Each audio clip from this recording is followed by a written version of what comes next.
Shreans Daga.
Land of monasteries, free land under the sky.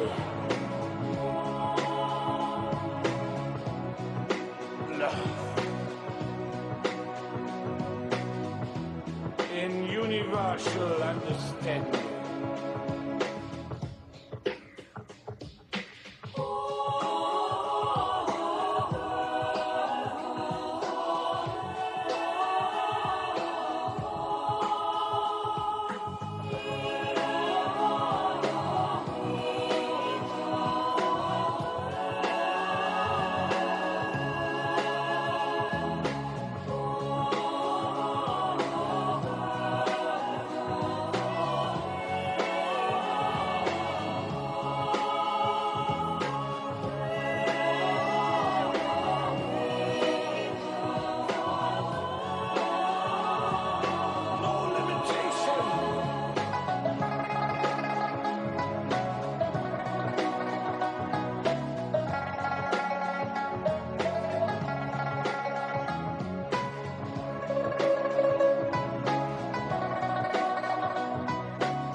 Good morning, everyone.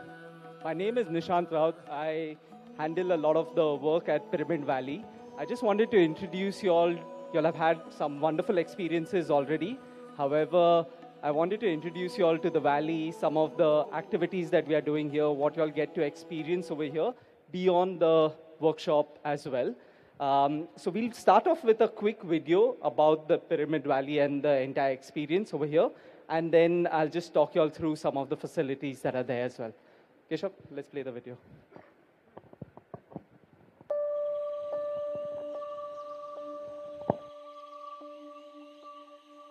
One of the most beautiful places you can find in this part of the country. Maybe one of the most beautiful places in the world.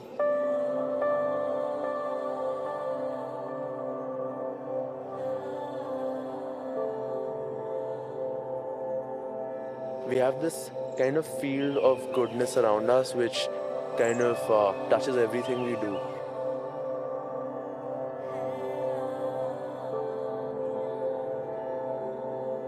From the nestled beauty of ponds to the excitement kayaking, it gave me a lot of curiosity to start thinking, what all am I going to experience here?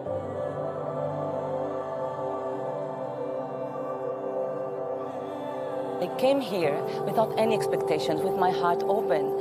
And the good news is that I found a new family. I feel so welcomed, and I'm changing my life second after second.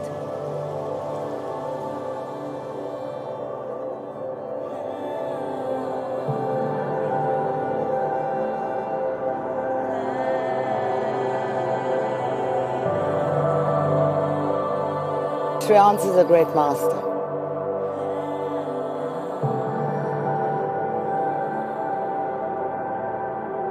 I wasn't expecting to experience any energy flow, but I committed myself to follow Shreans, and the most amazing thing happened. I was feeling a tingling sensation throughout my body, like vibrations. And with my eyes closed, I could see, the darkness started to become brighter by itself. Effect overall on your body, on your mind, emotions are so powerful, and it transcends you to that plane or the dimension beyond the body matter. It helped me to envision my future, which never existed until now.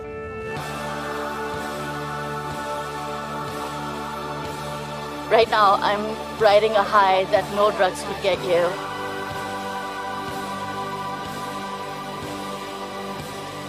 I am amazed at the kind of knowledge and the spiritual accessibility we have now in our own country.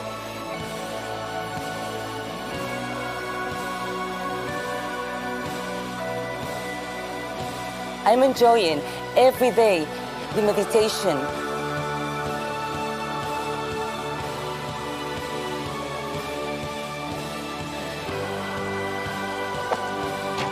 The walking meditations. The food.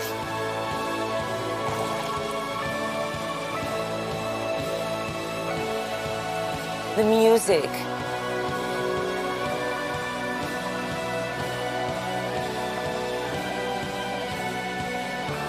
And I'm enjoying Shreans and Barun teachings. I had to juggle so much, do so many plannings just to be here, and I think it's all worth it.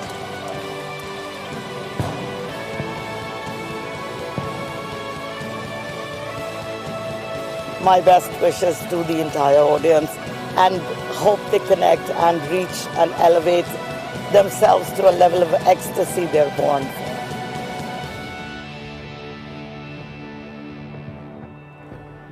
If there is one place that you're looking forward for becoming a meditator and wanting to heal yourself, there is only one place, and that is SDF, SDF, and SDF. I think this is something everybody should try out once in their life.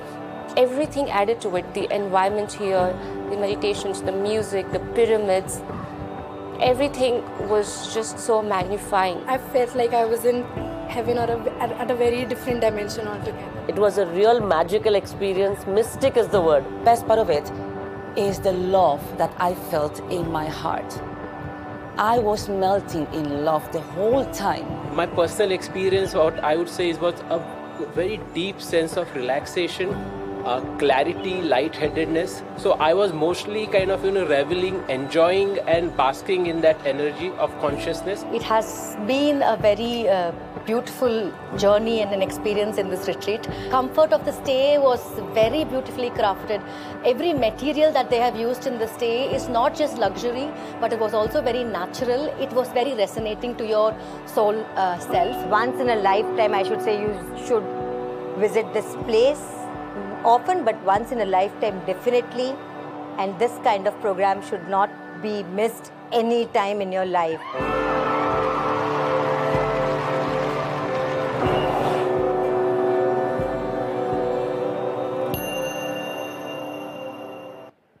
Thank you.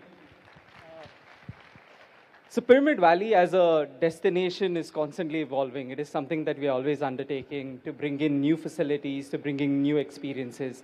It's always our drive to, every time that you come here, you get to experience something different. Right from adventure activities which are taking place right behind Solness, to the swimming pool, to treks around the valley, as well as various different new offerings like wellness and everything else.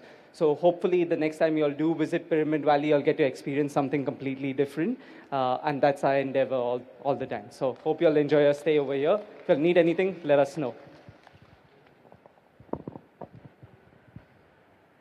Friends, so all the magic you see in the valley, Nishant, I also want to, Shankar sir, please can you come up here, Rajendra. So they are the actual soul of the Pyramid Valley. This is the team who's created this, led by Kaushik, Shreyans's brother, who's not here today. Kaushik, and I also want to, where is Pinky? Pinks, come. So Pinky, Shreyans's wife, she is also absolutely involved with the valley, the soul nest magic, and what you see, it has Pinky written all around it. So along with them, they have a big team. I'm not going to get everyone here, but this is the team. So a big round of applause for them. Thank you. Shreyans?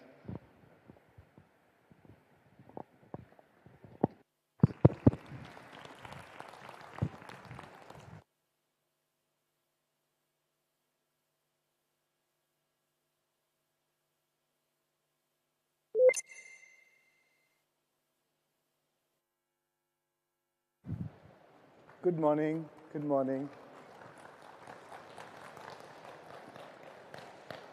Good morning. So let's start with meditation. We'll start with create your day meditation.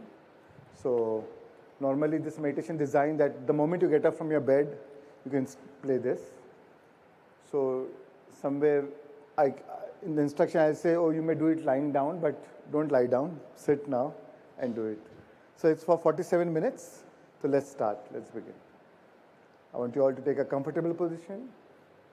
Clasp your hands, cross your legs, and gently close your eyes. You may put on your meditation mask if you like.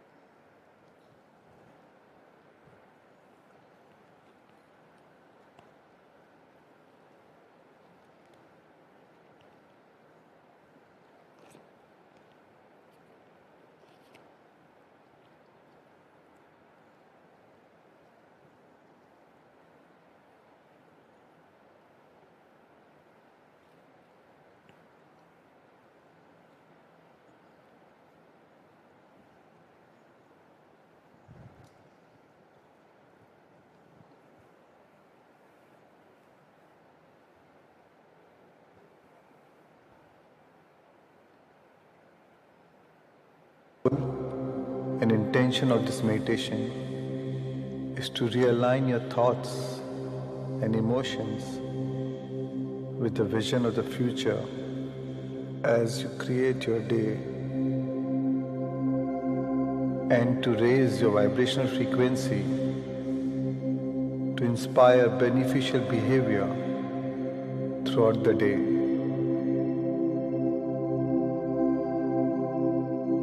As we begin this meditation, I would encourage you to continue lying down in a comfortable position on your bed, or you may choose to sit up straight and gently close your eyes.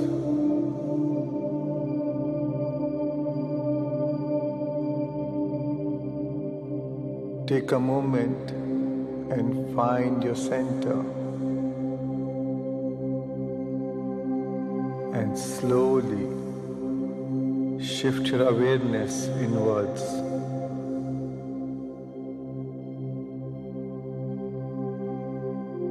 Inhale, become aware of your breath, and as you exhale, relax.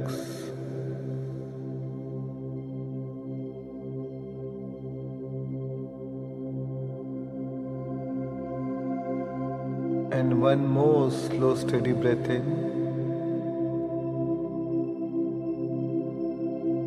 As you breathe in, relax your face muscles.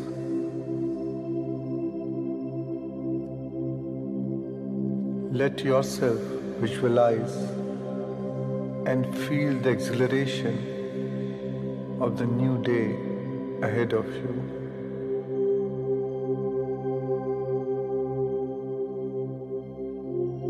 And have a gentle smile on your face.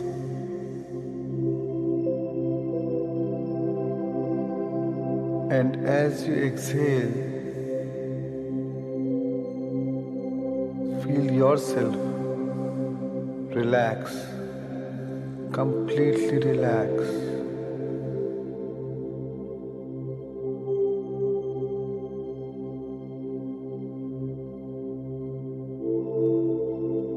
Release any tension or anxiety that you may be holding in your body.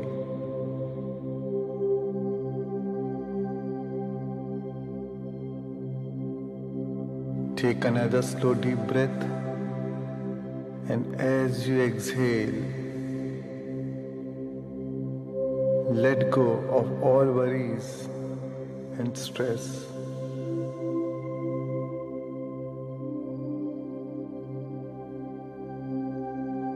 Anytime your attention seems to wander away, bring your awareness back to your nostrils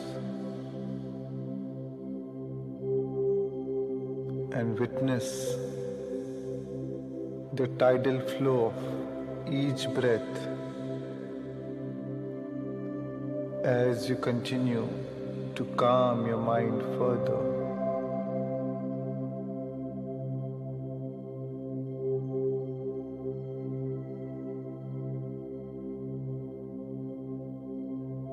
No matter what awaits you,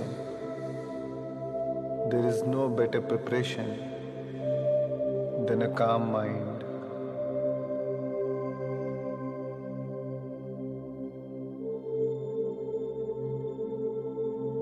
Breathe. Feel going deeper and deeper within.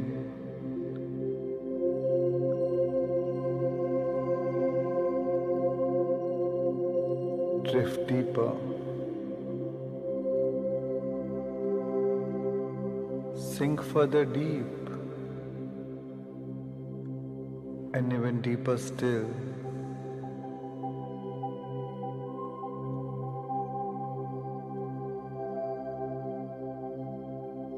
Hook on to your breath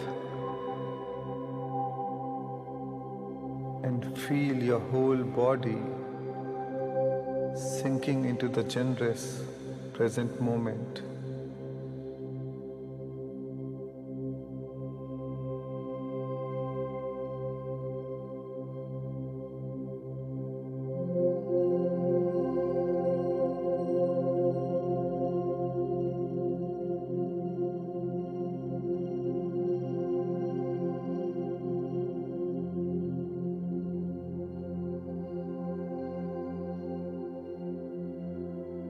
And now, gently shift your awareness to the area of your heart.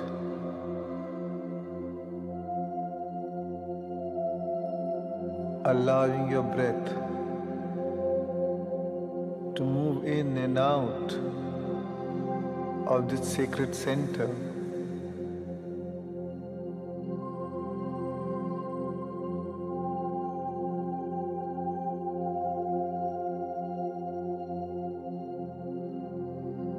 Allow yourself to breathe in more deeply,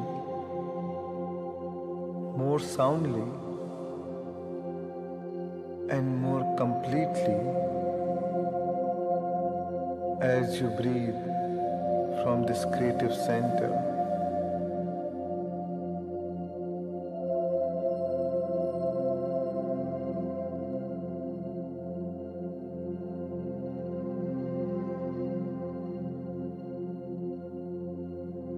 Become aware of your feelings.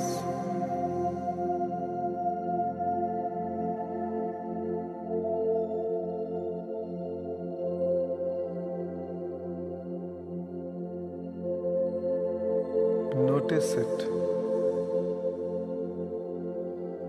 Sense it.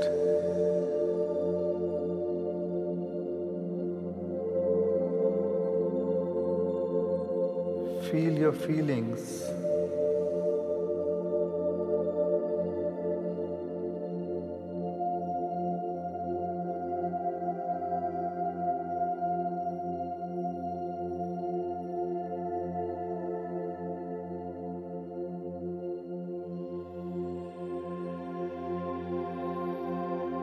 As you continue to breathe from this creative center, open your heart. Know that it is safe to breathe.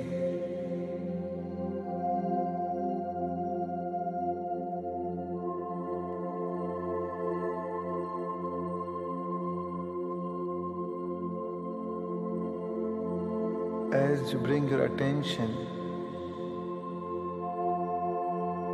to the area of your chest, you activate this creative center. Furthermore, with your attention,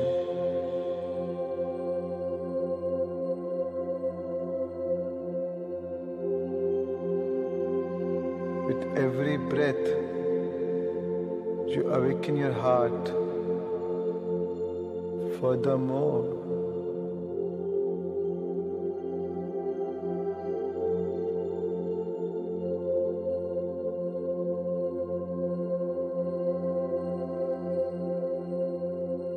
feel the expansion in your heart.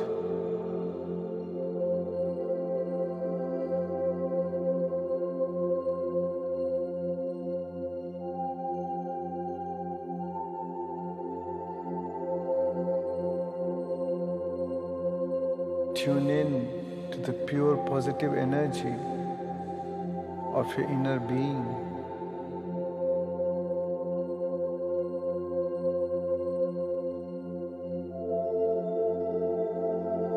Breathe,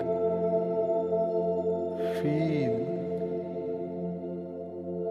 and move into a new state of being as you rest your attention within this center.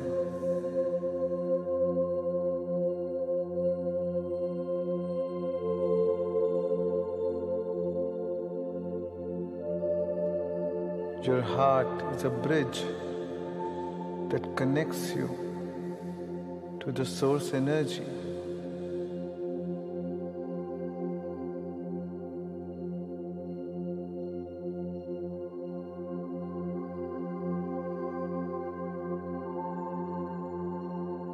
As you dive deep into the core of your inner being, feel your connection to the source energy, as your source is the ultimate resource.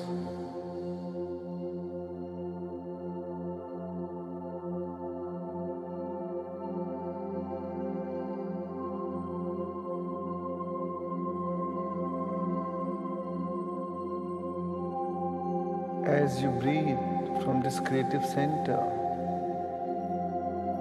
it's time to bring a creative feeling like gratitude, appreciation,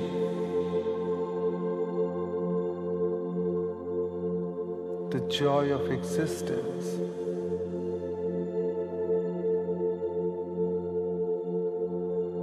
Falling in love with life.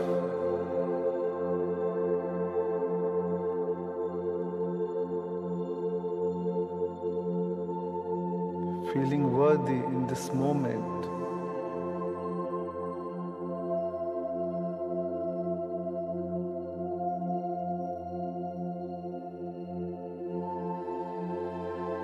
Be thankful for all the wonderful things that you have in your life. Acknowledging the good that we already have is the foundation for all abundance.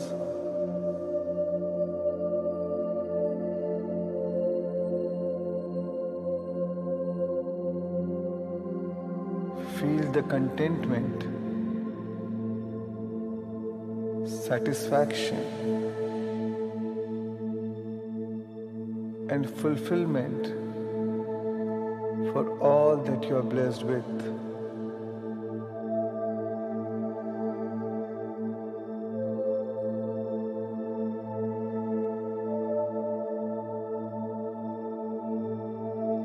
A grateful heart is a magnet for miracles.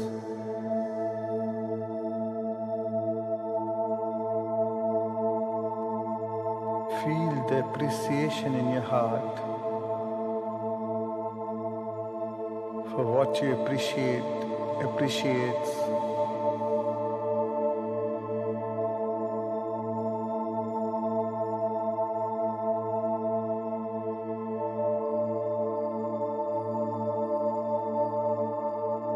A true appreciation to be alive in this moment, allowing the song of your soul to be heard and to be felt by all, and the energy of love being broadcasted into the field for the greatest good of all.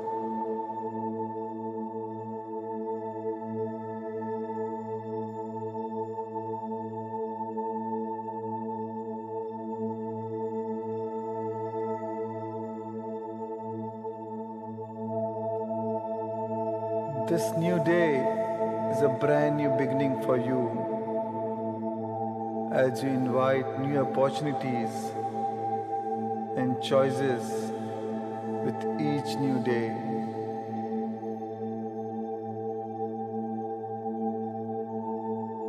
The universe is full of possibilities and potentials and is eagerly waiting to align itself with the new you.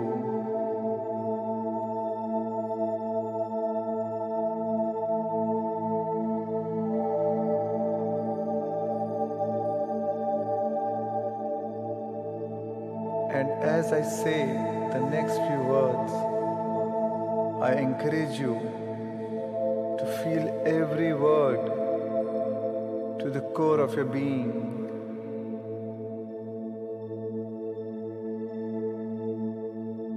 Feel every emotion vibrating in each and every cell of your body.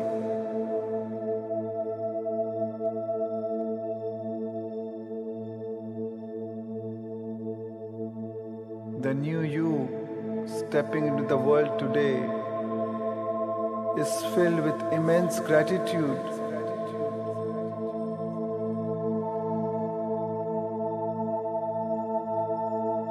Confidence,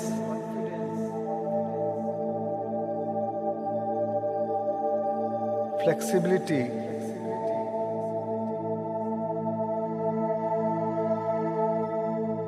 openness,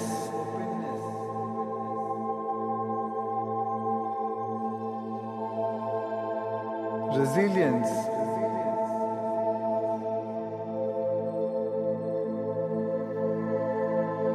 humor,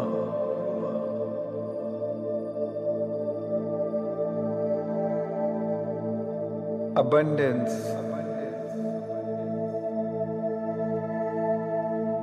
prosperity,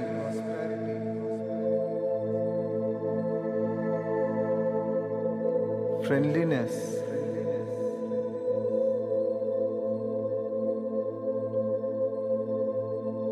vitality,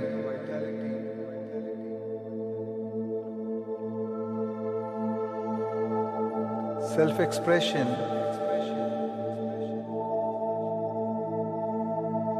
passion, purpose, authenticity,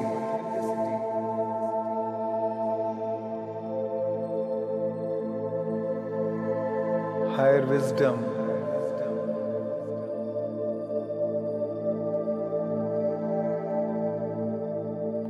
calmness,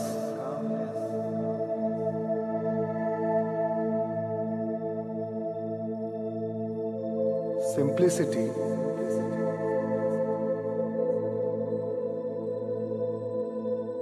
empathy,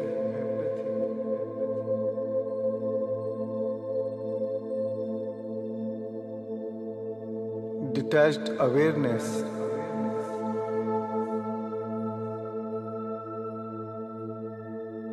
freedom,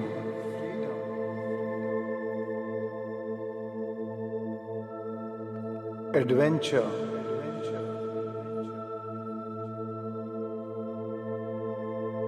cooperation,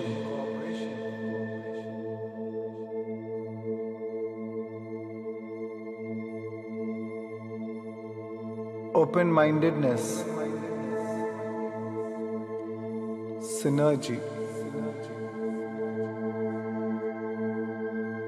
forgiveness,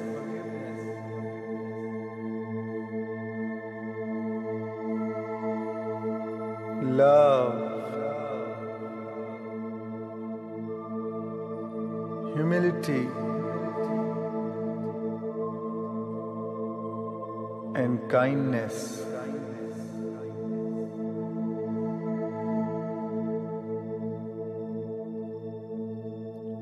There is nothing missing in you. All that you need is alive in you.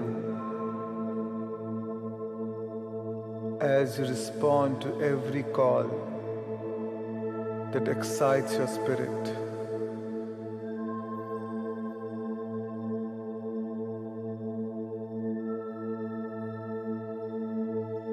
remember this feeling. As you chase the feeling, not the experiences.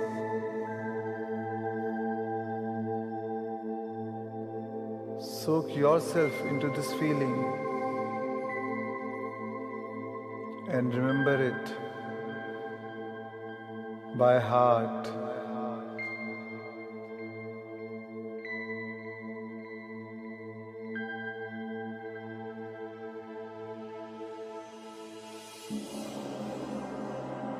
And now it's time to be defined by a vision of the future instead of the memories of the past,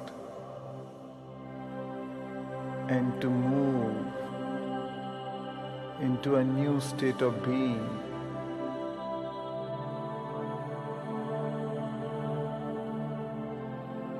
It's time to create reality from a greater dimension.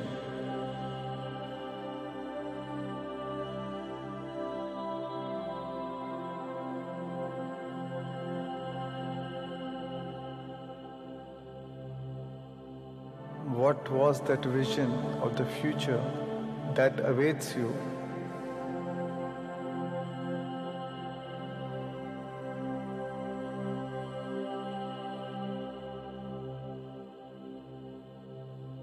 It's time to select that potential that already exists in the quantum field.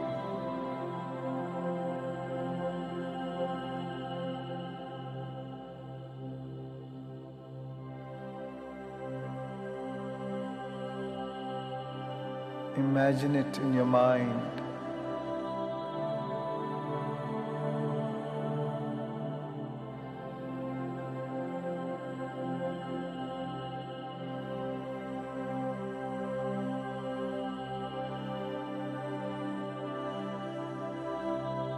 Embody that future now.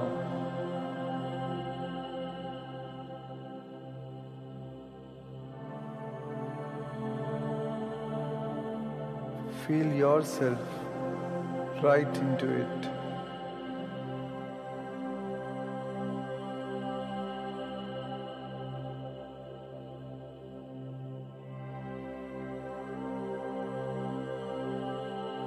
Give it all the tones and sensory vividness of reality as if it's happening now.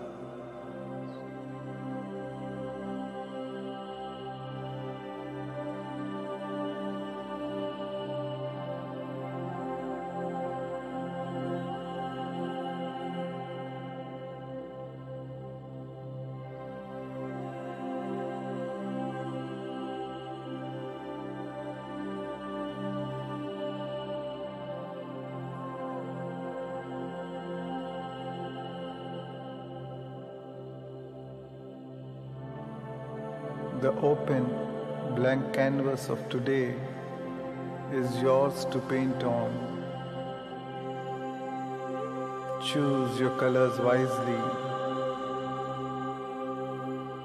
and begin to paint your vision into reality.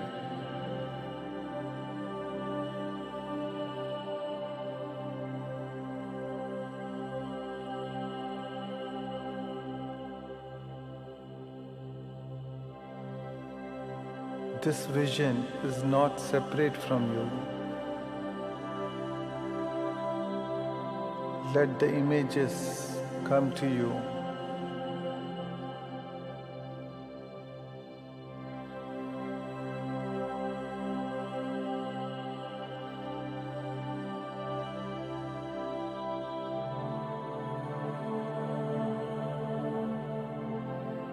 And feel the feelings of your desires being fulfilled now.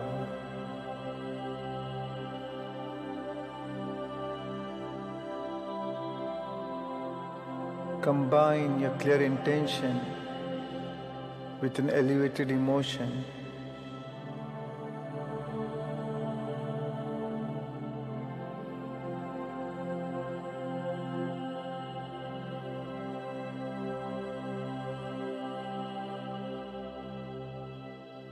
How would you feel if your dreams come true?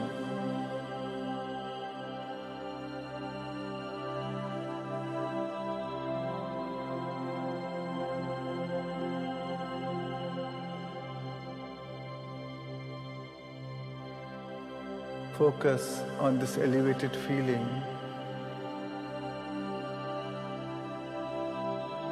as what you feel about, you bring about.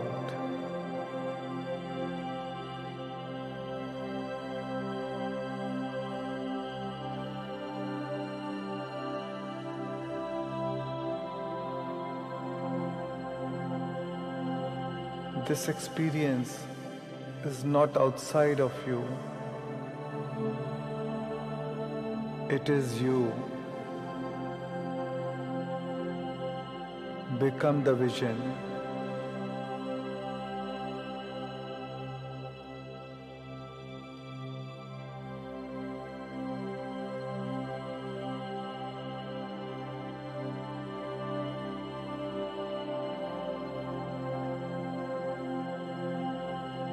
Visualize and emotionalize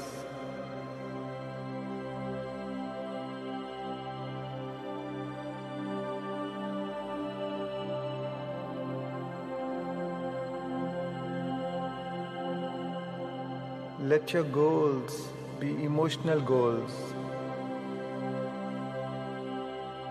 as your vibration always precedes manifestation.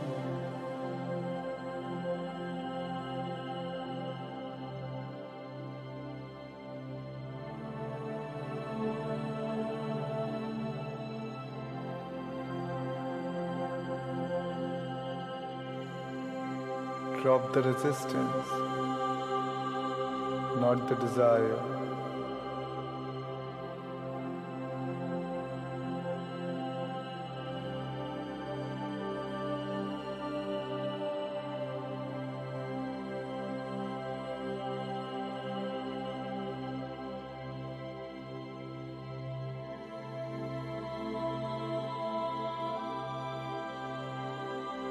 Teach your body emotionally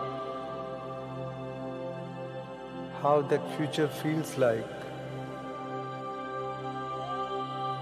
and move into a new state of being. As you change your energy, you change your life.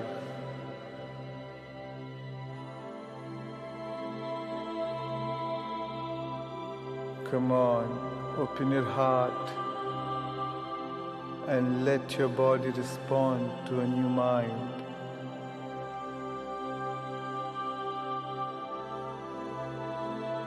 It's time to step into that future now.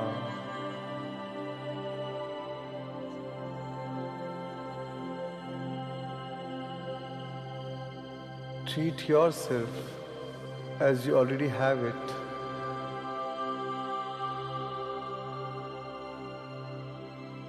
treat yourself as you already are, what you would like to become.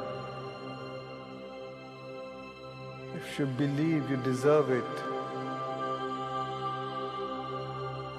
the universe will serve it.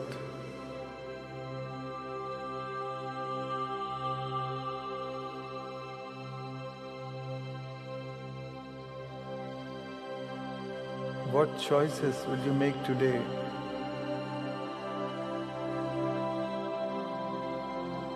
And what behaviors would you demonstrate?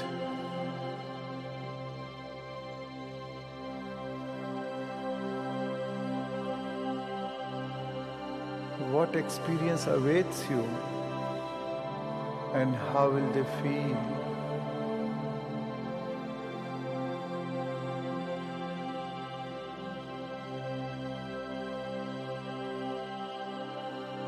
Stay in this feeling.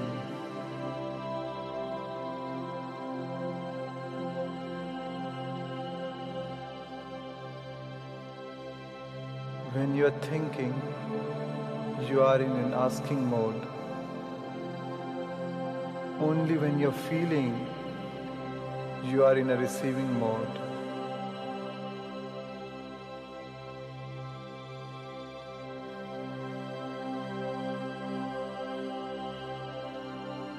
Feeling a state produces that state.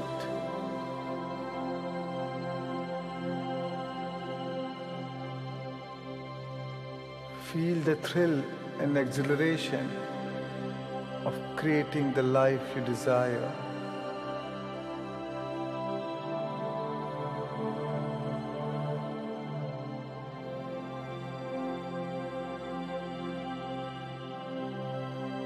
You are no longer bound by your limitations, fears, and insecurities.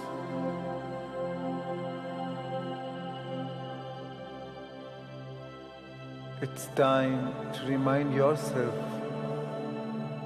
of what choices will you not make.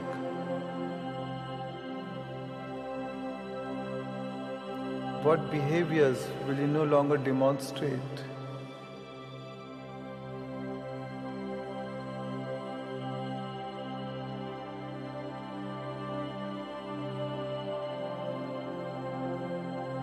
What experiences will you stay away from?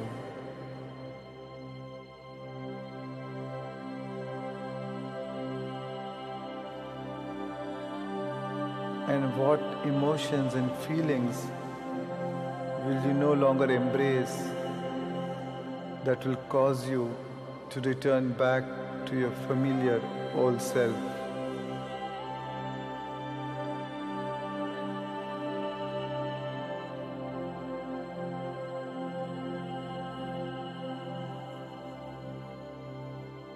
Wisdom is to avoid all thoughts that weaken you and embrace thoughts that empower you.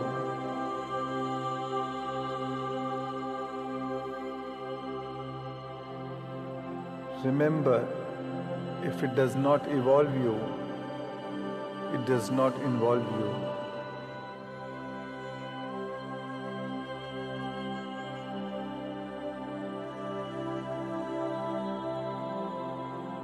Become the observer from a greater level of mind.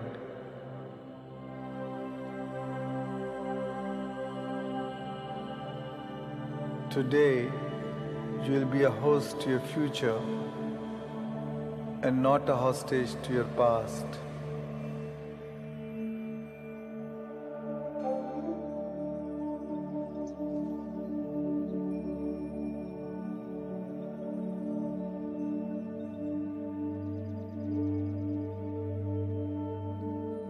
And now, Divine One, sentient being, creator of destiny, center yourself by taking your hands and place it over your beautiful heart, your soul,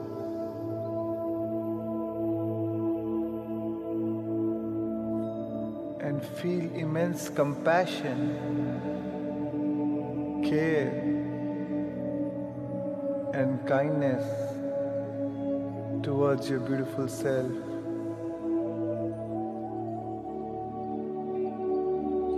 Give thanks for a new day, a new you, and a new life. And the longer you feel grateful, the more you draw your new life to you.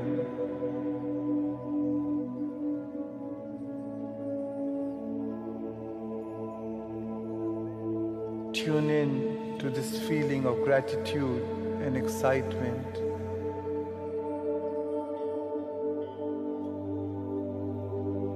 As gratitude is the ultimate state of receivership.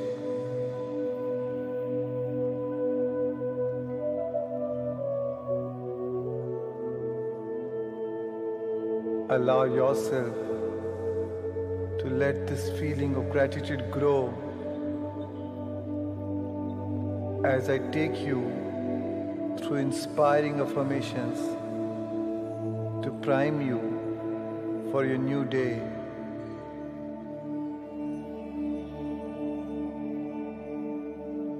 You are welcome to repeat these affirmations in your mind as I say them.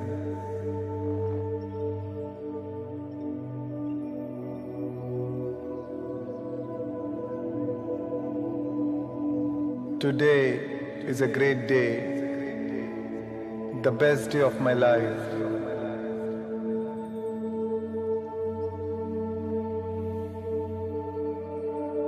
My day is filled with incredible opportunities.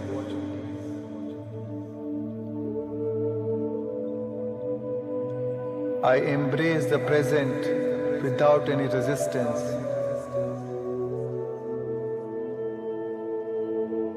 I am in a state of acceptance and allowance.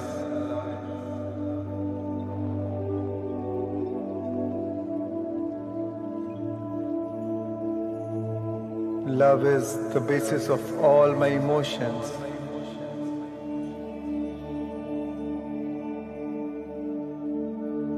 Everything is always working out for me.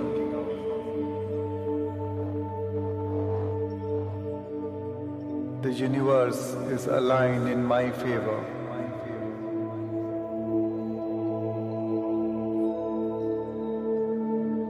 I attract things and people for my highest good.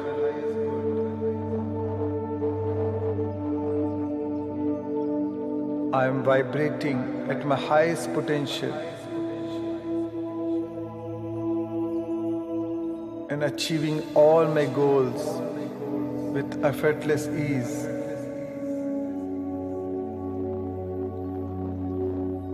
I don't chase, I attract. What belongs to me will find me.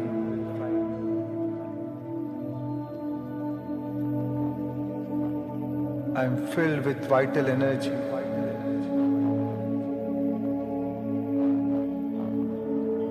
Every day, I am getting younger and younger as my age is getting reversed.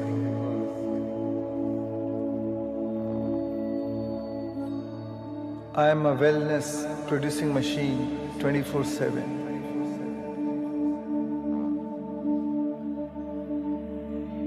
I share a deep and special bond with my family and friends.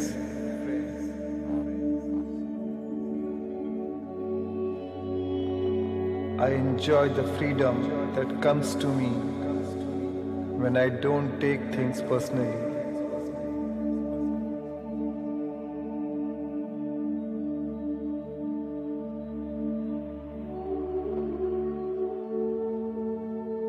Money flows into my life freely and abundantly. I am fabulously wealthy.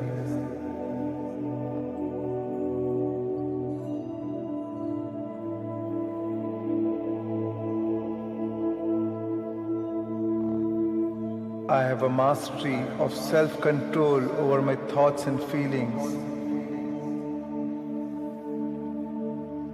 As a change of feeling is a change of destiny.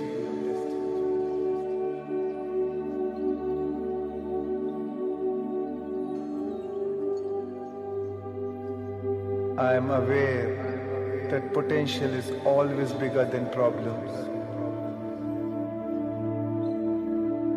As problems are opportunities in disguise.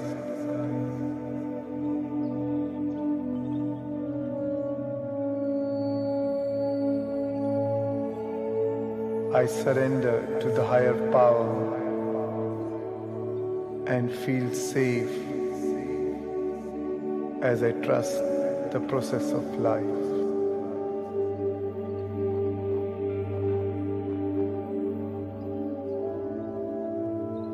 So Divine One,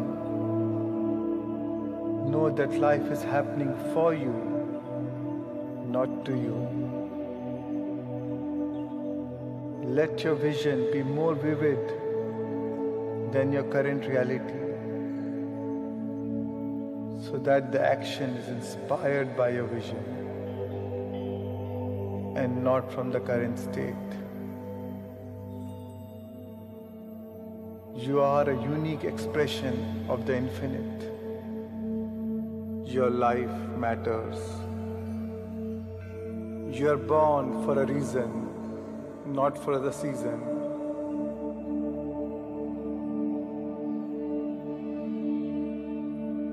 Ask, what is your gift to share? Ask the universe, how can I serve you? Rather than asking, what is in it for me? And then the universe will serve you. And now, Divine One, as you emulated the divine today and made contact with it, ask for a sign from this higher consciousness, from this loving intelligence, that it manifests your dreams in a way that you least expect, that surprises you and leaves no doubt that it came from the higher mind and leaves you in a state of awe and wonderment.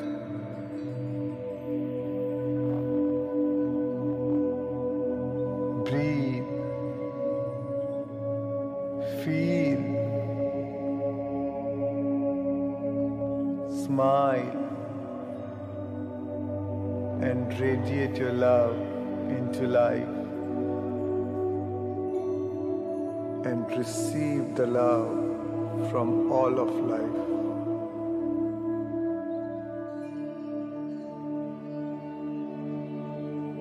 Be inspired, be lifted, feel invincible. Feel empowered. Feel magnificent.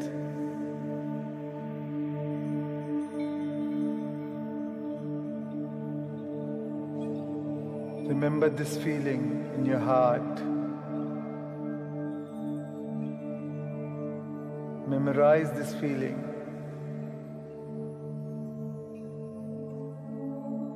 Treasure this feeling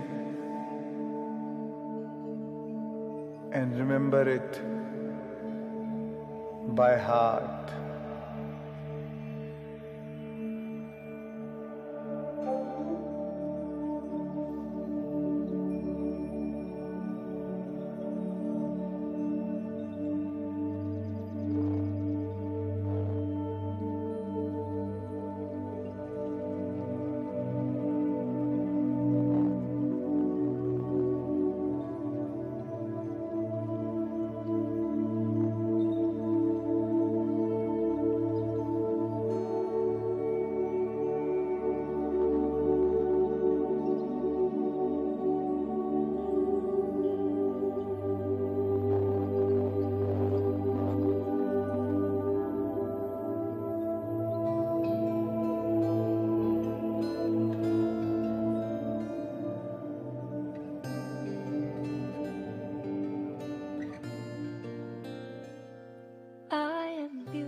of my past and celebrate who I've become. I am beautiful, I am powerful, and I celebrate who I am.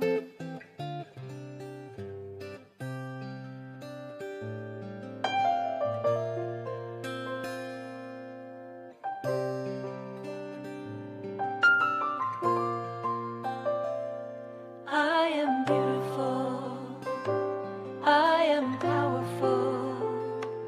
I've let go of my past and celebrate who I've become. I am beautiful, I am powerful, and I celebrate who I am. I am beautiful, I am powerful. I've let go of my past and celebrate who I've become. I am beautiful. And now, with a smile on your face, bring your awareness back to a new body, to a new environment, in a whole new world, and a whole new time.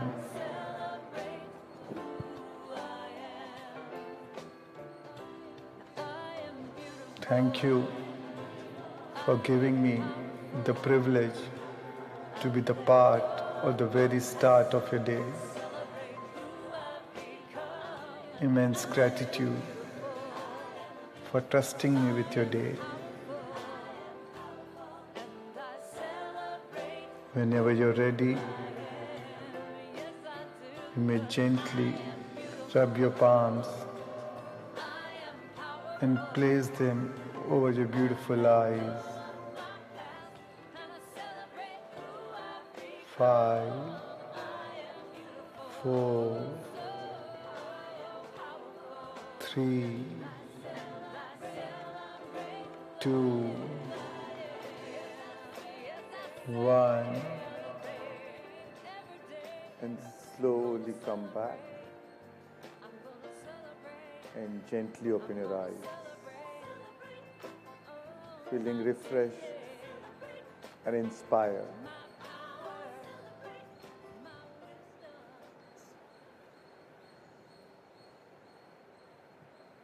Thank you, thank you, thank you,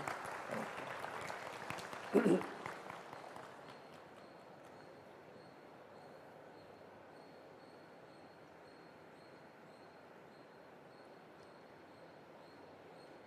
So anybody want to share their experience of yesterday's Rumi meditation? Yes. Here, Shweta.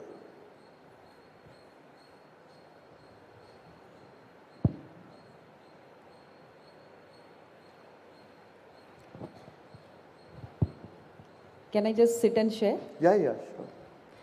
You can lie down also. No. So much of gratitude, Shreans, once again.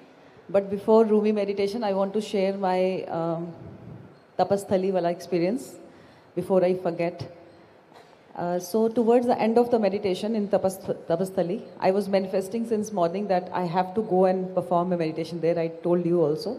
So towards the end of the meditation, I overheard the loud voice of Damarus, which was, I think, in the meditation. And then the drizzling started. And I was a little restless and I was about to open my eyes. No, there was no Damru voice in the meditation. I don't know. I heard very loud voice of Damarus, and that's why I got a little restless. And very next moment when the drizzling started, I saw you in Nataraj pose, just right beside idol of Lord Shiva. I don't know what was that. The second was in the night. Maybe you were in black dress yesterday. So I saw you in a robe, the black robe, in Rumi's dress, and that cap, I don't know how to name it. You were wearing that. And it is exactly the same visuals I got in my last retreat also on the stage. And then you were in that whirling dance and blessing us all. So the only and only thought since that time I'm getting in my mind from that moment till now, in the meditation now also, that meaning of my life was to find you as my higher medium, and the gift of my life is to share your wisdom, the wisdom of your meditations everywhere, wherever I go. Thank you so much for being in our life, and I've already manifested in today's meditation that you are in Agra next month and you are blessing our 3,333 acre base. Thank you so much. God bless you. Thank you so much. Thank you. Anybody else want to share? Yeah.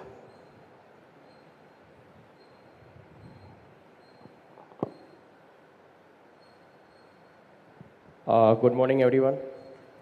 I'm Manish Mehta from Mumbai. I'm zero in meditation. I never meditated so long. Thanks to Shreans yesterday, I don't know, it's very difficult to describe the words, but it was beyond my limit, beyond my limit. Yesterday, I feel I was reborn myself. Yesterday, meditation was so super fab. I never knew 2 hours where it went off. Wow. How old are you? So 43. Look like 24, but it's okay. Okay, yeah. Meditation, I never meditate in my entire life, because this thing I came here specially so that I start my meditation. And when I go back to Mumbai, I'll make it sure it is my daily routine habit. I'm definitely going to start off. And thanks to so much to you and your entire team. Even when I was living, when I saw you, it was really, I was feeling, sir is so still and very focused. You are being true inspiration for me for the meditation for sure. Thank you so much, sir. Now, one more thing. I have attended many other retreats. My mobile is always there with me on silent. First time in my life, I have put it on the aeroplane mode, which I can never ever do it. I'm away from my Instagram, Facebook. I thought I can never leave this, no? WhatsApp. But this time I'm always with me, this pyramid, amazing. So I was able to distract my gadget very fast. So this was the biggest transformation in me. Always I believe that WhatsApp se pehle dekhne ka subah. I'm not concerned when my mobile gets switched off at night, is okay. I'll charge it, is okay. Priorities become very less for my gadget. Thank you so much, sir. Thank you so much. Thank you so much. Thank you. Today my wife is here. Pinky is here, so don't appreciate me too much. She must be wondering ki what nonsense. Stillness, घर पे तो दिखती रही है.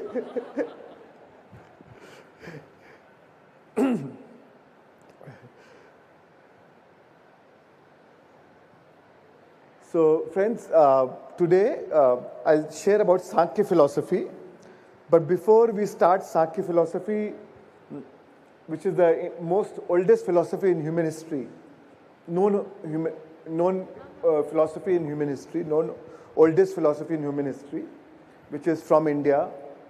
So, and I feel sometimes blessed that we have such amazing philosophies which has come from India, and which is thousands of years old, right? So, I share a video on India by Oprah Winfrey. Very, very, very inspiring video about, and when I saw this video, I feel, oh, we are so blessed to be in a country like this, to be born in a country like this, as a soul to choose this country. So I'll share this video and then we'll start with Sankhya philosophy after that. Yeah, Keshav, you can share this video.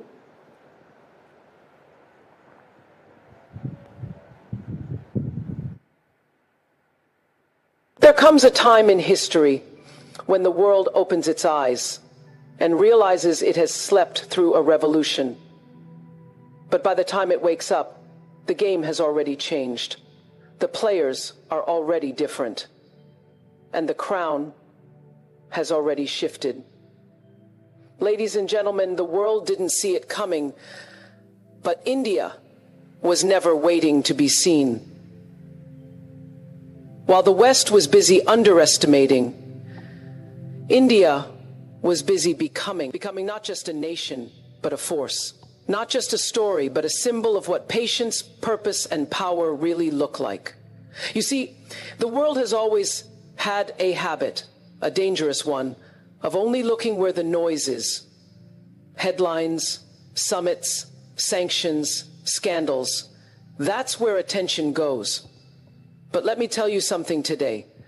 Something the world is just beginning to realize far too late.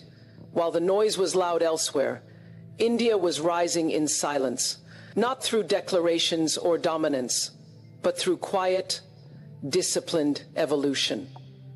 While others were measuring power in missiles and markets, India was investing in something far more powerful: minds. Yes, the world slept on a billion dreams, blooming quietly behind classroom doors, university labs, kitchen tables, and co-working spaces. They didn't see the engineers staying up through the night writing lines of code that would soon power a global app. They didn't see the village girl learning math on a cracked tablet screen, destined to change her community's future. They didn't see the farmer's son becoming a scientist. But India did, and it kept going, without applause, without headlines. This was not an overnight miracle. This was decades in the making. While the rest of the world debated policy and popularity, India doubled down on education, technology, and human capital. Not always with the cleanest roads or the fanciest cities, but with resilience, with the strength of a people who believed in the long game, the kind of strength that doesn't shout, it shows up, again and again, in global classrooms, in space missions, in startup ecosystems, in diplomacy tables, and now, finally, in the center of the world's focus. But by the time the spotlight turned, India was already seated at the table, not waiting to be invited, but fully prepared to lead. People often ask, when did this happen? The better question is, why didn't we see it? Because the truth is, you don't notice a seed breaking through the soil until the bloom is undeniable. And India has bloomed. What looked like a quiet rise was actually an unstoppable wave of discipline, culture, and collective intention. And the thing about silent revolutions, they leave no room for denial once they arrive. The world watched India's tech exports, its AI power, its innovation surge, its vaccine production, its youth workforce, and suddenly, the silence became too loud to ignore. But by then, it wasn't about catching up, it was about keeping up. That's what happens when a nation moves with humility and hunger. It doesn't need to scream its presence. Its impact speaks for itself. India never needed to be the loudest in the room, just the most prepared. And now, the room listens. People often underestimate the power of roots because they're hidden. You don't see them, so you forget they're holding everything up. But roots are what give the tallest trees their strength. And India? India's roots run deep, not just in the earth, but in the spirit, in the soul, in the stories passed down from thousands of years ago. What the world missed is that India's rise wasn't just strategic, it was spiritual. While others built skyscrapers, India built something far more enduring. Alignment.A. Connection between ancient truths and future-facing vision. This wasn't just about having a plan, this was about having purpose. And when a nation is guided by both, by strategy and by something bigger than strategy, it becomes unstoppable. India didn't abandon its traditions to become modern. It wove them into the future. It didn't trade its prayers for progress. It used its prayers as fuel for progress. And that is a wisdom the world is just beginning to understand. The Vedas, the Upanishads, the Bhagavad Gita, they weren't written to sit on dusty shelves. They were blueprints for balance. And balance is power. In a time when so many nations were unraveling under the weight of anxiety, polarization, and burnout, India remembered how to breathe. They remembered how to breathe, how to sit still in chaos, how to find clarity in silence. That wasn't just philosophy, it was preparation. Meditation became innovation. Mindfulness became momentum. This was not about escaping the world. This was about mastering how to move through it. You see, when you know who you are, you don't chase identity. You radiate it. And India's identity has never been borrowed. It's not a reaction to the West or an imitation of the East. The world is not a reaction to the West or an imitation of the East. It's a universe of its own, a civilization that has taught the world everything from zero to inner peace, from Ayurveda to quantum logic. And it's doing it again, this time on a global stage. The truth is, the world often looks for power in aggression. But India flipped the script. It found strength in stillness, in strategy rooted in consciousness. And now that strength is shaping policies, technologies, climate talks, trade deals, and peace tables. Because when a nation leads with values, not just value, people follow. And here's what many still don't grasp. This blend of spirituality and strategy isn't weakness, it's precision. It's why Indian scientists are sending missions to the moon while chanting mantras. It's why CEOs born in villages are running companies that shape the planet. It's why a people once colonized now walk the world stage with heads held high, not in arrogance, but in awareness. So, this rise wasn't loud. It was luminous, a steady light.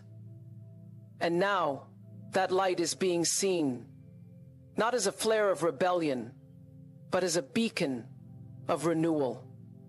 Because when spirit and strategy move together, the world doesn't just change, it awakens. There is something unstoppable about youth when they know who they are.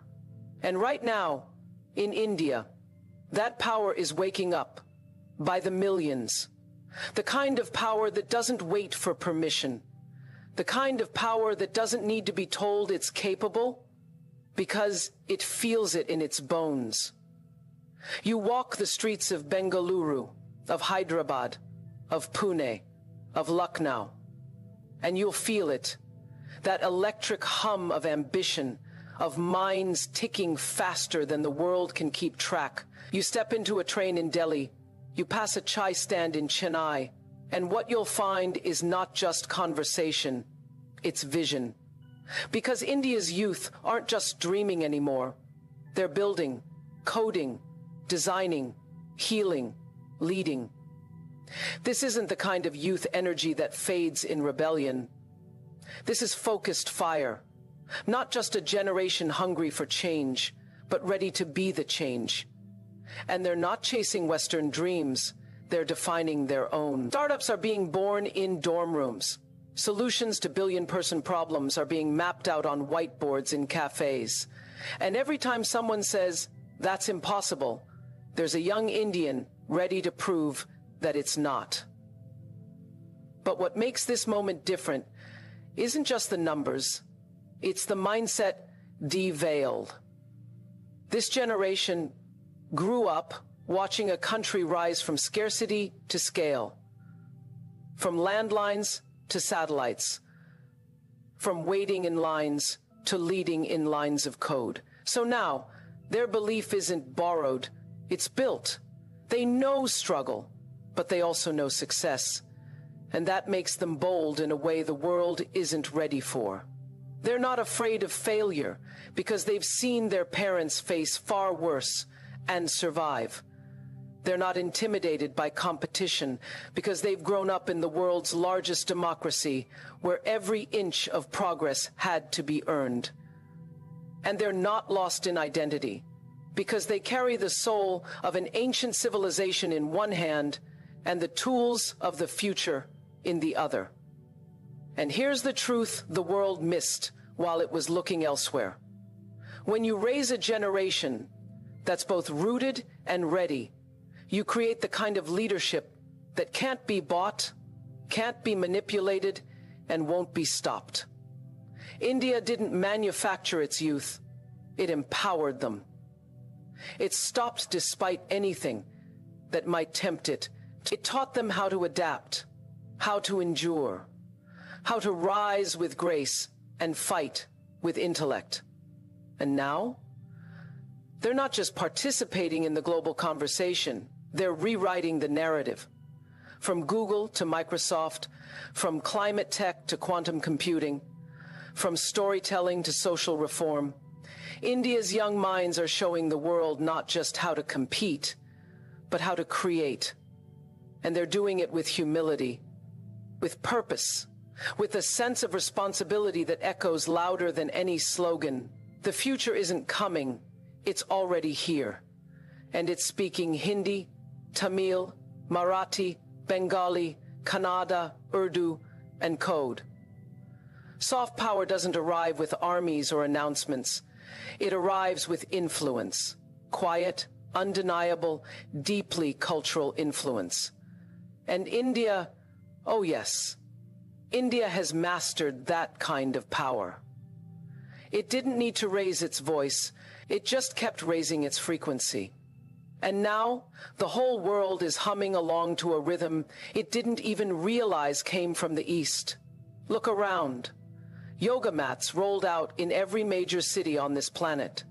Meditation apps rooted in Indian philosophy downloaded by millions who were never taught how to sit still.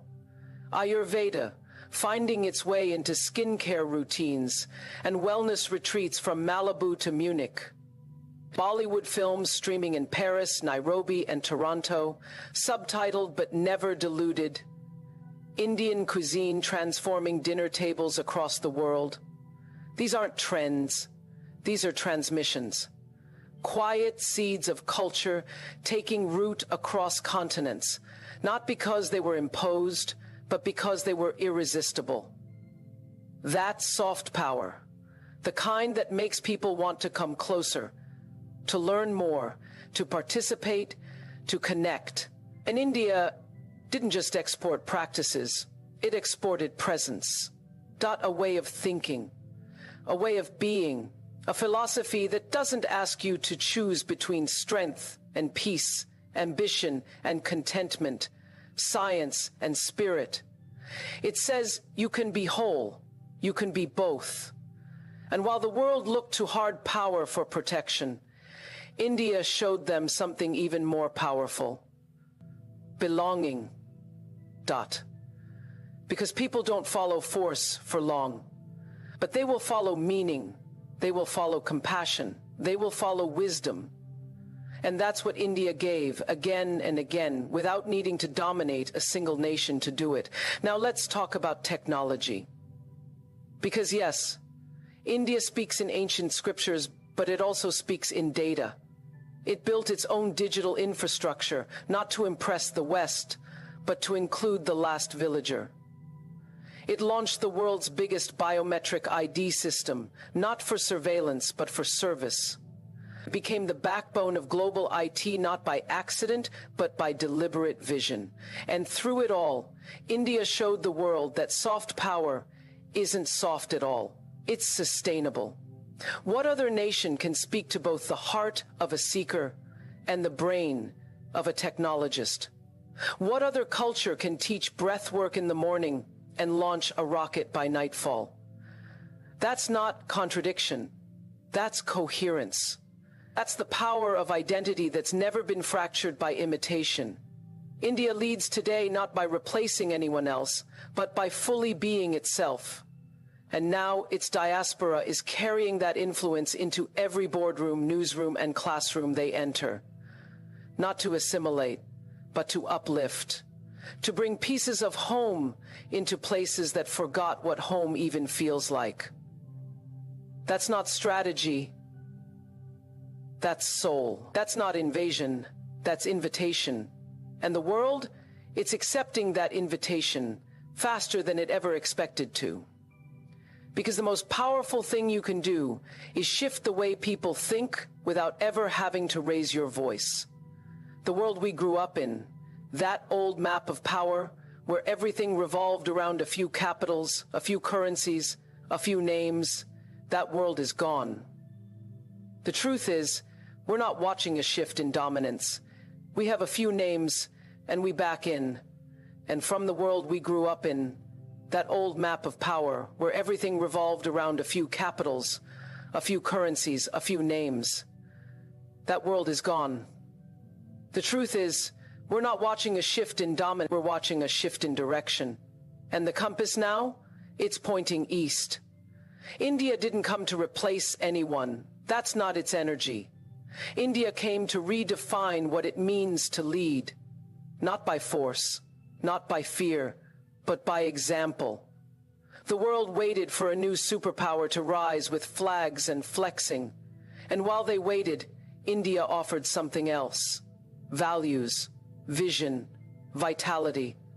A model not built on conquest, but on consciousness. And here's the remarkable thing.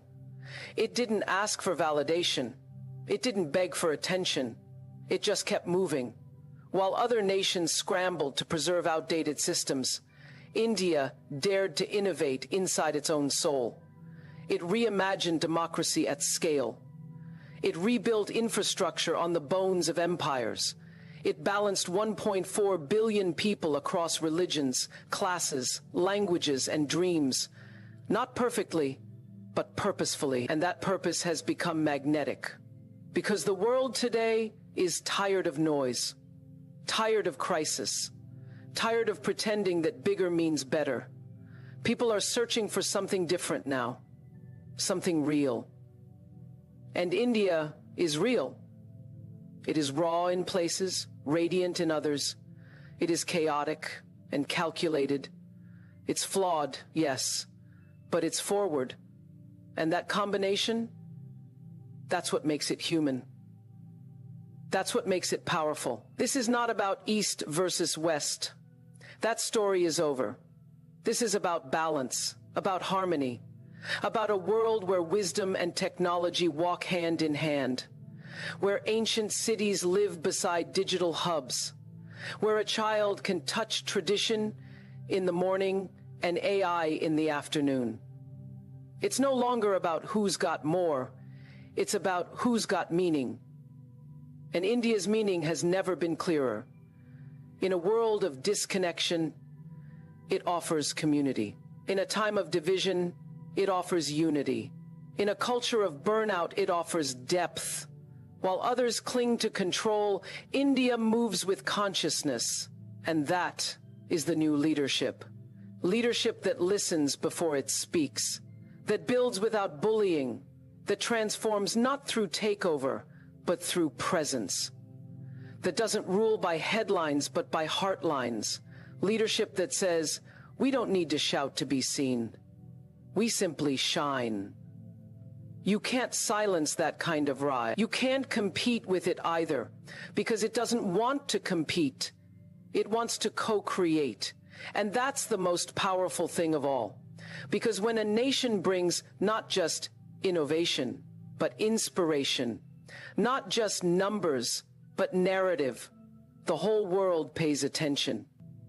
So yes, the old world woke up late, but when it did, it found something better than a new superpower. It found a new kind of power altogether. The world woke up. To the doubters, look again. To the dreamers, rise higher. To the world, welcome to the Indian century.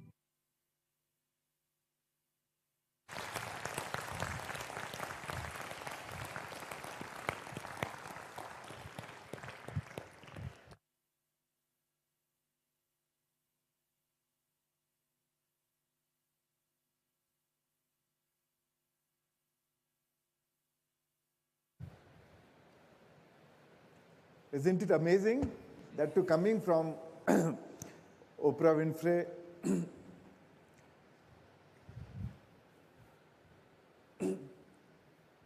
so let's toast to India.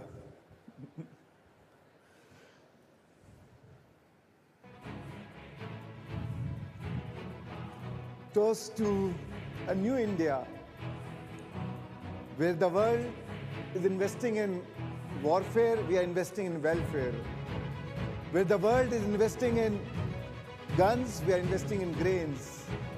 Cheers to yoga, meditation, breathwork, technology, and ancient wisdom. So be it. So be it.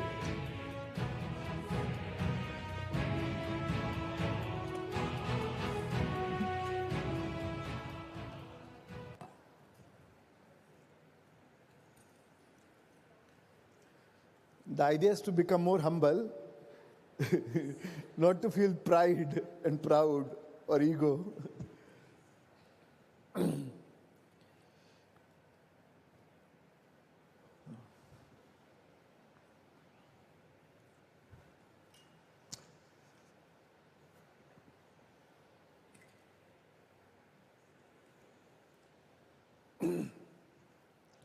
So friends, today I'll share about Sankhya philosophy.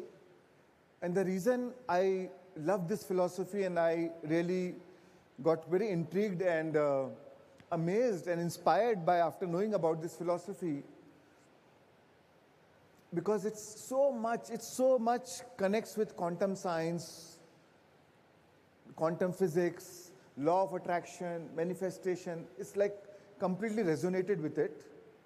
And while I was last 2 years, I've been studying more of Indian philosophy just to know how to look at things. Philosophy is, in India, we don't even call philosophy, we call it darshan.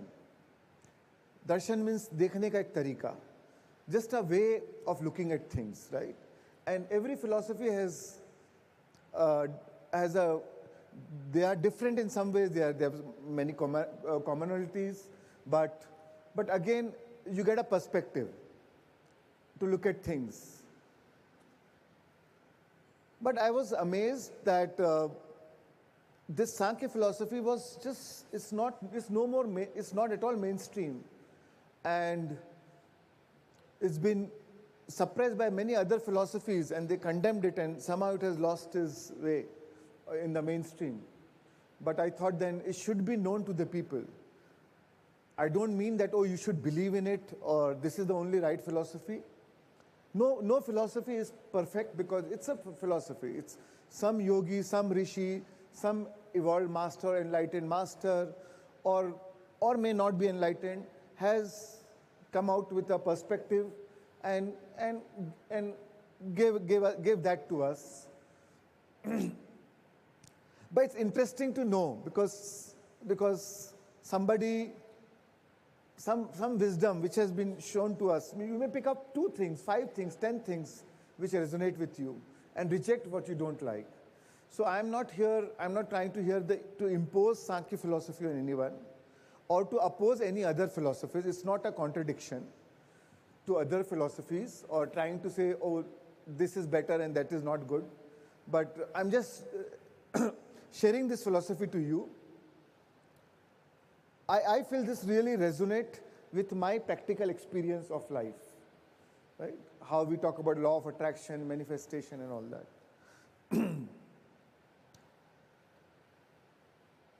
So friends, we all have this common question. What is our relationship to the universe, right? Are we the passive observers in the universe? Are we the victim of circumstances? Things are just happening and we are just a spectator? Or God is chosen somebody to be blind, somebody to be deaf, somebody to be ultra rich? And why there is so much of inequality? Is God planning everything? Or do we have some power? Do we have a free will? Or is it all destined? It is all designed from beginning. And are we just the victim of the circumstance? Or we are the victor? These are the questions we all ask. These are the questions all the philosophies ask and try to answer it. Right? Or are we active participants in the universe, influencing our circumstances each and every day?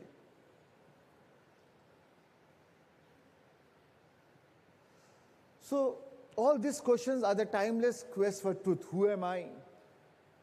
What is this world? Why do I suffer? Is there a way out? How did the existence came into existence? How did the universe came into existence? And which is good. The important thing is, Albert Einstein said, the important thing is not to ask questioning. Truth, Socrates said, truth is not found in answers, but the depth of the question. So these are all deeper questions. And sometimes these deeper questions lead to our evolution, our growth. Some research,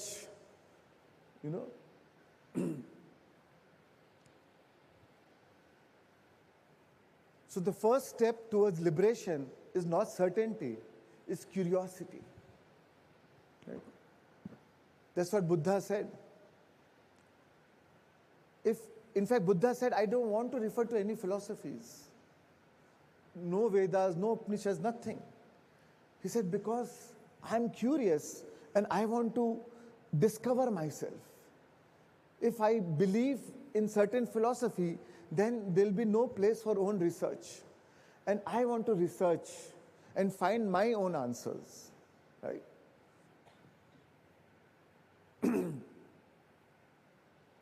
So, and then the Buddhist philosophy came into existence. Right? So like that, somebody said, oh, I want to discover something. And some philosophy came into existence. And it has become a lantern for us as a guiding light for us to refer, to experience, to see world from their eyes, from their wisdom. Right? And these are the common questions which rise in every human mind, no matter where or when they are born. Every civilization, every age, every culture have asked the same question. Right? These aren't casual questions, nor intellectual games. They're existential flames that burn in the quiet of our soul. They've been asked by shepherds and sages, by kings and monks, by scientists and mystics. Who am I really? What is the nature of reality? Right? Why do I suffer? How can I be free? How can I get moksha or liberation or kaivalya or nirvana, whatever we call it? So the ancient seers of India didn't dismiss these questions. They didn't fear them either. Instead, they turned inward. And what they discovered became the roots of India's greatest philosophical systems.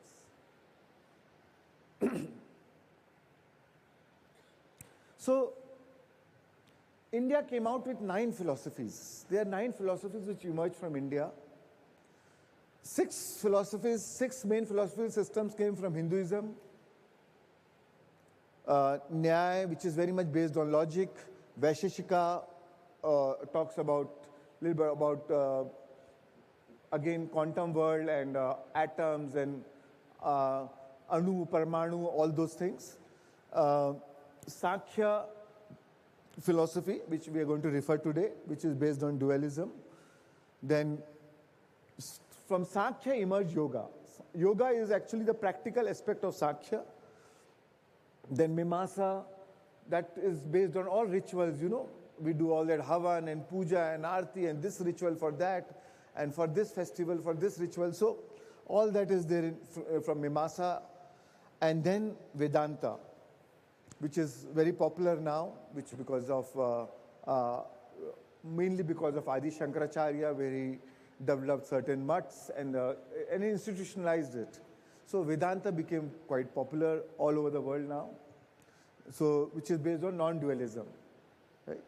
Then there are other 3 philosophies. I'm not going to go into the detail of any other philosophies much, because I'll keep focus on Sankhya only. And all these philosophies are also mentioned somewhere or the other in Rig Veda, all the 4 Vedas, Yajur Veda, Sam Veda, Athar Veda, right?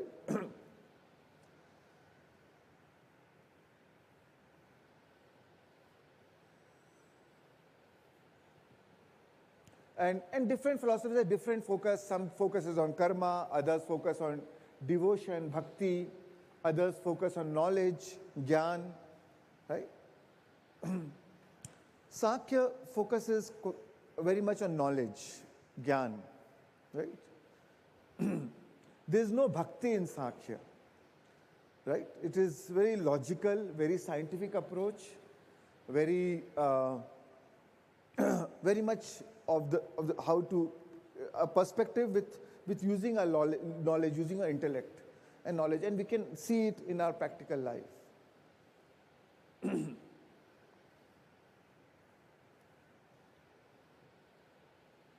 Then there were other three philosophies which came from India. One is Charvak philosophy. Charvak philosophy.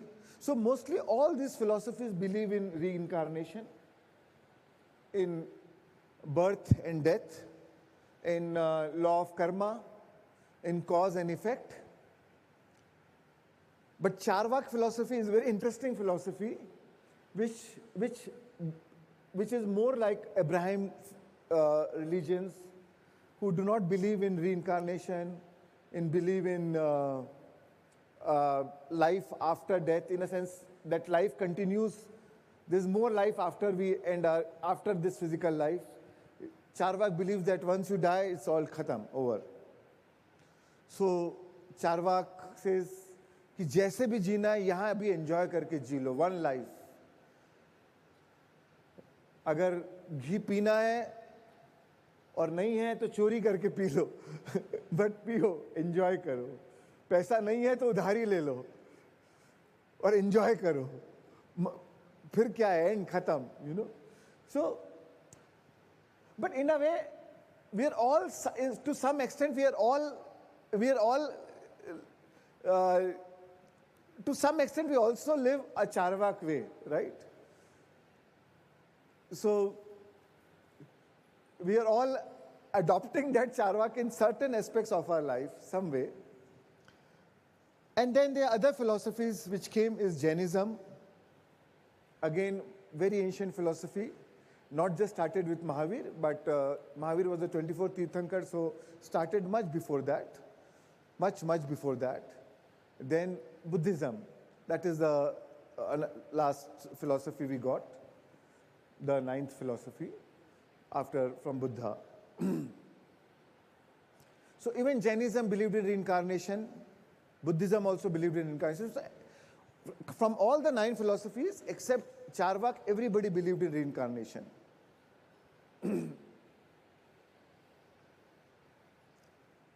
So these philosophies, every philosophy tried to offer a clear map of the universe, of the self, of the mind, and everybody comes out with a way to come out of suffering, right? The goal is, how do you come out of suffering?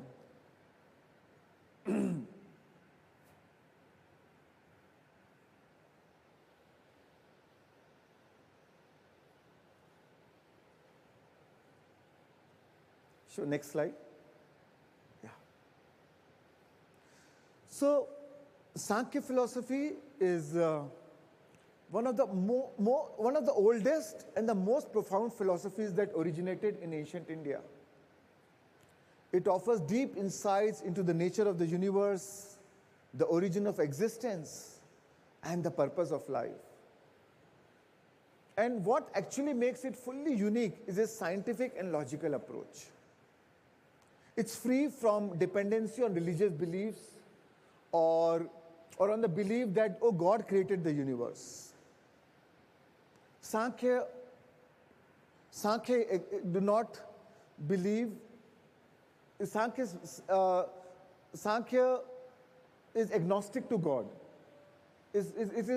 Sankhya philosophy do not say that God is there or God is not there, because both are beliefs, right? When you say astic believe in God, right? That is also a belief. When you say Nastic, that, oh, I don't believe in God, but that is also a belief, right? So Sankhya is neutral to it. He said God may be there, God may not be there. I don't know. But Sankhya tells us how the universe, it tells us that but it clearly tells that the existence of the universe is not a creation of God. Because there are many questions, right? If God created the universe, then who created God?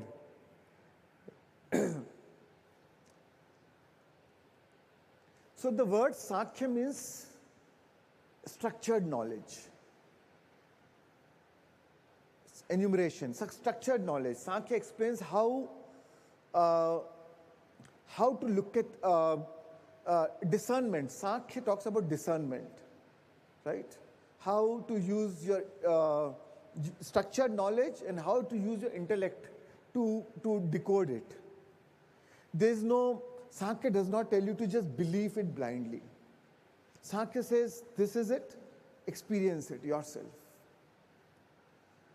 So word sankhya came from the Sanskrit word sam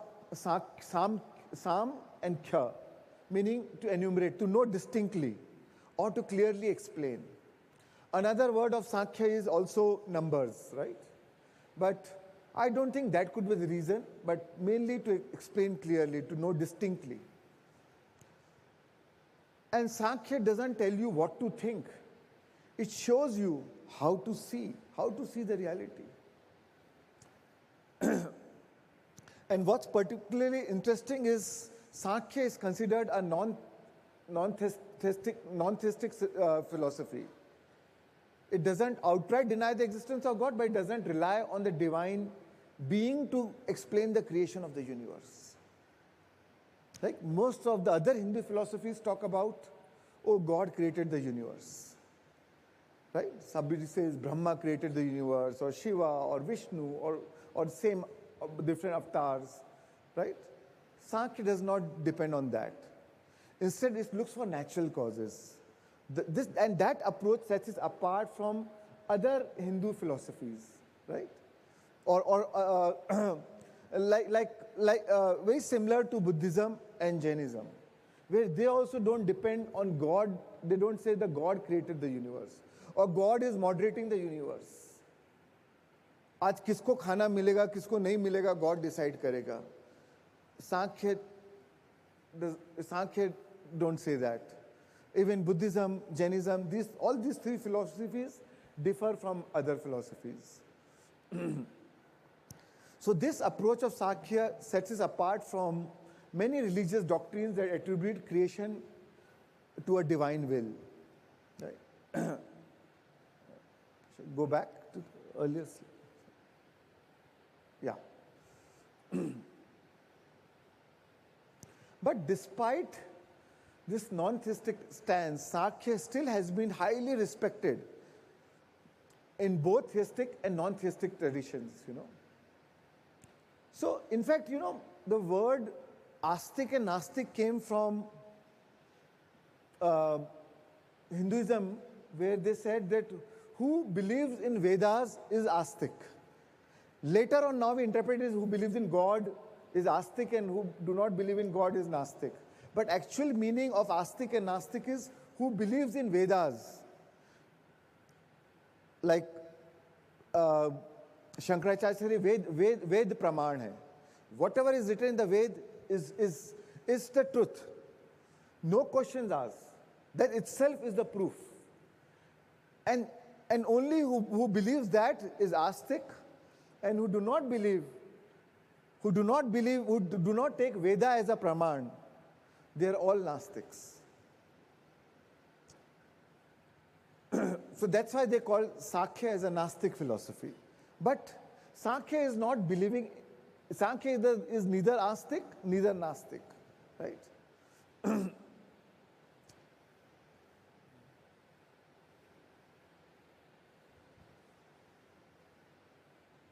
And today, science is proving actually what Sankhya told us thousands of years back. Today we have powerful scientific tools like NASA's Hubble and James Webb Telescope, ISRO's AstroSat, which all help us study the universe through various electromagnetic waves, radio, gamma, visible light frequencies. But thousands of years ago, imagine Today we can still see, okay, this is the universe, this is how it looks like, or this is the black hole, this is how it's expanding. But imagine thousands of years, such instruments, without such instruments, our sages gave us the answers. They also sought answers, but they went deep within. They became one with the existence. They became as a pure consciousness. Then when they saw things as a reality, they gave us all these philosophies. They observed the nature, engaged in deep contemplation, and developed these philosophical systems to explain the cosmos and our existence. And Sankhya philosophy is so logical that even today, and many other philosophies are also, every philosophy you read, the beauty of every philosophy is when you read it, they give such a profound logic and answers, and they convince you, and at that time you feel, oh, this is the only right truth.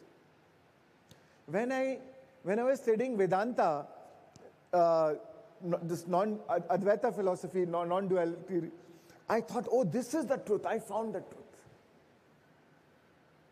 So all philosophies with so much of logic and so much of analogies and examples, you actually start believing that, oh, this is the only truth.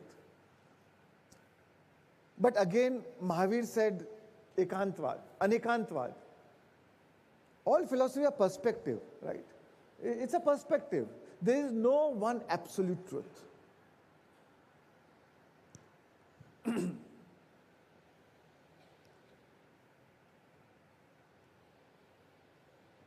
T.S. Eliot, a Nobel-winning poet, he said that the Indian ancient philosophies are so profound, which is developed by all the Indian sages, that in front of them, European philosophers looks like a school children by comparison.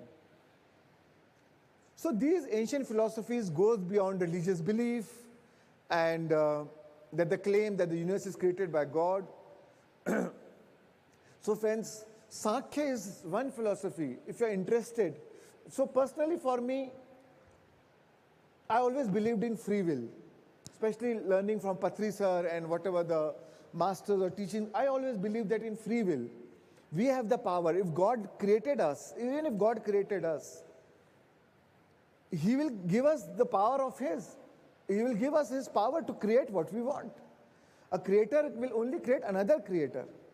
He will not create another servant to dominate and rule them, right? So I always believed in free will and logic and a scientific temperament.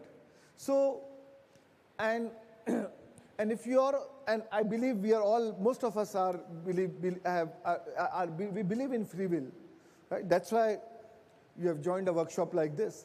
So this Sankhya gives us that logical and scientific approach, which affirms your free will, rooted in ancient wisdom. And if you want a philosophy like that, then Sankhya is the one for you. Sankhya is one such highly scientific philosophy. So now, Sankhya, how we get to know that Sankhya is the oldest philosophy?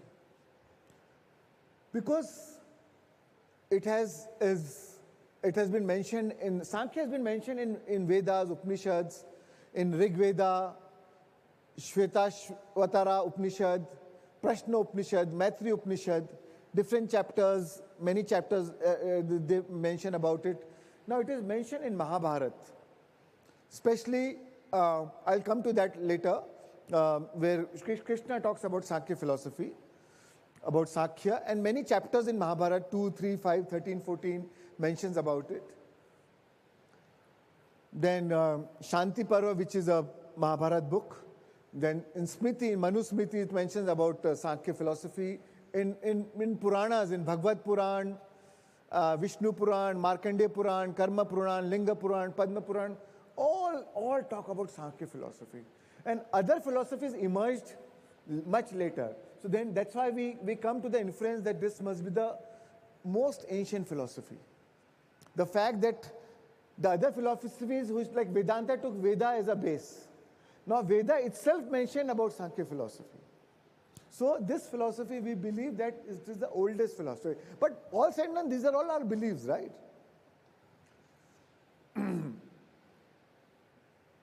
Now, about in Bhagavad Gita, very interesting. In Bhagavad Gita, Lord Krishna says, Siddhanam Kapilo Muni. He said, among the perfect... So Sankhya philosophy is developed by Kapil Muni, by sage Kapil Muni. Right? He is the founder of Sankhya philosophy. And in Krishna says in Bhagavad Gita, Siddhanam Kapilo Muni. Among all the perfected beings, I am Kapila the sage. Right? So he considered Kapil Muni as the most perfected human being. Right? In Bhagavad Gita chapter 2, introduced Sankhya as a path of knowledge. It talks about Sankhya Yoga. In chapter 13, Krishna talks about Kshetra and Kshetrajna. Kshetra means field, the quantum field. Where Krishna says, we are the field. And exactly what Sankhya talks about, Prakriti and Purush. Prakriti is the quantum field, Purush is the consciousness. Right? So Krishna talks about Kshetra and Kshetrajna, where he says, we are the Kshetra and consciousness is the Kshetrajna. Who is observing the Kshetra? He says the body is the field, body is the Kshetra, and the one who is observant, who is observing everything, is Kshetrajna, is consciousness. So, then Sankhya talks about three gunas, sattva, rajas, and tamas, which came from Sankhya philosophy, which we'll talk about it when I go deeper into Sankhya. Again, and in many philosophies took that concept from Sankhya. And it has been, same thing has been reiterated in many other philosophies, including Bhagavad Gita, chapter 14. In Shanti Parva, it is a proper philosophical discussions, including on Sankhya metaphysics, you know. So,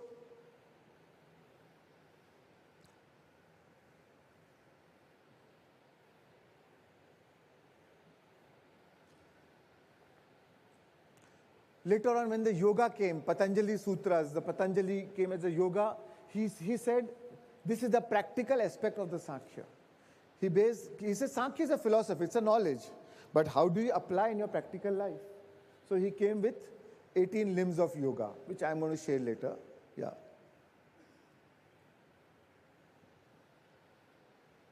So the source, how we get the Sankhya philosophy, how we got this philosophy, it is before 4th century BC, we got this philosophy from Ishwar Krishna. He was the one who... So the original text, which says the Kapil Sutra, or the Sankhya Sutra, that is lost. It maybe we'll find sometime in future, but that is lost. We are not able to find it. But at different times, different traditions have talked about Sankhya philosophy and the concepts.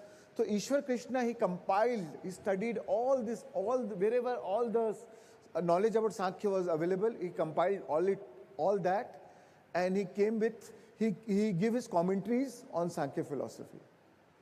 He gave around 72 verses on Sankhya, and that is how you get to know about Sankhya philosophy. And then it has been translated later on with many scholars, many Western scholars studied it and translated it. So the original book of Sankhya, if you want to read it, is by Ishwar Krishna, right? And then if you want to read it in English, which I read was of Henry Thomas, right?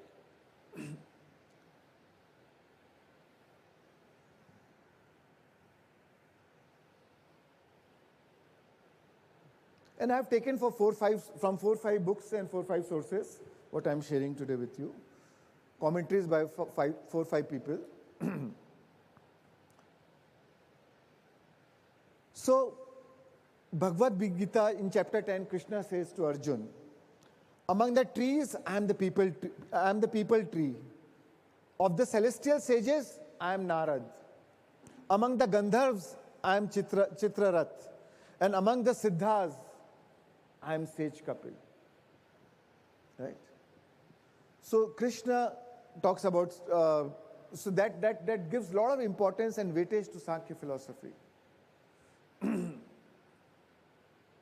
So the beauty of Sankhya philosophy teaches not to escape from the reality. Not to think कि अरे जगत मिथ्या है, झूठा है, ये तो सब माया है, run away or escape from it. It teaches not to escape but discernment. It says, have a clarity. Call a spade a spade. You should be able to look at things properly, right? It tells us about the wisdom to see the actor in the stage as not the same, right? You should be knowing that you are an actor, and to see the actor and stage as not the same. That we are not, we are both, while we are doing our as an actor role in this stage of life, but we are still an actor. But we forget our identity, we become one with the stage, we forget our original self, and we become so engrossed in the drama that we become a part of this. But Sankhya gives us that clarity. So as I told you, the Sankhya philosophy is founded by, the founder was Kapil Muni, and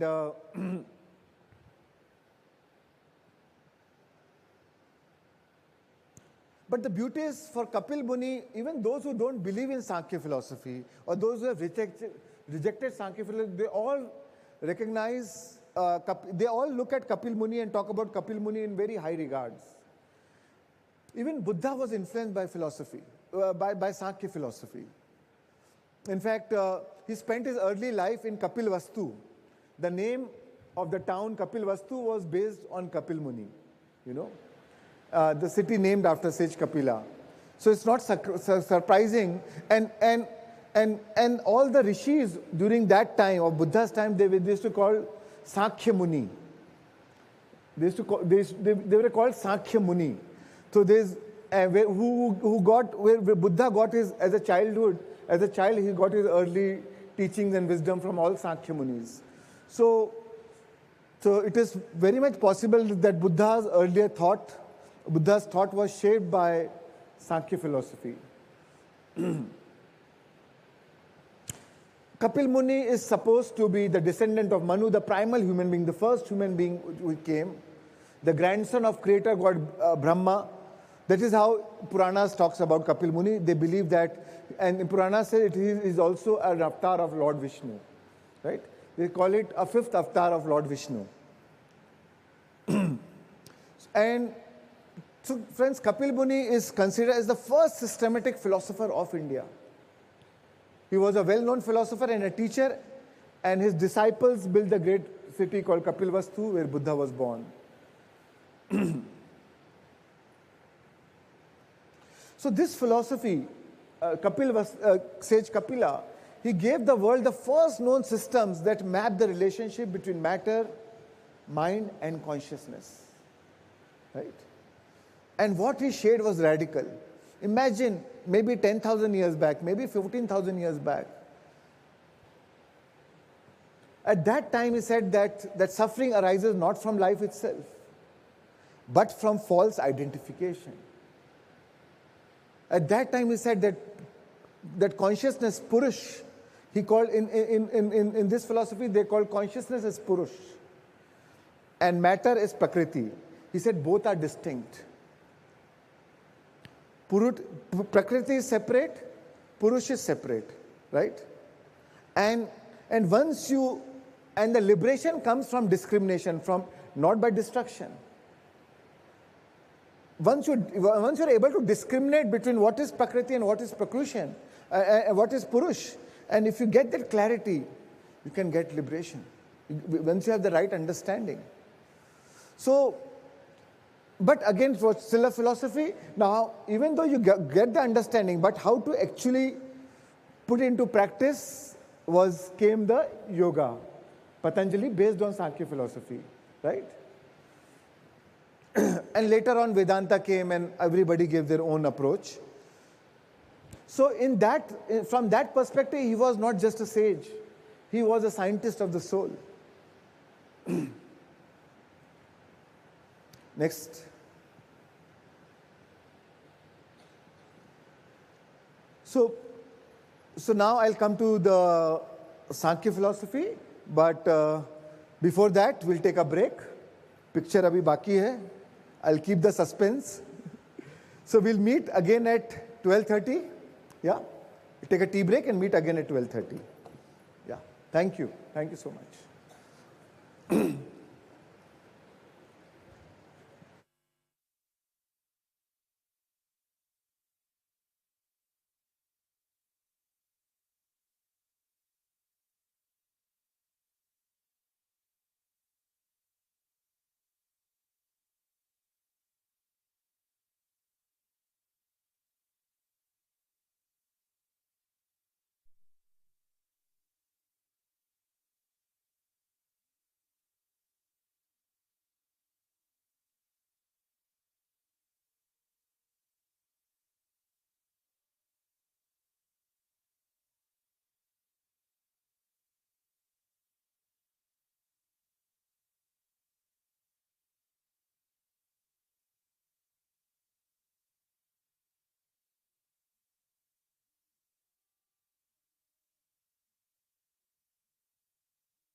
So hello and welcome back from the break, everyone. Just two quick announcements. Today we are going to have a walking meditation for which your earphones are a must. So make sure you have them with you. But if you don't have them with you or have forgotten it, you can buy it from the store on the left when you go down the stairs. And also, if you get a chance to visit the store, please do purchase some books because you have a voucher in your kit for which you can buy the books at a discounted price. So make sure to utilize that. And we are going to begin the session. But before that, we are going to raise the energies with a dance. So can I request everyone to get up? And we'll do some shaking and dancing to bring all the energy up again.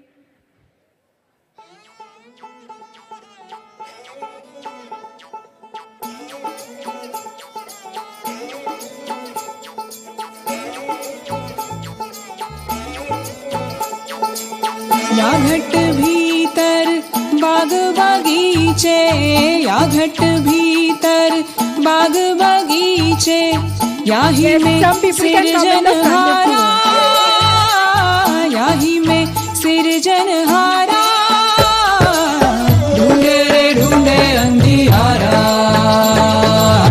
ढूंढे रे ढूंढे अंधियारा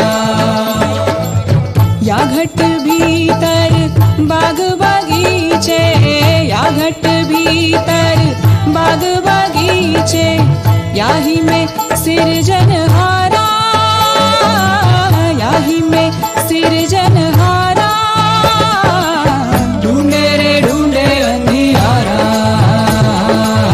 ढूंढे रे ढूंढे अंधियारा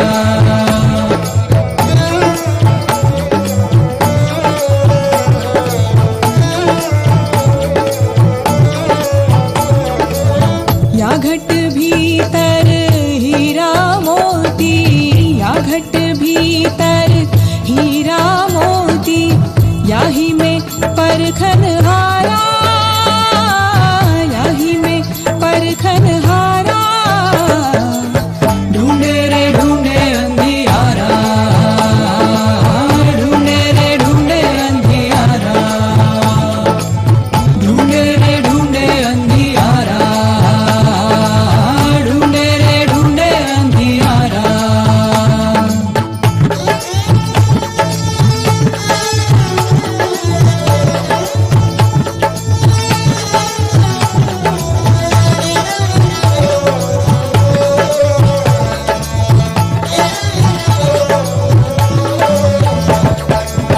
या घट भीतर अनहद बाजे या घट Thank you, everyone. Thank you.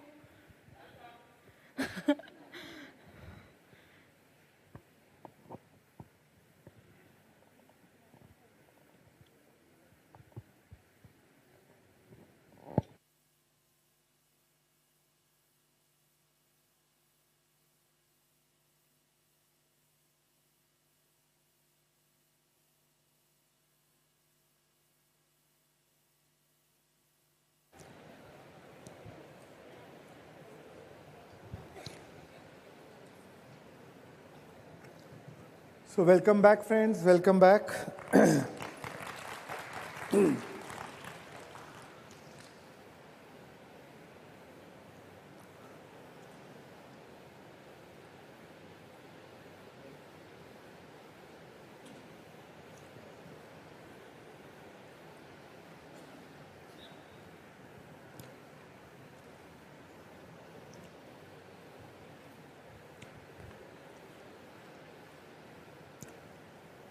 So let's continue now. What is the essence of Sankhya philosophy? What is the core concept of this philosophy? So every philosophical system begins with some foundational principle, right? From where the whole philosophy emerged. And for Sankhya, this is Satkaryavad. So the idea is, whatever you see as a cause, like Sankhya talks about Prakriti, Purush. So Prakriti, whatever you see as a cause, whatever you see as an effect. So Sankhya says whatever has some cause, right?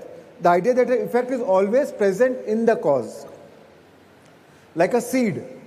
The seed has a potential to to become a tree, right? So, so the effect is always the cause and the effect. But the effect was, the tree was always present in the seed. So the effect or the potential of the effect was always present in the seed. So same way Sankhya talks about the idea that effect is always present in the cause, right? Like in specific to Sankhya, it talks about quantum field. It says what quantum field, what we say quantum field from the scientific perspective, Sankhya says it Prakriti. So Prakriti always had the potential, possibilities, waves of possibilities. And that's how everything what we see as matter came from, right? From that field. So what you see as matter, whatever you see as matter came from that field, and the potential was always existed in the field. So that's what they call it Satkaryavad. The idea that the effect, karya, is always present in the cause, karan. Karan karya. So, and so that's why, and Sankhya said Prakriti always existed. Right? Sankhya says that two things always existed. One is Prakriti and one is Purush. वो प्रकृति को किसी ने बनाया नहीं, field को किसी ने बनाया नहीं. Field was like Purush is eternal, like our consciousness is eternal. Same way, Prakriti is also eternal. That's why it's called dual philosophy, dualistic philosophy. Right? It was always there. And there's a Latin phrase, ex nihilo nihil fit, which science also says now. Today, quantum science also says that nothing can emerge, only nothing can emerge from nothing. सिर्फ कुछ नहीं से सिर्फ कुछ नहीं बन सकता है. Zero से सिर्फ zero ही नहीं. Zero से only zero can come out.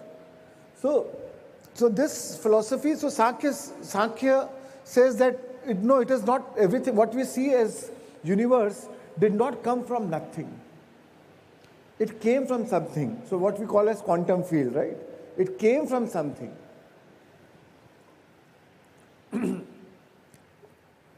And even so something cannot come from absolute nothingness. And even in the Big Bang theory assumes an initial dense point or some singularity. So something had to be there to begin with. Right? Like in Sankhya, the example they give is, अगर तिल है तो तेल निकलेगा, right? मिट्टी से तेल नहीं निकल सकता. तिल है तो तेल निकलेगा. So something has to be there. The potential has to be there in the til, so that the oil came out. So तेल कोई हवा से नहीं बन सकता, right? पानी का तेल नहीं बन सकता. So something has to be there. The source में that possibility has to be there. Then the effect comes, right? The cause and the effect.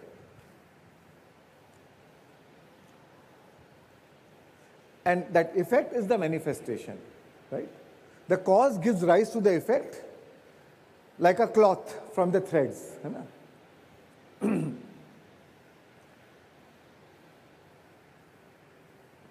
So Sankhya says there is new creation. There is no really new creation. It's only evolution. Right?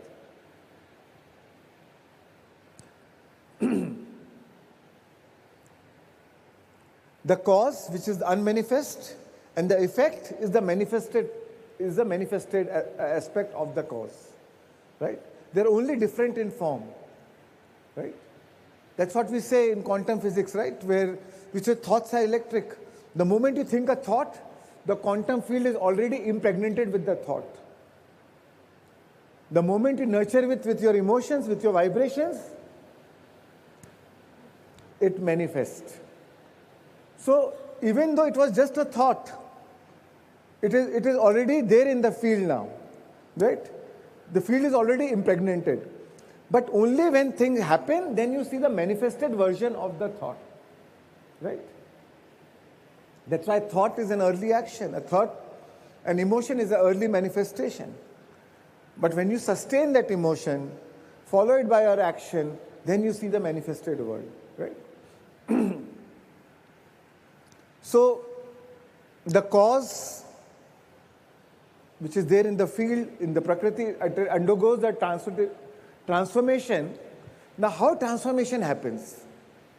The Sankhya philosophy says due to the interaction of the gunas. And I'm going to share more later.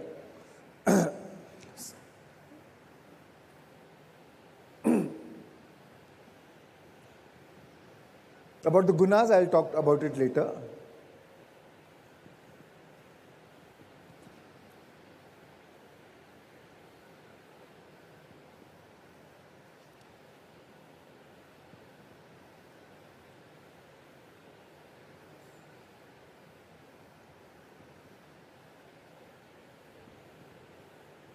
Now, another concept of Sankhya is, for anything to be manifested, there has to be two reasons. One is Nimit Karan and one is Upadan Karan. So, Nimit Karan is the person who is like a clot, like a clay in a pot, right? So so for the clay to turn into a pot, there has to be a potter, right? So the potter turned the clay into a pot. So the potter is a Nimit Karan, right? So here in Sankhya philosophy, what we talk about, consciousness creates, right?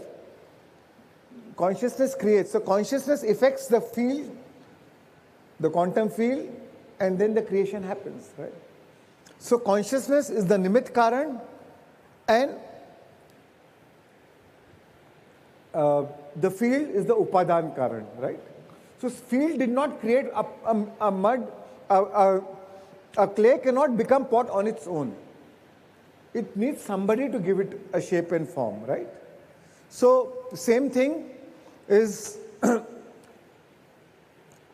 so that's why Sankhya recognize the importance of both, the consciousness and the field, right?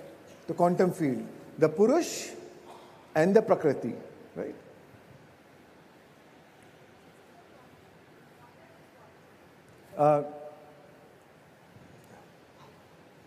And I'm going to share all these slides to you all, and whatever, since the beginning of the workshop till the end, whatever slides, videos, whatever you are seeing will be shared by you, which you can download it.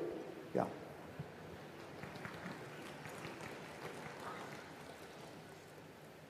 So the potter is what in this? Potter. Right. So you have the mud and the matter which is manifested, Yeah. and the potter is the medium in my understanding. Yeah. And the potter is what? Part of the consciousness, bigger It's consciousness. That's what? It's consciousness. I'm going to explain again about consciousness. And I don't know, but the he and the she energy is a part of this Prakriti and Purush. Yeah, so they say Prakriti is a she energy, Yes. Purush is a he energy. And that he and she energy is also part of our body. Us, which because is the, we are a combination of both Purush and Prakriti. Exactly. Right? So the consciousness is the smaller the thought, and the she energy is the feeling and manifestation. Am I understanding it correctly? Yes. Thank you. The thought, no. To some extent. The thought is like a male energy, feeling is the female energy. Exactly. Yeah. Thank you.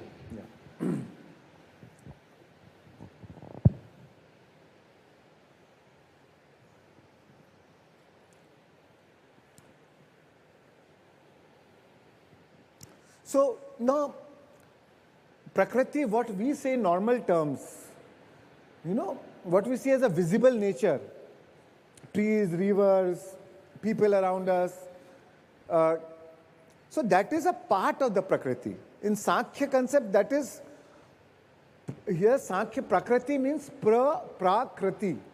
ये सब के पहले जो था, which is actually, it is manifested aspect of a form of Prakriti. But actually, what is actual in Sankhya means Prakriti is the quantum field, unmanifested part, right? The unmanifest potential that existed before the evolution, before the creation. That's why the quantum field, or in Prakriti, is also called Sarva Garbha, right? It is Jagat Janni. It is a bearer of everything what we see in the manifested world, right? It's a womb of creation, right? The mother of the world. Coming to your point, yeah. And Purush is often Purush, as the name itself says, man. So Purush is often interpreted as man, but in Sankhya it has nothing to do with gender. It's an analogy of gender, male, female. When two combine, the child is born, right?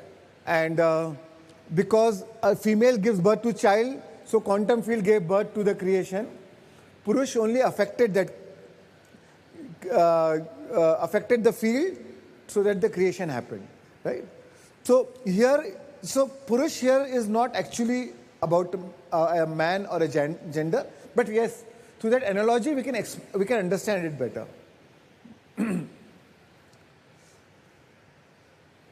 So word Purusha comes from Pur and Usha. Pur means space, place. Usha means the morning light or the energy. So Purusha means all pervading consciousness. The light, right? That all pervading consciousness, the energy that spread all across the universe. So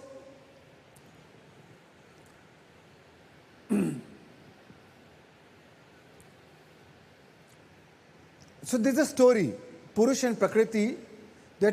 So are you guys clear? Two fundamental concepts, Purush and Prakriti. Consciousness and the quantum field. And you all know about now consciousness, quantum field. So this is a different terminology in Sankhya philosophy, that's it. Same concept. So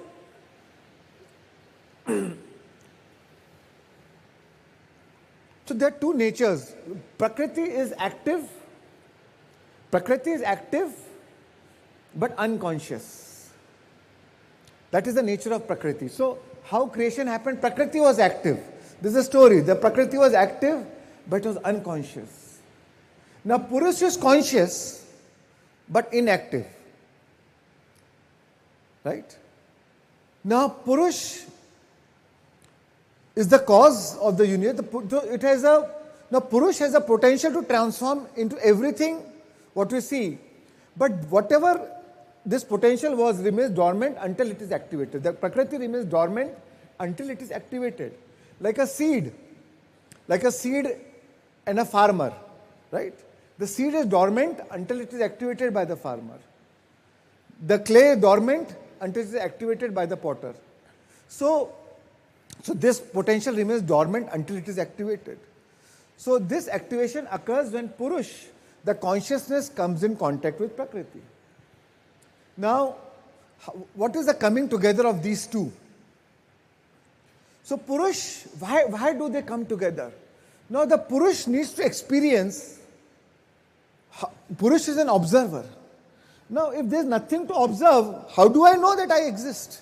I'm assuming I am the Purush, I am the consciousness, I am the observer. But if there is nothing to observe, how do I know I exist? So, and a desire came or a impulse came. Oh, I want to experience myself.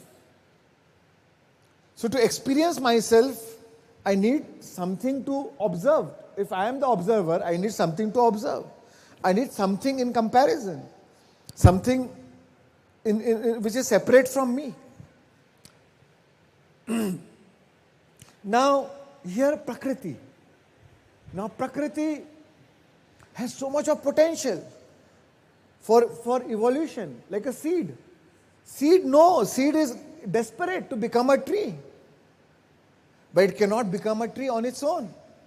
So seed is looking for a support. He is looking for a farmer. Somebody should come, right?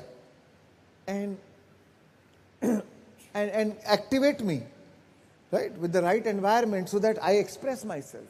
So Prakriti is desperate to express itself.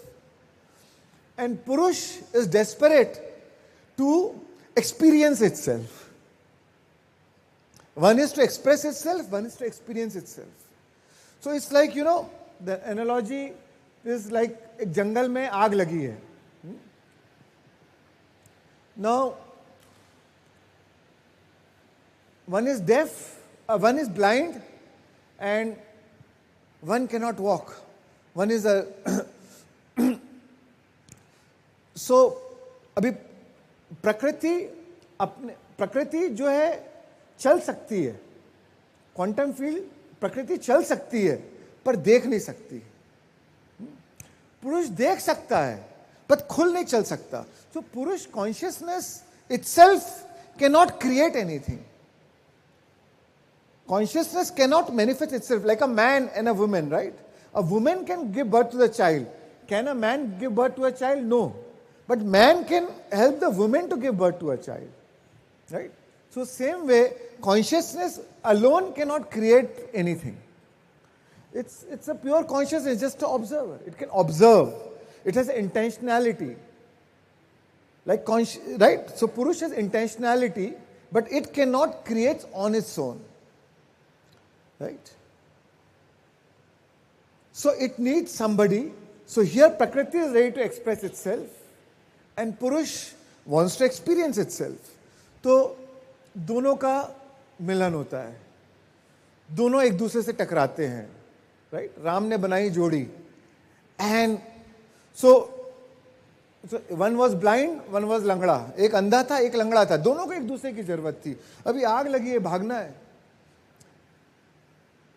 Right? तो दोनों को एक दूसरे की जरूरत थी. तो क्या किया? जो अंधा था उसने लंगड़े को अपने कंधे पे बैठा लिया. राइट? प्रकृति चल सकती है, नहीं, पुरुष चल नहीं सकता. पुरुष चल सकता है, पुरुष देख सकता है पर चल नहीं सकता, वो लंगड़ा है. तो जो अंधा था उसने लंगड़े को अपने कंधे पे बैठा लिया. तो अंधा जो है,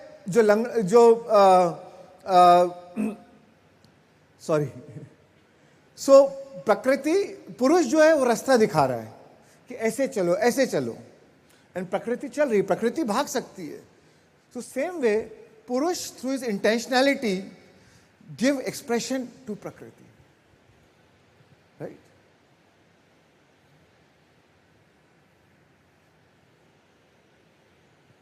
The very word consciousness, if I cannot experience anything, how do I know I am conscious also?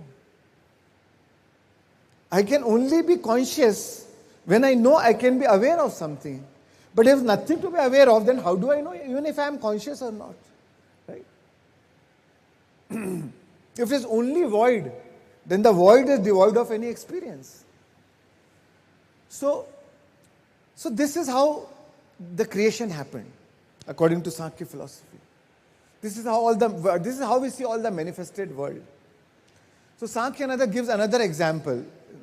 This is a dancer and an audience and the person watching the dance. So dancer is an amazing dancer, you know. She's an amazing dancer, but she only, unless, if there's no audience, what is the purpose of her dancing? So she is eager to have an audience, to somebody to appreciate, somebody to clap. So dancer is eager to have an audience, and the audience and the watcher is eager to see the dance. The audience is the Purush, still unmoving but present, right? Observer.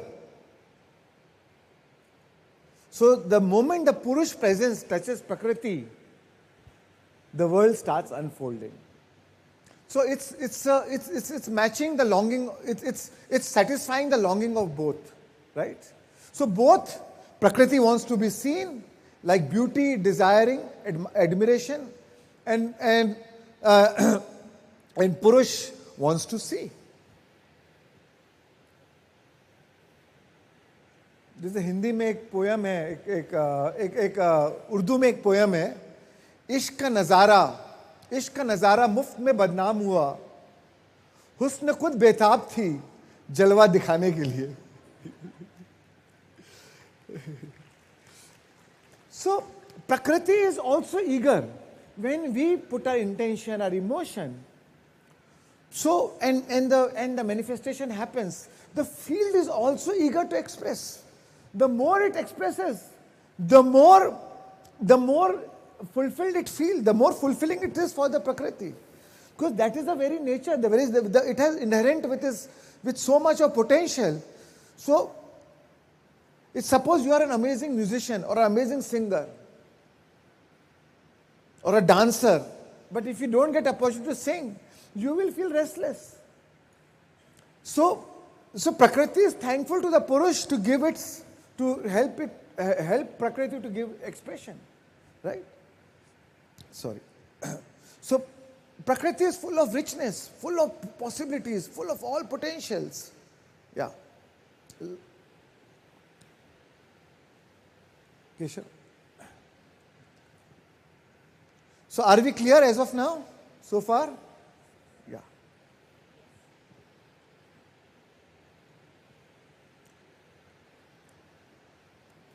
Now, Prakriti, the moment Purush comes in contact with Prakriti, now Prakriti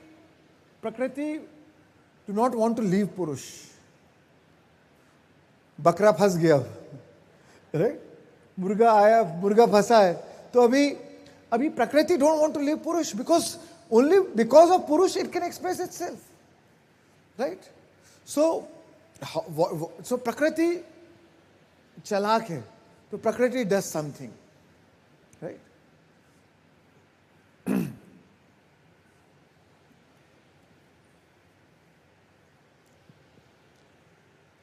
So two things existed, Purush and Prakriti, clear? Now Prakriti को पुरुष को हमेशा अपने पास रखना है, right? तो प्रकृति क्या करती है, पुरुष को सबसे पहले first thing it gives, प्रकृति gives to the Purush is intellect. किसको intelligence दे दो. The moment Purush gets intelligence, पुरुष फंस गया. अब वो प्रकृति के जाल में फंस गया, right? The moment Purush light falls on inert Prakriti, right? The first thing emerges is intellect.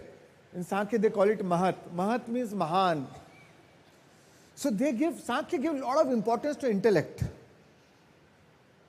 Intellect is amazing because it helps us to discern, to logically think, to scientifically approach things. So what first thing Prakriti gives to the Purush is intellect. Now, from intellect emerges ahankar, right?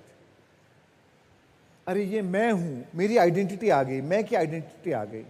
Now, two things is, what Sankhya philosophy talks about is, Prakriti is one, the quantum field is one, but Purush are multiple Purush. Like, I am one Purush, you are one Purush, he is one Purush, everybody, as many souls, as many Purush, as many conscious, all consciousness are independent. And that's why, and Prakriti is one, right? What we yesterday read about quantum field is like a mirror of all experiences. Your consciousness will create your experience, right? Her consciousness will create her experience, my consciousness will create my experience. So for every Purush, same Prakriti, same quantum field. For every consciousness, quantum field is same. Purush are many, right? So Sankhya ne, and जैसे ego दिया, now I feel individualized. अब मेरा नाम, अब मैं और फंस गया. ईगो आ गया, मेरी आइडेंटिटी आ गई, मेरी पर्सनालिटी आ गई, मेरा नाम, मेरा धर्म, मेरा रिलीजन. अब ईगो ने अपना ड्रामा चालू कर दिया, राइट? सो अब जो है पुरुष और फंस गया.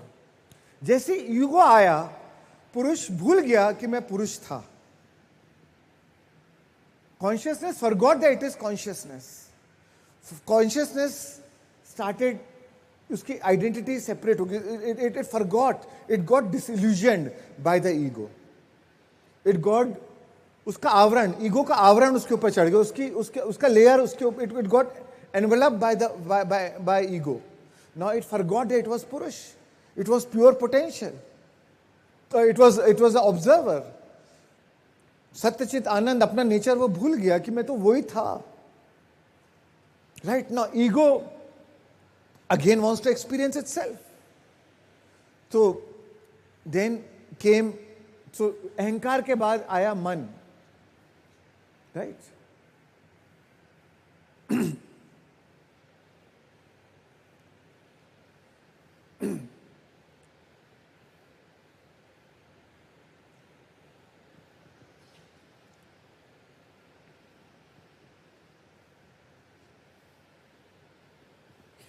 So again, man, it's all, so Mahat, intellect, ahankar and man, all three are inner apparatus, right? It's intangible. You can't see it, right? You can't see an intellect. You can't see an ego. You can't touch and feel your mind, your man, your manas, right? So now they need something to perceive. Now, if I have my identity, but I need something physical to experience, to experience the reality, right? So, अब आ गई इंद्रियां, पंचेंद्रियां, five indriyas of cognition: the eye, the ear, the nose, the tongue, the skin, right? These three allow consciousness to perceive: intellect, ahankar, and manas, right? The mind, the intellect, the ego, and the mind. That allows things to perceive. But you need something tangible to experience. So came all these five panchendriya, we call it Gyanendriya, the eyes, the ear, the indriyas of cognition, the eyes, the ear, the nose, the touch, the skin. But if you have only eyes, ear, nose, touch and skin, you still can't do anything. Right? Only eyes, what will it do? When you die, when the consciousness is gone, only eyes, there's nothing. Right? So only eyes can't do anything. So now came indriyas of action. Now Prakriti ne diya indriyas of action. कि अच्छा ये अभी और चाहिए तो चलो मैं आपको indriyas of action देती हूँ. So Prakriti gave hands, feet, speech, excretory organs of reproduction. Right? ये हो गई कर्मेंद्रियां. तो पहले आई ज्ञानेंद्रियां, फिर आई कर्मेंद्रिया, indriyas of action. Okay, now you can move around. Now you can experience the world. Okay? But अभी तो world में कुछ है ही नहीं. Then what do I experience?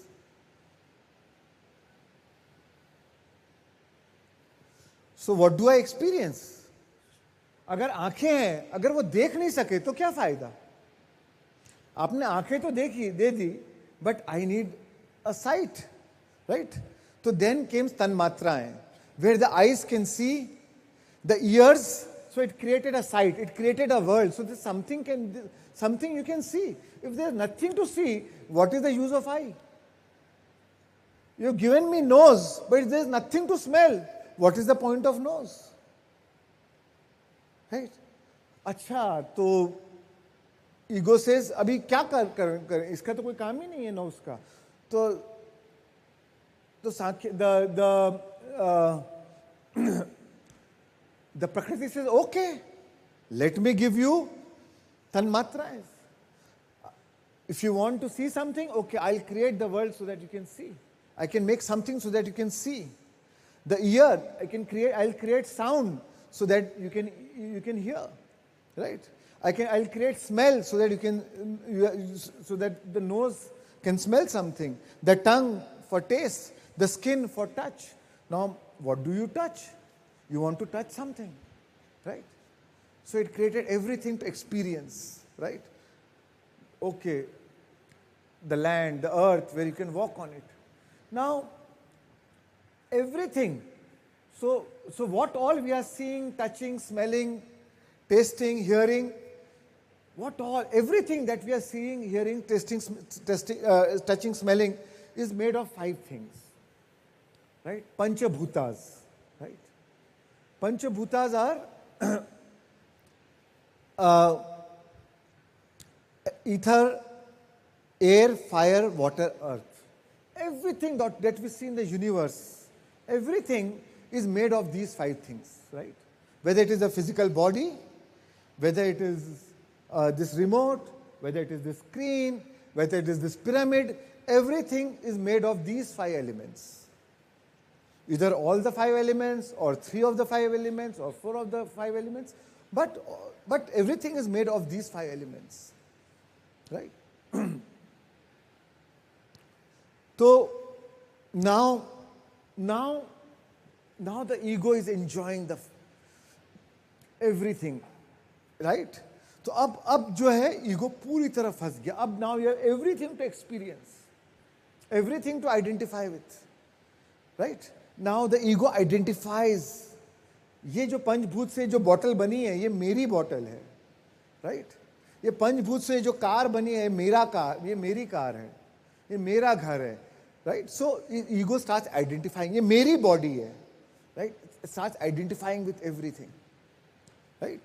पहले इंटरनल था, जस्ट एट बॉडी लेवल पे था, एंड नाउ अब एक्सटर्नल लेवल पे आ गए, तन मात्रास एंड भूतास, right? So then we became completely externalized. Ego became completely externalized. And the more ego became externalized, it forgot, the more it got distant from consciousness. वो भूलते गया, consciousness भूल गया, right? God wanted to experience the world. Consciousness, which I am referring as God, wanted to experience the world, right? Experience something. But the moment it started experiencing it, and the moment ego came, it forgot that he was God. The ego started pretending so well as a God that ego only started thinking it as a God, and forgot that actually I am the God, I am the other God. You know, that ego started feeling as a limited being. But ego started feeling that I am the only existence, forgetting that I am actually consciousness, I am an eternal being. Ego forgot that, right? वो फंस गया, ego फंस गया. So all these bhutas these are dense physical elements. When we say pancha bhutas, these are the physical elements what you see, right?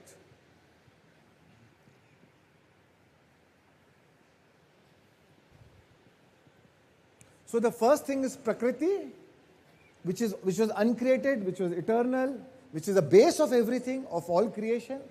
And when the changes start happening, they call it Vikriti, right? Modification. अब प्रकृति के अंदर modification होना चालू हो गया, right? With the help of all these 23 aspects of which was given by Prakriti to Purush. Right? Mahat, Ahankar, Manas, Indriya of cognition, the Gyanendriya, Karmendriya, Tanmatras, and Panchabhutas. Right?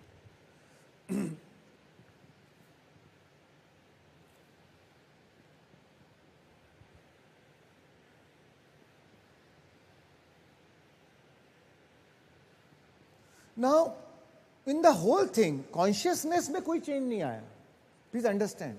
Consciousness in itself के ऊपर कोई change नहीं आया, उसके ऊपर एक illusion आ गया, एक पर्दा आ गया of ego, intellect and ego, right? It's not that the consciousness में कोई शिफ्ट आ रहा है. Consciousness can not be change, it can not transform itself. उसके अंदर कोई चेंज नहीं है. It still is remaining pure, untouched by everything else.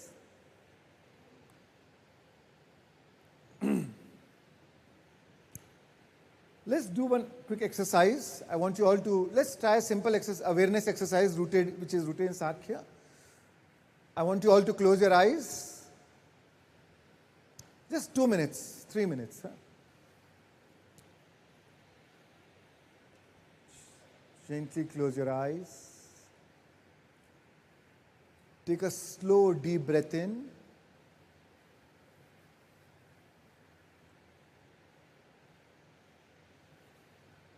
And gently exhale.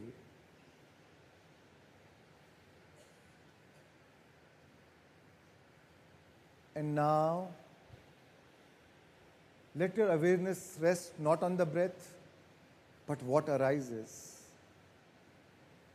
It might be a sound, a thought,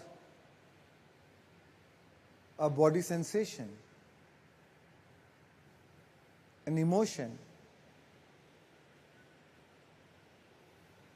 Let it come and let it go.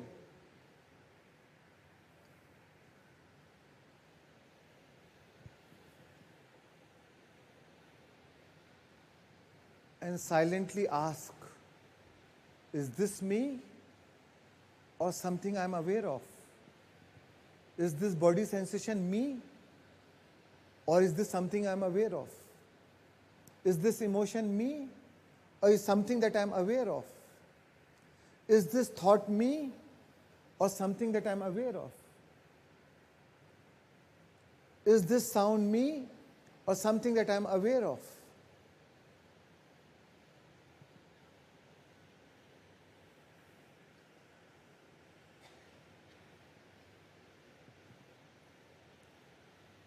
If it comes and goes, it's not you. If it changes, it's not you. You are the one who sees it all. You are the Purush, the consciousness, the seer, not the seen.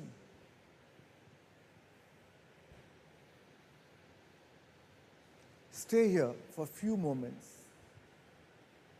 just watching, not identifying,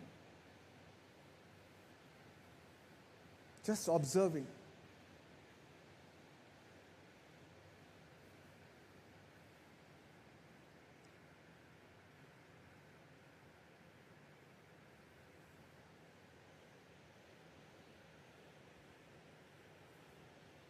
Even this silence is being observed.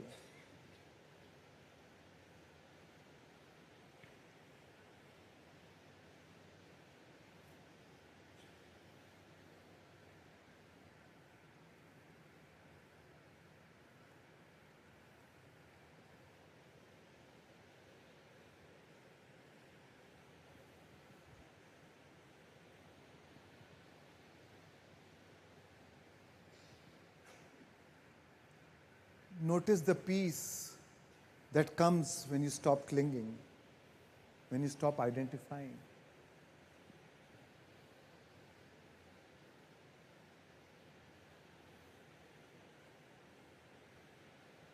When you are just an observer.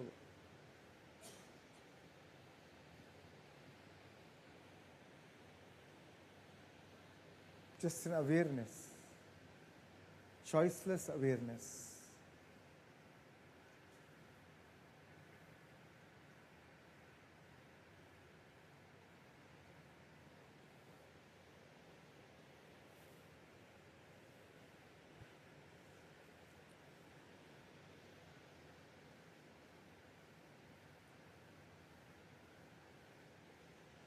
And now, when you're ready, you can gently open your eyes.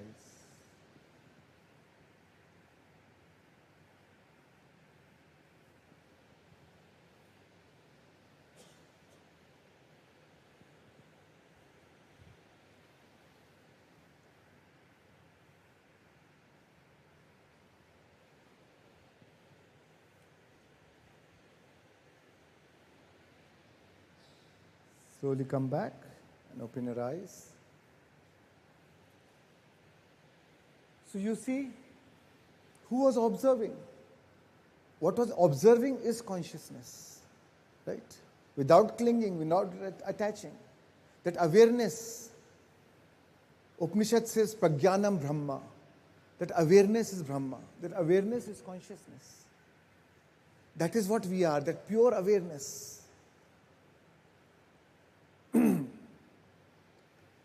And what we are observing is Prakriti. One who is observing is Purush. What is being observed is Prakriti. Right? Whether it is your thoughts, emotions, which is part of manas, intellect, ego, identity, everything, body, everything. That what is being observed is all Prakriti. Who is observing is Purush. Even Advaita Vedanta defined like that, you know. If you want to experience Purush, because a Purush cannot be observed. He said whatever is being observed is Prakriti. In Advaita Vedanta they call it Maya or illusion. Whatever is being observed, but Sankhya do not say it's Maya. Sankhya say it's Prakriti. It is also true. It is also real in a way. I'm not denying its existence, but it is Prakriti. It is not Purush. Right?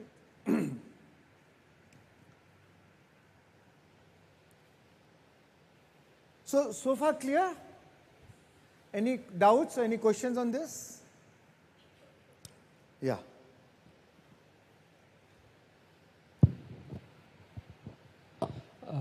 Hello sir, I'm Mahesh from Pune. Yeah. I have attended your last retreat where you explained Ashtavakra Gita, where we understood about Advait, and now you are explaining Sankhya philosophy. So when you started, I was a bit confused. Like now, last time you explained about Advait. I am also confused. ये मुझे फंसाने की कोशिश कर रहा है. No. I know your trick.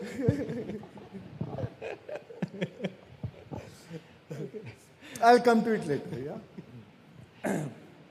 I'll explain the differences, right?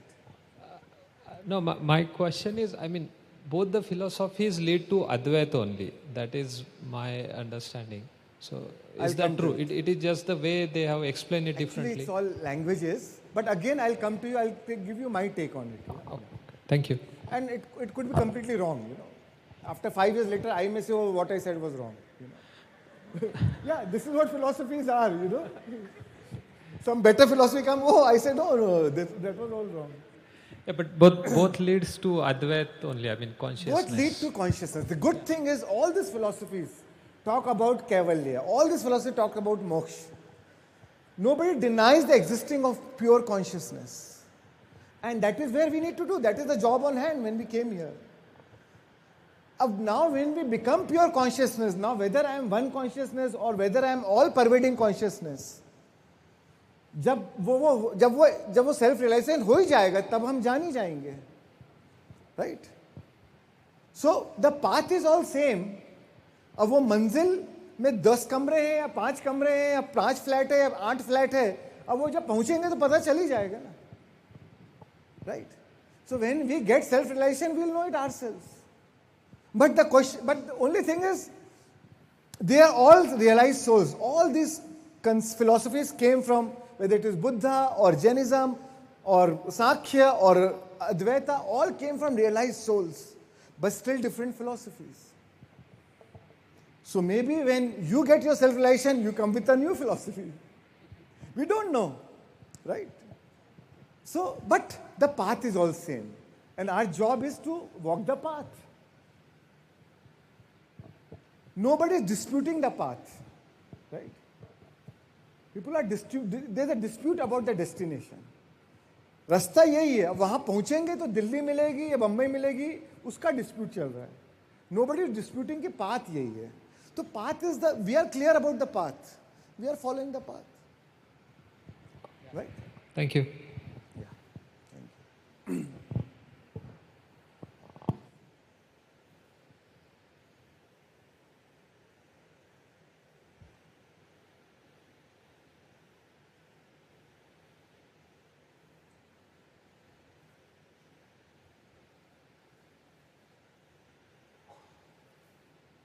Okay, so next slide. So I've tried my best to simplify it, right? So still it might feel heavy and a little bit overwhelming, but I'm trying to simplify, so I'm not going too much also into details, because I'm only trying to explain the essence of the philosophy, right? So I can give you from a few more examples, like a movie theater analogy. Yeah? Imagine you are sitting in a theater watching a movie, right? Now the screen represents Purusha, the observer, pure consciousness. It never changes, remains unaffected by what happens in the movie. Right?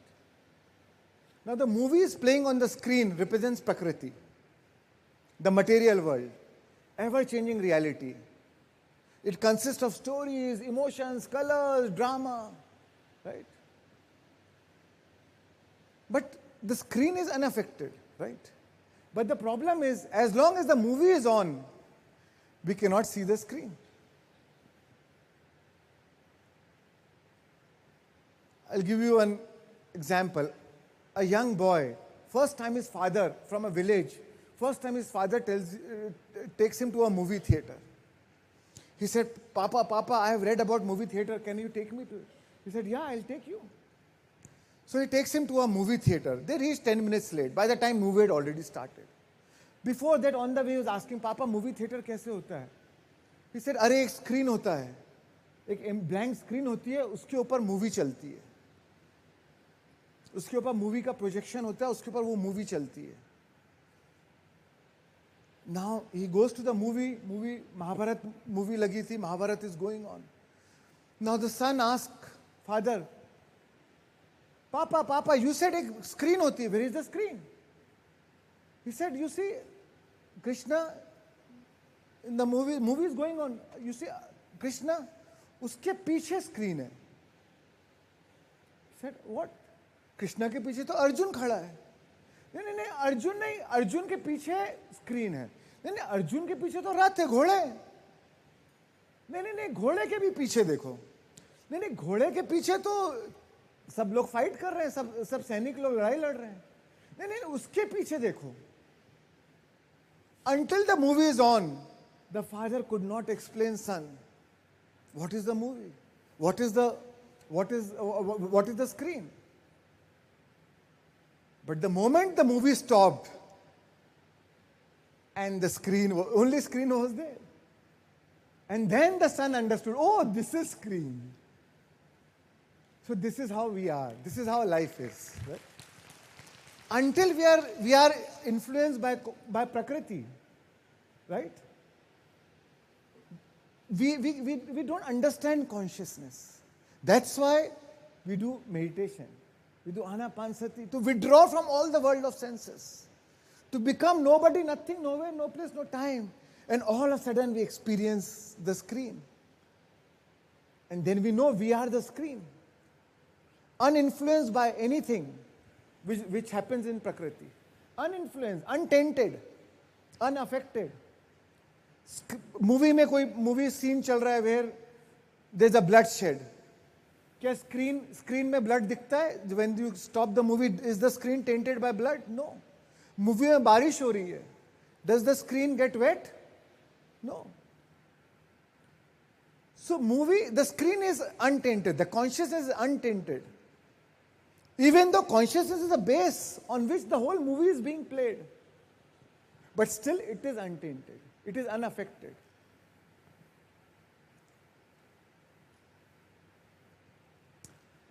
Is it clear now? Yes. Huh? Thank you. I'll give you one more analogy. Mirror and reflection. The mirror is the Purush. Right? It is clear and unchanging, but it reflects different images based on what stands before it. Right? The object is in front of the mirror. Right? Object is Prakriti, constantly changing. But the mirror itself remains the same. Mirror थोड़ी बदल रहा है.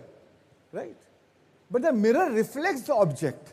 अगर object में change होगा, the mirror reflects the change which has happened in the object. But the mirror is not changing. Mirror is unchanging. So is consciousness, which is unchanging. Most people mistakenly believe that they are the reflection.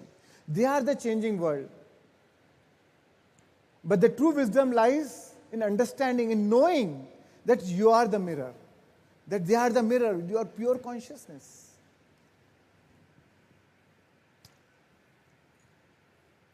I'll give you one more analogy. The sun and the clouds. The sun represents pure, Purush, pure awareness, the witness. It is always shining, even when we don't see it, right? Now the clouds represents Prakriti, material existence. Now they change, the clouds are changing, they are moving, they are sometimes obscuring the sun. Suraj ki roshni ko dhak diye. And makes us believe that it is not there. But just because the clouds have eclipsed the sun that does not mean that cloud is not there, that the sun is not there.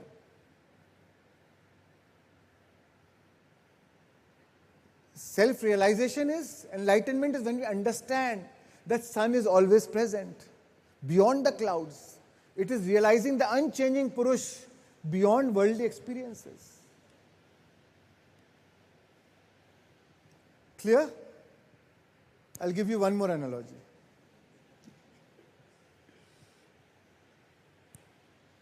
Chessboard. You see a chessboard? Now imagine a chessboard where the pieces are moving, right? They are competing, you are creating strategies. So all those pieces represents Prakriti, the ever-changing world. But the chessboard itself, which holds everything together, on the very platform on which all this game is being played, the whole game is being played, that remains unchanged. That is pure, that is Purusha, that is like Purusha, consciousness. But when we become identified with Prakriti, right? When we clinch with the Prakriti, now we started thinking that we are the chess pieces, constantly moving, struggling, fighting. But enlightenment comes when they realize that they are actually the chessboard, the observer of all movement. Right? Clear?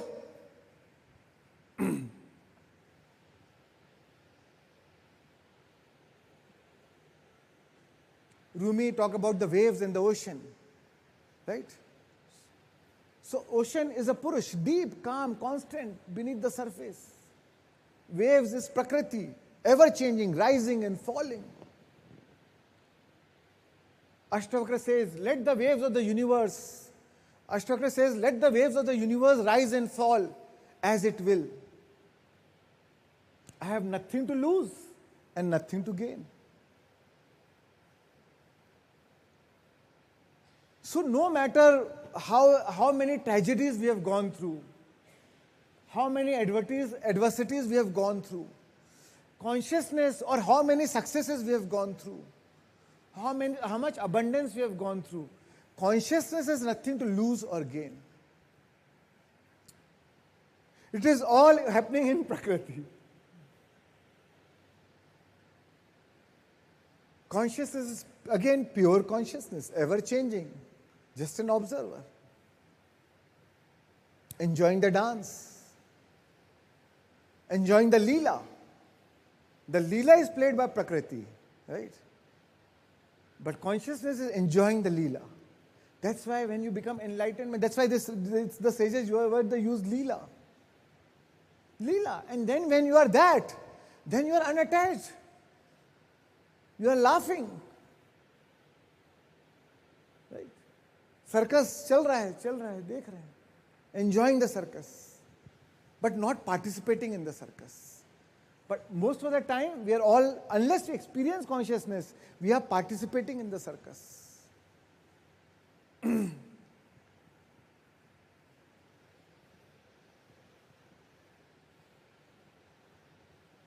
Clear? Play this. I've shared it in quantum physics also. This is the quantum field. This is Prakriti, pure potential. Everything came from that. And the moment the Purush observes, it starts collapsing. The moment the consciousness observes with his intention, it starts collapsing according to that intention.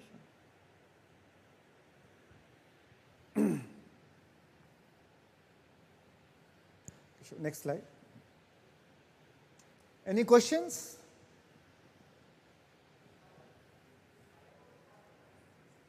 Mike. Now, I'll come to, yeah. Is your partner also part of Prakriti, or what do you term her? Your? Your partner, your wife. Both Prakriti and Purush. Because she also has consciousness, and she also has body and all the mind and the intellect. So we all are both Prakriti and Purush. Okay, thank you. Right. Sometimes I sad for the Purush. God is only Purush. हम तो दोनों हैं. Purush भी है, Prakriti भी है. We are having more fun. So that's why one day a human and a God met. Both exclaim, "My God."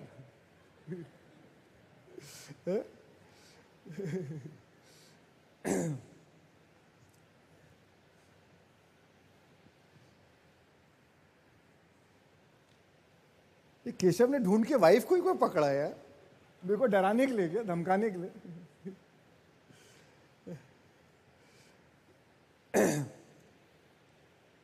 So now another thing of interesting concept which Sankhya philosophy talks about is Prakriti has three. What is the nature of Prakriti? What is the gunas of Prakriti? Prakriti के तीन गुण हैं, field के तीन गुण हैं, सत्व, रजस, तमस, and all are existing in a state of inertia, right? They all exist in the field. They all are existing. We all know about sattva gun, which is purity, knowledge, balance, peace, contentment, compassion, restraint, discretion. Rajas is activity, energy, desires, aspiration, ambition, movement, excitement, action. Is all coming from rajas.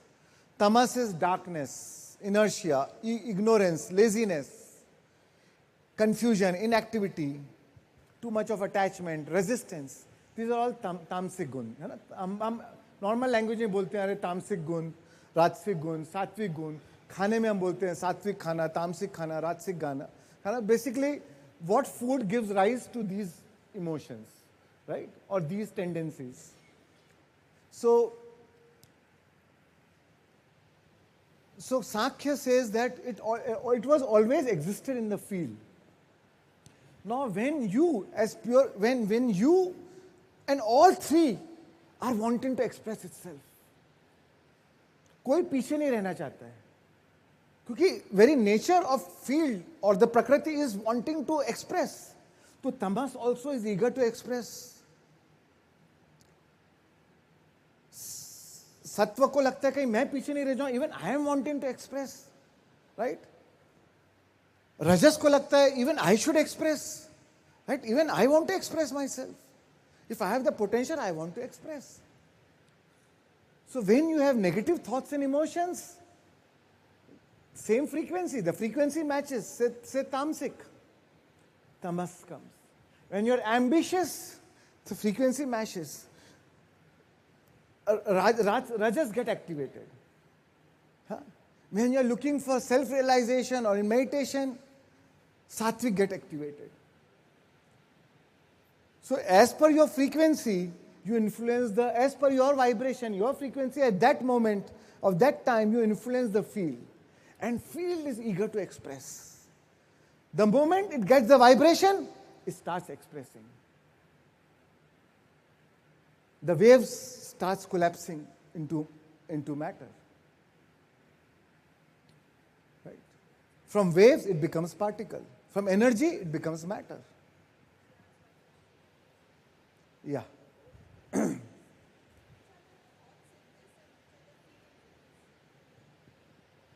Sorry.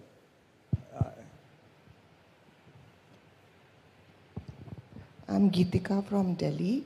Which are the thoughts here and which are the feelings here? I don't want to go much into detail, Okay, you know. fine. Yeah, doesn't matter whether it is negative thoughts or emotions, right? If the thought is like, you know, उसको मैं साले को देख लूंगा, छोड़ूंगा नहीं, उसने मेरे साथ ऐसे किया, you know, and the feeling is anger, frustration. So both are tamsic, right? Both Correct. are tamsic. No, that's fine, because somewhere you tell us to match the thoughts and feelings, abundance with freedom. You know. Okay, fine. And sometimes they are in opposite direction. एक सात्विक है, एक तामसिक है. All right, thank you.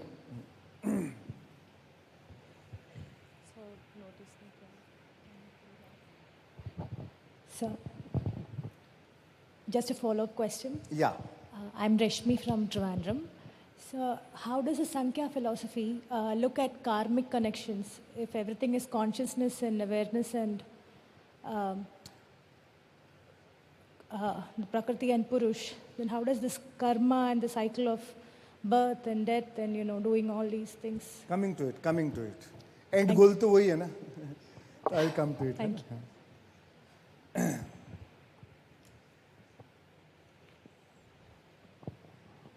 So actually the ultimate goal of the Sankhya philosophy is to go beyond all these three gunas, right? Because it's like na raga, na rag, na dvesh, right? Which Shankaracharya talks about, right? In even in what is that? Nirvan Shatkam.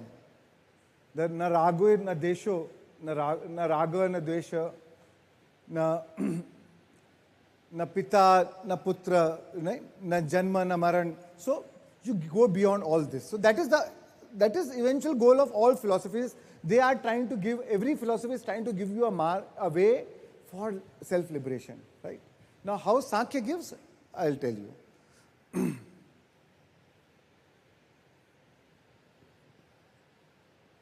You should go back again. Go back. I'll come back. Let me complete and I'll come back to more questions.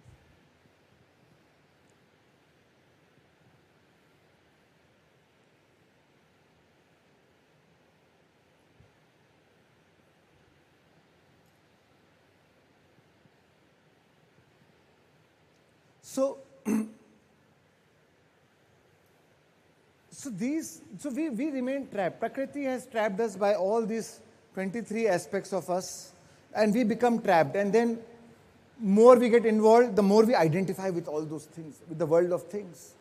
And then starts suffering.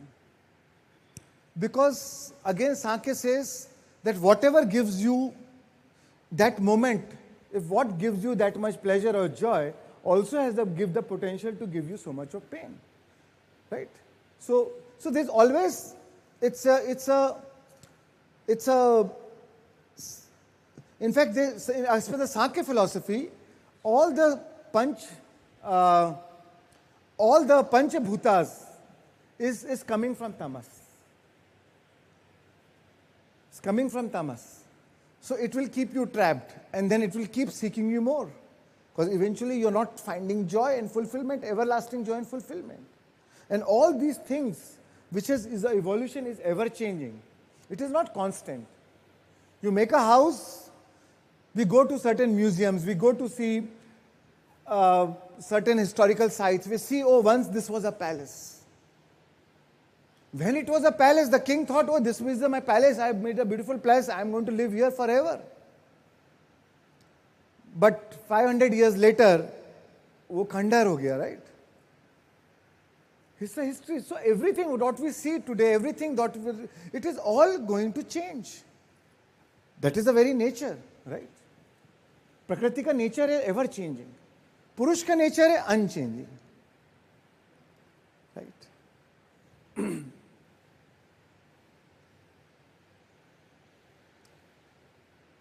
And Sankhya teaches about how all these three gunas, the sattvic, tamas and rajas, how they keep interacting with each other, and based on our actions, on our thoughts, or on our emotions, right?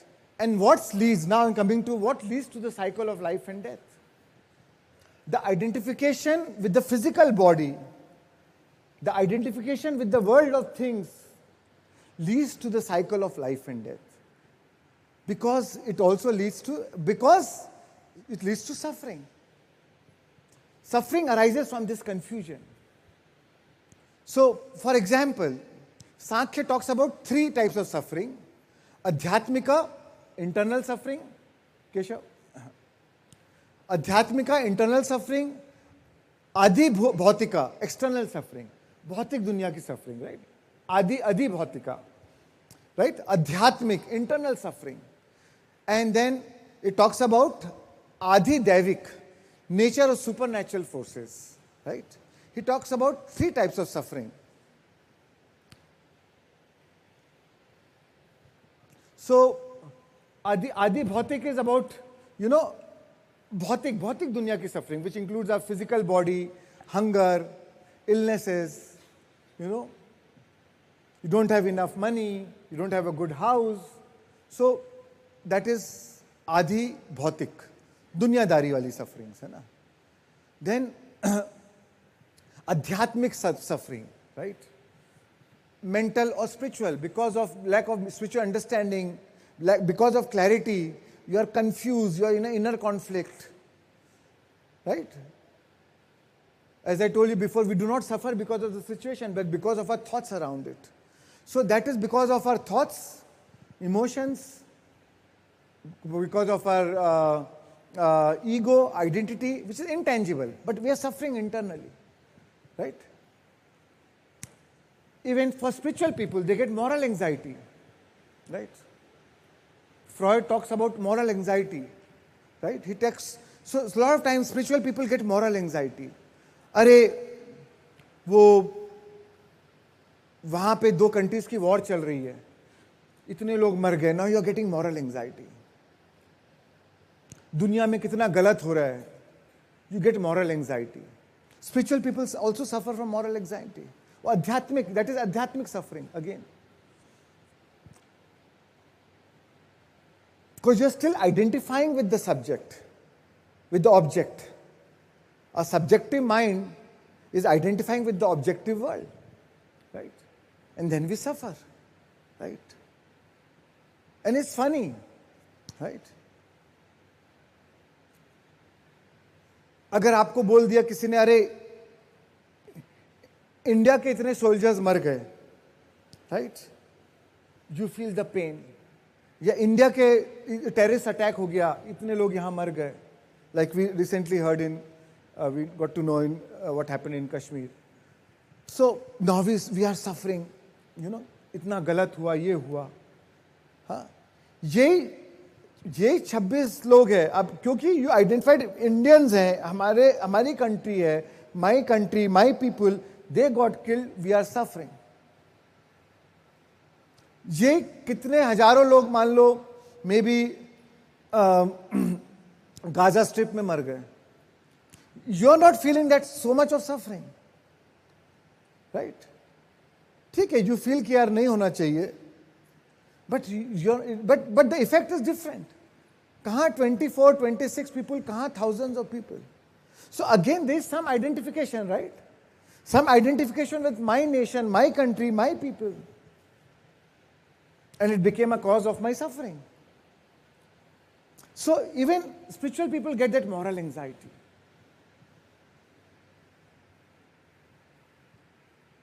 The truth is, the suffering, it is baseless.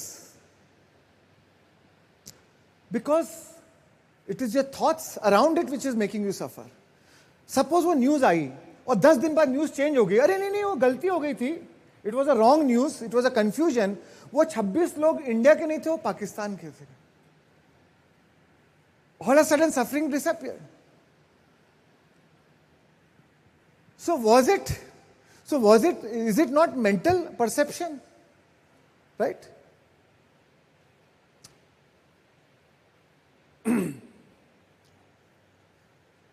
And then Adi Devik, Sankhya talks about, floods आ गए, some hurricane आ गया, या cyclone आ गया. So these are the few, these kind of things, which is by supernatural forces.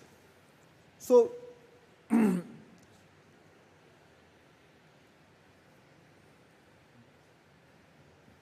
but all this effect, मतलब ये सब का जो effect हो रहा है, प्रकृति का इफेक्ट प्रकृति पे ही हो रहा है. प्रकृति ने ये सब बनाया, और बट उसका इफेक्ट प्रकृति पे ही हो रहा है. Purush is still an observer. He is unaffected. And the journey of liberation lies in this, that your pure potential, your pure consciousness, pure awareness, you are the observer, not the observed. Right? The more clearly you see this, the more freedom you experience from suffering. Right? The more you realize it. So, and Prakriti अपना role play करते रहती है, ego का अपना drama है. तो in the later part of this workshop, I'll talk about ego and how ego and its different traits of ego, right?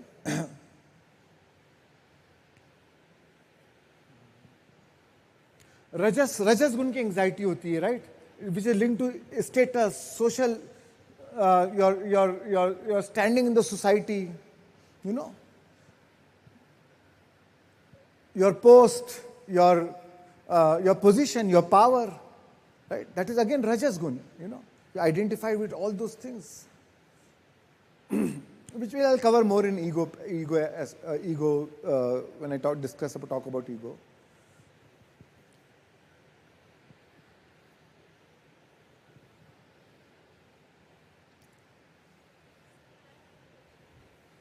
I'll come to it, right?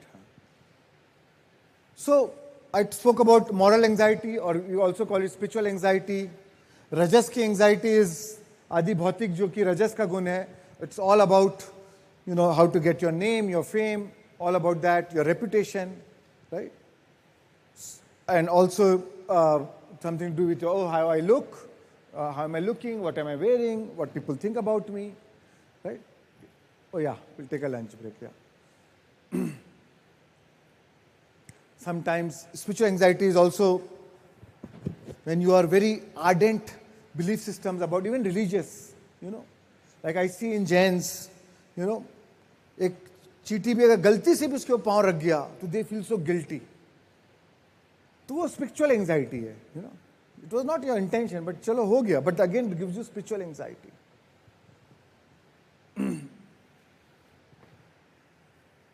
You have moral judgments against things. Because you feel you are moral, so anything which is immoral, you have a judgment towards it. And that gives you pain. And you're suffering because of that. Right?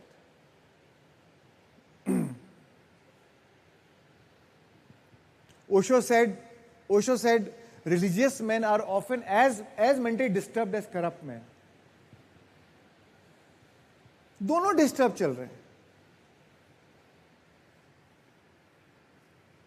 But this is not a criticism of religion, but because of moral anxiety, which can unbalance the mind.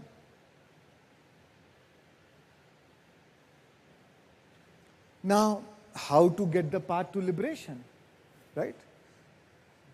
Just 5 minutes and we'll end. So freedom is not something we gain. Swami Vivekananda said, freedom is not something we gain, it is something we uncover. That's why it's called self-realization. You just realize consciousness is always there. You didn't realize it, I didn't realize it. But the moment I realize it, I get the freedom. The moment I get the clarity, the moment I understand what is Prakriti, what is Purush, the clarity comes. In all my actions, in all my emotions, in my mental clarity, the discernment comes. The very meaning of sankhya. Clear observation, clear understanding, clear discernment. Now the clarity comes. Once you are clear, there is no suffering. It's so comforting when you know that in spite of all tragedies and whatever bad thing has happened in your life, you have a consciousness which is pure, which is untouched, in which you can go and rest any time. Which is not even resting, which is what you are. That itself is so relieving, so liberating, so promising. Gives you so much optimism.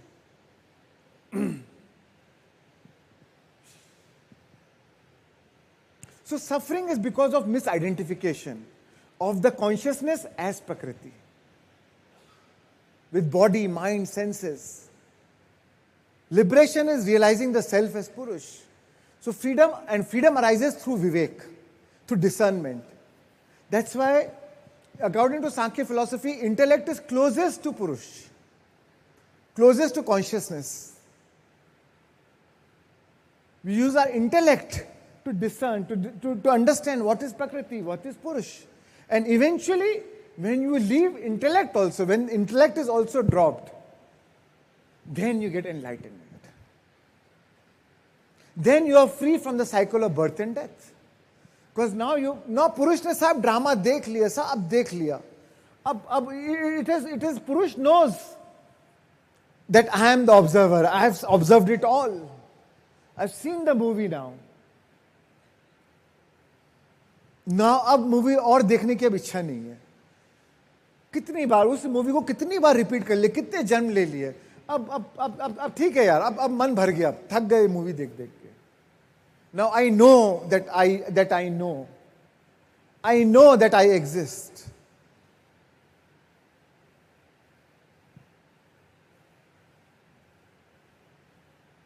And that is enlightenment. Now there are no more desires, no more aspirations, no more attachments, no more delusion, right?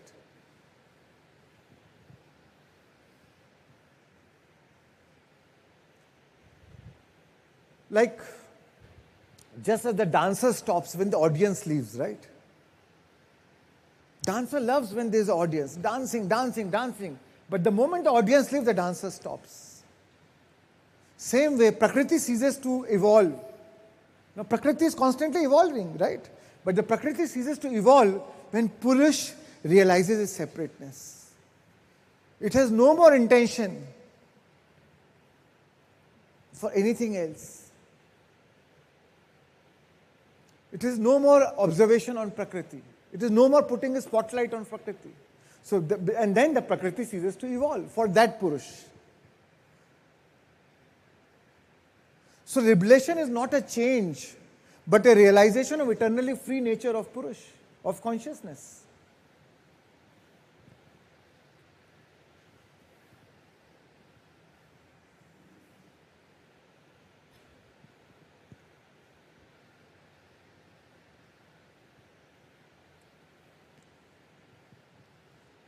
So Sankhya says, this crumb se, this sequence se, it all came. Same sequence as Sankhya says, go back. Right? Start going, go back, go back, go back. Man, then eventually drop the ahankar, all the outside world of activities, your body, detach from that, then man, then ahankar, then eventually you drop the intellect also. For you are using the intellect to drop all these things. But eventually, when you drop the intellect also, then you become enlightened.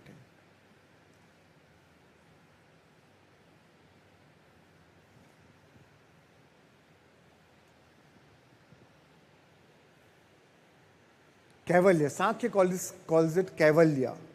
You are Keval. Now Sankhya says that you still remain independent as a pure consciousness. You don't become one pervading, one all-pervasive consciousness. One consciousness which is in all of us. No, Sankhya says no, we are all individual consciousness. You are enlightened, but you are independently enlightened. Maybe other consciousness are not enlightened. They are still in, वो अभी भी प्रकृति के जाल में शायद फंसे हों. So your enlightenment doesn't mean that the whole consciousness get enlightened. It is independent. So Sankhya talks about independent. Advaita talks about one consciousness pervading all. But they talk about Jivatma. Right? This individual, we said they talks about Man, Buddhi, Ahankar, and that is Jivatma. The combination of Mad, Buddhi, Ahankar is Jivatma. Consciousness to hai hi nahi individual mein. That is all one consciousness which is there in everyone. That is the difference between Advaita and Sankhya.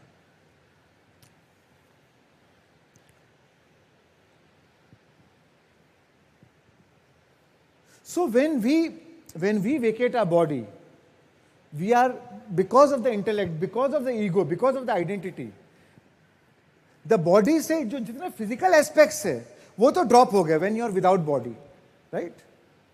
Sorry. Go back to the earlier slide. When we die, from here everything changes. Everything is dropped. right? But these three things are not dropped. Na man gaya, na buddhi gayi, na ahankar gaya. So इसीलिए we want to take a rebirth. वापस आना है, ये और experience करना है, ये और सीखना है, ये और जानना है. So we take rebirth. But when all three are dropped, you get enlightenment. And Sankhya says you don't need to die to drop all these things. Because you are always pure consciousness. This body is a vehicle, but when you understand it's a vehicle, it is not you. It is not my body. It is a vehicle of my consciousness. I am consciousness using the vehicle, body as a vehicle. It is a soul in action, but it is not the soul. So we can experience this not after death. Buddha got enlightenment, all the masters who achieved enlightenment, not that they died and they got enlightenment. They got it here.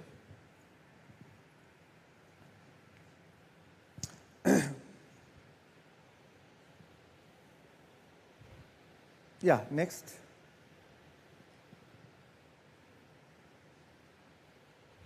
Sorry, next. Yeah.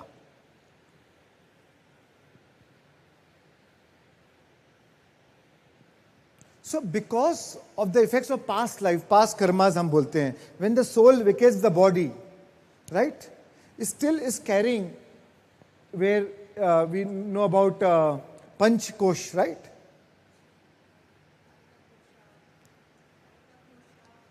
Annamaya Kosha, which is Annamaya Kosha, Pranmaya Kosha, Manomaya Kosha, right? And Vijnanmaya Kosha and Anandmaya Kosha. So the Anandmaya Kosha, Vijnanmaya Kosha and Manmaya Kosha, it goes with you, right? Annamaya Kosha is dropped. Pranmaya Kosha is dropped. सांस बंद हो गई, प्राण शक्ति चले गई, body is dropped, but other three koshas continue. But in this lifetime also, you can become detached from all the other things also, and that is when Buddha got enlightenment. You are still operating. After he got enlightenment, he is still using his intellect, still using his body, but he is still detached from the body. He is still detached from it. Raman Maharshi, enlightened master, somebody brought a newspaper in front of him. In that newspaper article, there was a lot of criticism about Raman Maharshi. So somebody kept and there was a lot of grammatical mistakes. So Raman Maharshi saw the article and he started correcting the grammar. So his disciple asked, Raman Maharshi, आप इसको correct कर रहे हैं? ये तो आप ही के बारे में लिखा हुआ है. He said, नहीं, ये मेरे बारे में नहीं, कोई रमन महर्षि के बारे में लिखा है. No identification with the body. Right? Cancer है and surgery चल रही है. He said, कोई anesthesia देने की जरूरत नहीं है. आप अपना काम करो, मैं तो आत्मा हूं. मुझे क्या फर्क पड़ता है? So there are people who have attained that stage, that state, living in this body.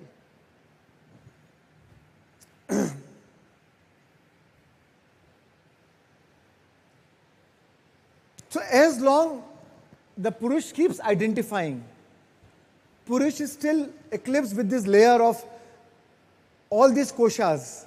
He's still in the cycle of life and death. The moment the Purush realizes that it is not the mind, not the intellect, it is free from all these koshas, all the other koshas, it undergoes total separateness. And that procedure of separateness is known as Kaivalya. Now the cause-effect relationship, which is the source of all creation in the universe, and where everything is bound by it, the Purush is free from it.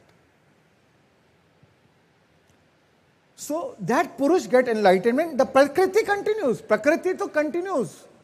क्योंकि और भी तो कई पुरुष हैं जो फंसे हुए हैं अभी, उनका ड्रामा चल रहा है, तो प्रकृति continues. That's why we see Prakriti is always evolving, always expanding. Right? It is also eternal. But the liberated one remains untouched, like a lotus leaf on a water. Right? After Buddha became enlightened, he became like a lotus leaf on a water. Right? जब तक enlightenment नहीं था, जैसे प्रकृति is like a dahi, is like a water. Purush, which believes it to be Prakriti, which becomes identified with Prakriti, is like दूध. दूध में आप पानी मिलाओगे, पानी में जब आप दूध मिलाओगे, तो वो मिल जाएगा.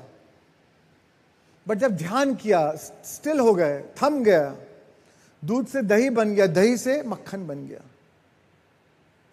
अब मक्खन को आप जब पानी में मिलाओगे, तो मक्खन मक्खन रहेगा, पानी पानी रहेगा. So you're still in the world, you're still of the world, but not, you're still in the world, but not of the world. Jesus said, I am in the world, but not of the world. That is what enlightenment is. Buddha was, after enlightenment, he was in the world, but not of the world. If we get enlightenment, we'll be in the world, but not of the world.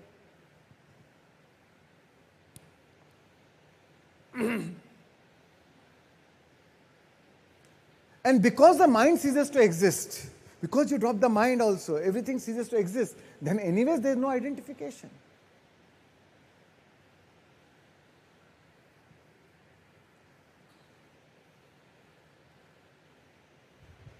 So freedom is not found in fixing the world, but in realizing you were never entangled in it.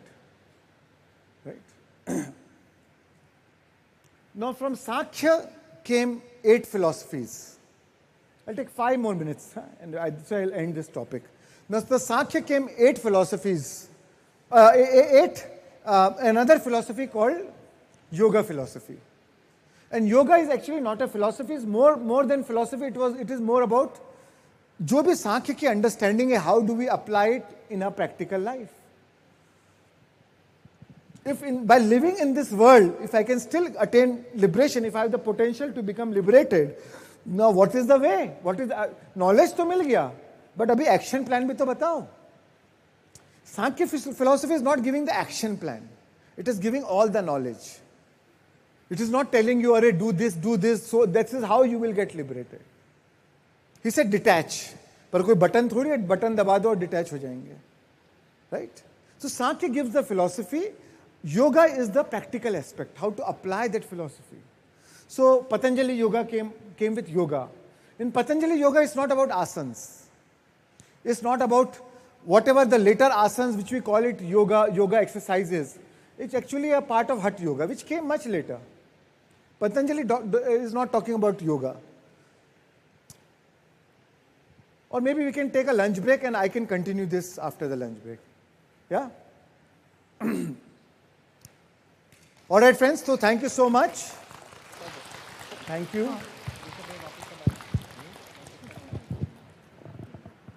So we meet at 3:30? Yeah. Yeah, we meet at 3:30 then. Yeah. Back at the pyramid at 3:30. Okay, perfect. Thank you. Thank you so much. Thank you. Thank you.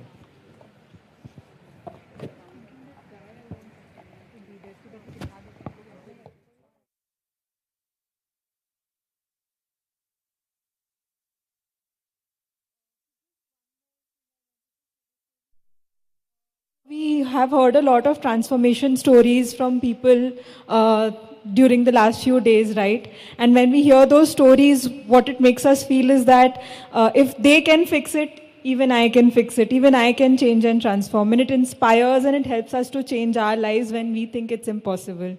So it will be really good. We'll be very happy if you can share, if you have such transformation stories. It will be amazing if you come and reach out to us, and we would like to record it with the help of our team, and so that it can be showcased to other people who are also going through the same thing, and it may help them in some way. So that's all. Thank you. Enjoy your lunch.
So hello, good afternoon, welcome back from lunch. We are about to begin the session, but again, we'll begin it with a dance to bring all of the energy back.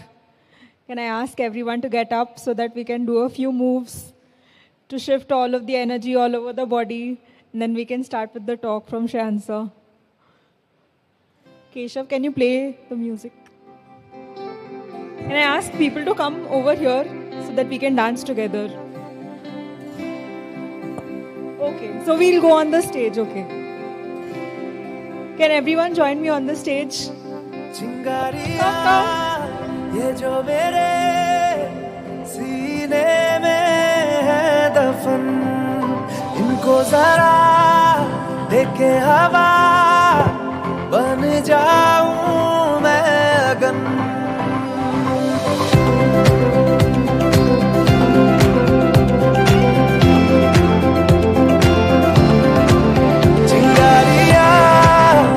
जो मेरे सीने में है दफन इनको जरा देखे हवा बन जाऊं मैं अगन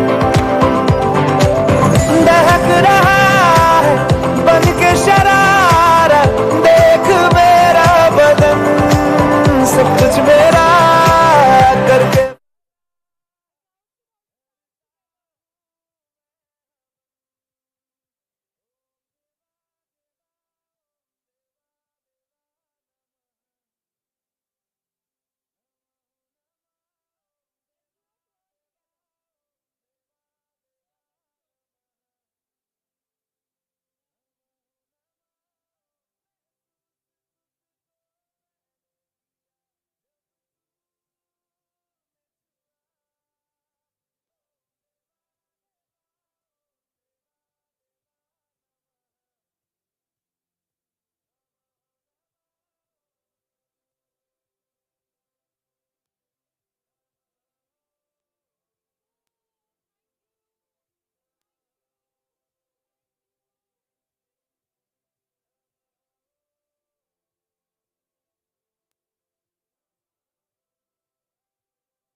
So welcome back, friends. Welcome back.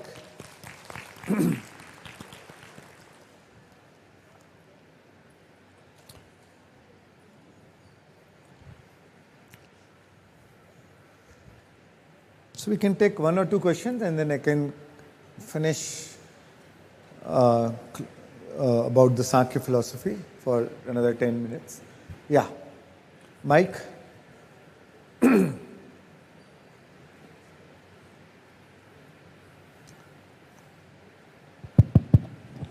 So thank you very much for introducing breathwork. I think I've been living on some kind of different kind of fear and something inside me has started healing. Just say your name, where are you from? My name is Sahil, I'm from Delhi. Okay. And my question is, see, you've been talking about, you concentrate on purpose, you give attention to it, and it didn't work. What if a person doesn't have a purpose? How to find that purpose? Is that a tool which we can do that? If you don't know what's your purpose or what to pursue, then my advice is to pursue yourself. Honestly, that is a good time to focus on your own growth. Pursue yourself. And when you connect to your consciousness, to your soul, then your soul will guide you. Right? Then your soul knows your plan. Your soul knows what excites the spirit, you know. And then you'll know what you are naturally drawn to. Whatever you are naturally drawn to is connected to your path, passion or purpose. And you will follow the path. Because once you connect to your soul, as Rumi said, your heart knows the way. Go in that direction. But first you have to connect to your heart, to connect to your inner being. Then you'll know the way. Yeah, you'll know the prompt. You'll see the signs, and you will just go in that direction. And you find fulfillment. You do little bit, and you find so fulfilling. Right? And you take 1 step, and you say, "Oh, it's so easy." Universe takes 10 steps, and you find it so easy. Then you know it's connected to your purpose. So during yesterday's breathwork, I saw some, but how can we be sure that the purpose you think is right and your purpose is right, and eventually once you reach that, you don't regret that, this was really my purpose or I came to a wrong way? That's the last question. See, I would say never start by thinking, never worry of am I being perfect or not or doing it perfectly, anything. Just start and correct it on the way. Because once you get that momentum, once you're in the momentum, then momentum, in a good vibrational momentum, then the momentum does the work. All of a sudden you'll meet the right people, right purpose. I've seen so many startups, right?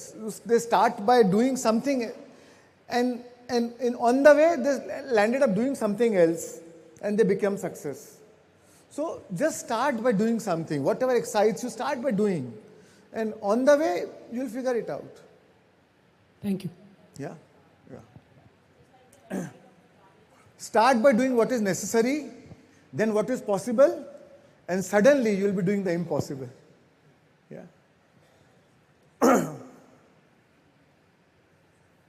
Yeah. Yeah. Yeah, Chetna. My name is Chetna. Because we all know you. So, and yeah. I'm from Calcutta. Yeah. And what you said, no, Shreans, man, buddhi or ahankar, jab drop ho jate hain, that is the state when we get enlightened, when none of the body we are carrying with us. So what is that state? Like, how do we achieve that state? That is my question is it when I stay untouched by situations and people around, and that happens due to the temporariness when I realize it is all temporary, it is anyways going to move on. Is that how it happens, or anything else you would like to add? Yeah. So again, when you understand what is ego, what are the ego traits which you are going to talk about now later. So understanding our identity, what is the identity part, and by meditation you experience the consciousness part, and it's never about mostly. I mean, I'll not say never, but mostly it's never about one fine day you are enlightened. Happens to very few. Most of the time it's about the more your awareness increases, the more your awareness of your consciousness increases, the more you are able to discern Oh, this is my temporary role, and this is what I am, that consciousness. And it's a degree. There's some time where you will be more aware of your consciousness, like during meditation, after meditation, we become more aware. But as we get again entangled with the world, that awareness again subsides, and this awareness comes up. So you're always moving within that spectrum. But in the long run, as you practice and practice more awareness, you are more towards consciousness, less towards more Purush, less Prakriti. Right? Yeah. Yes, thank you so much, Ram. Thank you. Thank you.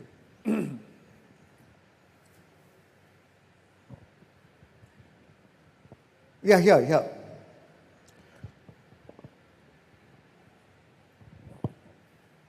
Yeah, myself Nandini from Ludhiana. And first of all, heartfelt gratitude. So, wonderful wisdom you are sharing that is opening our ways to the spiritual consciousness. Thank you. My question is that as you discussed about that gunas, like 3 type of guns, as far as I think, as we are progressing in spirituality, when we move towards the sattva gun, so that is taking us to the inaction mode, like meditation, realization, everything is going on. So is that fine that sometimes we feel that we might not form any karmas, so it is making us like no desires and nothing, like is that fine that sattva gun is that only, or we should do something? No, what do it's you not like that. Buddha attained enlightenment. He didn't sit quiet, right? Now your action is more purpose driven. There's a deeper meaning. There's is to your purpose, and your state of being while you're doing what you're doing changes, right? And again, it's a spectrum. It's not like that. Oh, like for me, it's like not that I'm teaching. So I am pure Sattvic or anything like that. We are all the 3 guns: Sattvic, Rajasic, Tamasic. To the extent we are Tamasic, we invite Tamasic realities into our life. Prakriti shows the quantum field manifests. To the extent we have Tamasic reality in our experience, right? To the extent we are Sattvic, we have Sattvic reality into our life. To the extent we are Rajasic, we have Rajasic. We manifest Rajasic into our life. So it's always, and as we change the spectrum, our reality keeps changing. But that's what Sankhya says, it's not about denying any of the reality. It's not about running away, right? Sankhya नहीं बोलता है भागना नहीं है, जागना है. सांख्य कहता है भागना नहीं है, जागना है. You don't have to run away. You don't have to despise the world of things. Oh, bad money, go away. No, it's not like that. No, sir. Actually, it's not like running away. It's automatically like changing. Yes. Yeah. But then vairagya अपने आप आ जाता है. Yes, exactly. When you have tasted the inner nectar, then your identification, attachment, then that brings inaction also. When you connect to your source, and you realize, oh, this is an ultimate resource, right? Then you don't need to outsource the happiness outside. Yes. Right? So is that status fine, or we should Perfect. do Perfect. That's amazing. Okay. Thank you. Thank you so much, sir. Thank you. But the only thing is, we are not forcefully cutting it. Oh, desire bad. Oh, bad desire. Oh, desire is bad. Oh, I don't want desire. It's not like that. Right? Your natural urge is not there now. Right? There is no force in the source. Right? There is no assertion. There is only attraction. Right? Yeah. Because what you resist, you persist. The more you will try to shut down desire, eventually either you will become depressed, or you will feel more frustrated, more repulsive, or you will feel, oh, like nihilism, the life is meaningless. जी के भी क्या करना है, Yeah. So there's no force, no need to force. Yeah. Yeah. You can take one more question. Oh, fine. Hello. Sorry, yeah, here. Yeah, go ahead. Then we'll come to you, Hitesh, after this. Hi, I'm Nishtha. I'm 27 years old. I'm from Delhi. I actually think I'm God's favorite child in general. So, ऐसा मुझे कुछ stress major रहा नहीं है life में. But I always had a lot of questions about everything, like क्या, क्यों, कब, कहाँ, कैसे. And I thought I'll just bombard you, everybody around with the questions. But it is unfolding itself. You know, I really had this urge of, knowing a lot of things. But now I just feel like just sitting back because everything is unfolding at its own. And yesterday at Tapasthali, I felt for the very first time in my life that there is some divine force that actually exists. For the very first time, I felt like कि, मैंने पहले meditation करी है, but मुझे कभी ऐसा impact ही नहीं feel हुआ. I was crying. I never realized that ऐसा हो सकता है, that this exists or this could possibly happen like in a real world, in real life. But what I experienced yesterday, I cannot really put it into the words.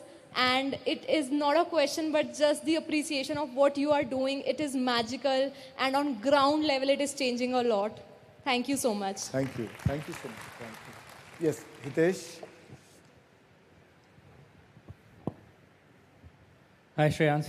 Hi, Hitesh. Thank you for having everything over here. It's amazing. Every single time I talk to you and I, do your meditation, it's Hitesh, why don't you come here and tell also, whatever question, and then also share about what you are doing. He's doing amazing work also. I'll talk about your organization, Joining Hands also. I'm here as a student to learn, so that's what I'm going to talk about. So I, from the first time that I came here, every time I've done meditation, I found a new me. My question, I think it's many questions in one question. One is, why do we have desires?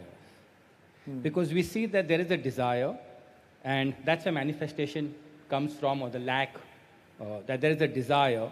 And then through meditation, I've learned that you can do creative visualization, you can be grateful. A couple of months back, Rosina told me, she was hearing one of your videos, and she said, Hitesh, can you be grateful for something that you want, you don't have, but somebody else has? And it blew my mind. I said, listen, it's not, how can you even think about that? But then I started to embody that, and there's this, I think where I am today is I know I can't turn back. I've tasted, like you said, the sweet nectar. I know it works, but there's a desire to get somewhere. When you are in meditation, you feel it in every part of your cell. Every time I meditate, it's beautiful. I can literally see it creating around me. But then I open my eyes and I come back to life. And now I'm also learning to be patient. So sometimes there's this iota of doubt which says, if it's for you, it will come to you. But what if it doesn't come to you? Then why were you given the desire in the first place? So, if you could just shed some... So what I would say is, there's nothing wrong with the desire. See, what is wrong with the desire comes because you want to achieve it. Everything that you want is for an emotional payoff, any experience that you want. And for that experience, you have a desire, right? For the emotional payoff, right? And for that emotional payoff, you want some experience or some outcome, right? So that when that happens, I'll get that emotional payoff. And because you want that emotional payoff, you get attached to that outcome or that experience. Right? Right. So, and when that outcome is not fulfilled, you suffer, right? Yes. Right. So what was wrong? The desire or the attachment to the outcome? So there's nothing wrong with the desire. But where suffering is when you get attached to the outcome or to a world of things. And it is सब पानी के बुलबुले की तरह, आज है कल नहीं है. सही बात. Right? Yes. You cannot control the outcome all the time. Right? So when you drop the attachment to the outcome, then there is no suffering. Then everything is leela. Hua to hua, nahi hua to nahi hua. But why not have an intention? Because our intention also has an organizing power. Intention organizes its own fulfillment. That is where it summons all the life force. The desire summons all the life force. And the cosmic energy and the quantum field all comes together to make it work for you. Why not? We are all intentional beings. We are a focusing mechanism. When Buddha had a desire, right? Right. After meditation, he wanted to make everybody Buddha, right? So if there was no desire, then, right, he traveled. That time there was no technology. He traveled, he kept walking many kilometers, right? विहार करते थे, इसीलिए तो बिहार का नाम, इसीलिए वो बिहार से बिहार हो गया, right? So it's nothing wrong with the desire. What's wrong is getting attached with the outcome.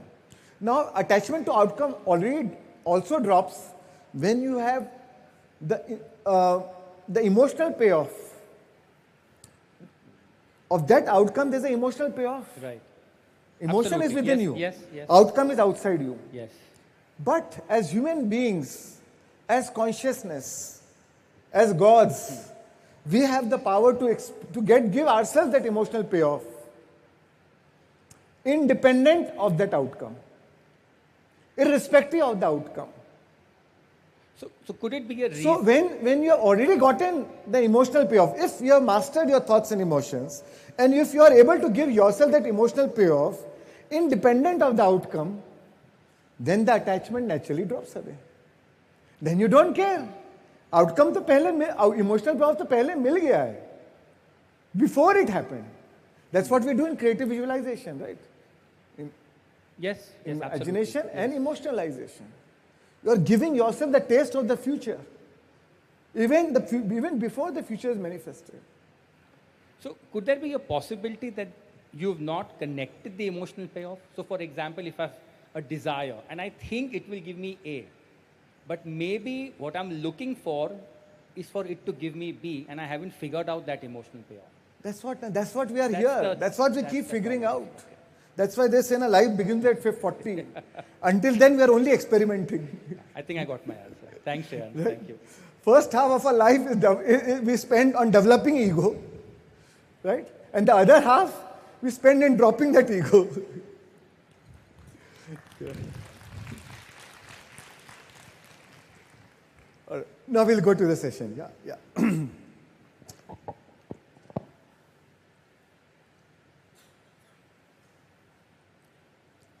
So the practical aspect of Sankhya Darshan is Ashtanga Marg, right?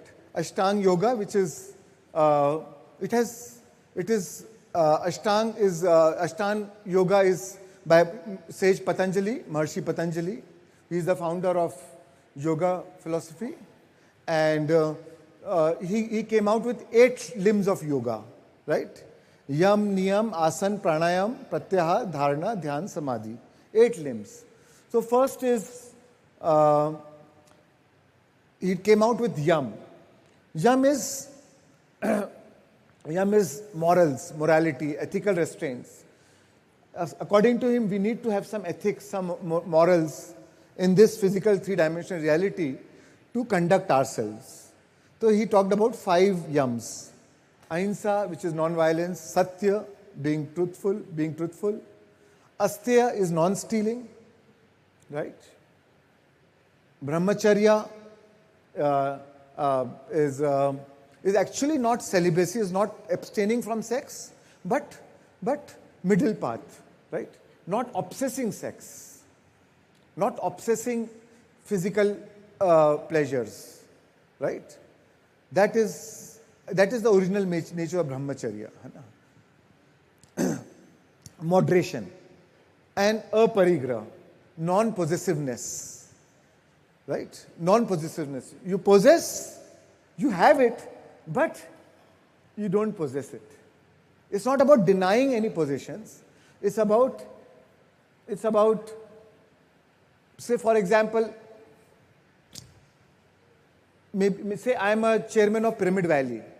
So it's a position, it's a power, right? But at the same time, I know it's a responsibility which I'm doing in this lifetime, right? Which gives me fulfillment, but this is not me. This is not my identity. This is not my post, right?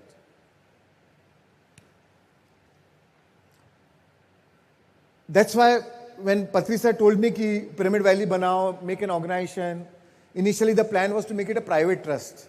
I said, no sir, Patri sir, let's make it a public trust. ताकि nobody can say it's mine, right? मेरा बेटा भी नहीं बोल सकता कि ये मेरे बाप का है. So that वो मन में विचार ही नहीं आया कि you are possessing anything. Because when there's nothing, you feel okay. You are humble. But when money comes, power comes, then ego sweeps in, from the back door. Arrogance comes in, possessiveness, then more ambition comes in. All that starts coming in. That is when you lose your vibration. And when you lose your vibration, then again you lose what you created. Then again it makes you humble. Again you start. So aparigraha is non-possessiveness. That does not mean that you have to despise world of things, but you are not attached to that. You are not identified that. So then you know, I am in the world but not of the world. Right? This is my house, but at the same time I know I am the caretaker of the house. This is my wealth, but I am only the custodian of this wealth. This is not my wealth. For the worldly language, we say, oh, it's my money. But deep down I know I am only the custodian of this money. Right? So these are the 5 yams. Then he gave 5 niyams. Personal disciplines, discipline towards self. This is rules for personal behavior and spiritual development. He said, santosh, right? Santosh is contentment, right? We spoke about contentment or satisfaction. Then shauch, purity, cleanliness. That's where Mahatma Gandhi picked up. Cleanliness is next to godliness, right? Cleanliness. Then tap, discipline, austerity. Swadhyay, self-study. Study of scriptures or self-study. Study of your own self. Swayam ka adhyay is swadhyay. Right? Then in one way, Ashtanga Yoga differs from Sankhya. Only in one thing, where he talks about Ishwar Paridhana. It talks about surrender to God. So here, sage Patanjali acknowledges the existence of God. Sankhya is not acknowledging, not denying. But here, it clearly acknowledges the existence of God. Right?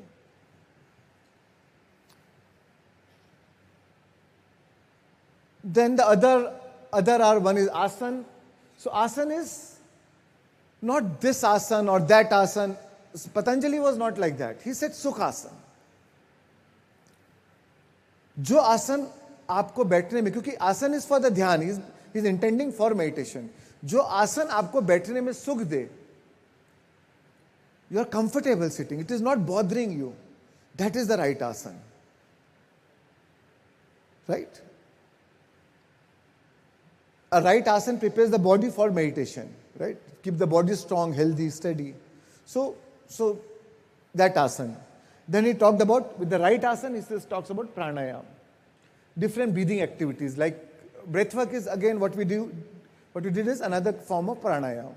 So regulation of breath to control the life force. How can we control? We can consciously or intentionally control the life force, the prana energy. Many techniques, inhalation, retention, exhalation, kumka, all these techniques. So that is what he talks about pranayama. Then pratyahara. Pratyahara is, hara means senses, pratyah means withdraw. Withdraw withdrawal of senses. That's what we do in meditation, right? Turning the senses inward, away from external distractions, right? Then pratyahara, then dharana. Dharana is concentration, focusing the mind on a single object or a concept, or sometimes it could be mantra. So here we observe our breath, right? Concentrate on our breath. So again, to build mental strength, clarity, and then dhyan, right? Dhyan is meditation, continuous, a faithless meditation or awareness, a flow of focus without distraction. You are aware of whatever is happening, aware of your breath, aware of your thoughts, aware of your emotions, just awareness, seeing it from the distance. And then with that you enter into a state of samadhi, deep samadhi, where everything else dropped. Identity dropped, mind dropped, intellect dropped, everything dropped. Then you become in a state of complete oneness. Oneness means oneness with your consciousness, right? This is ultimate realization, bliss, union with the divine, right? So, yeah.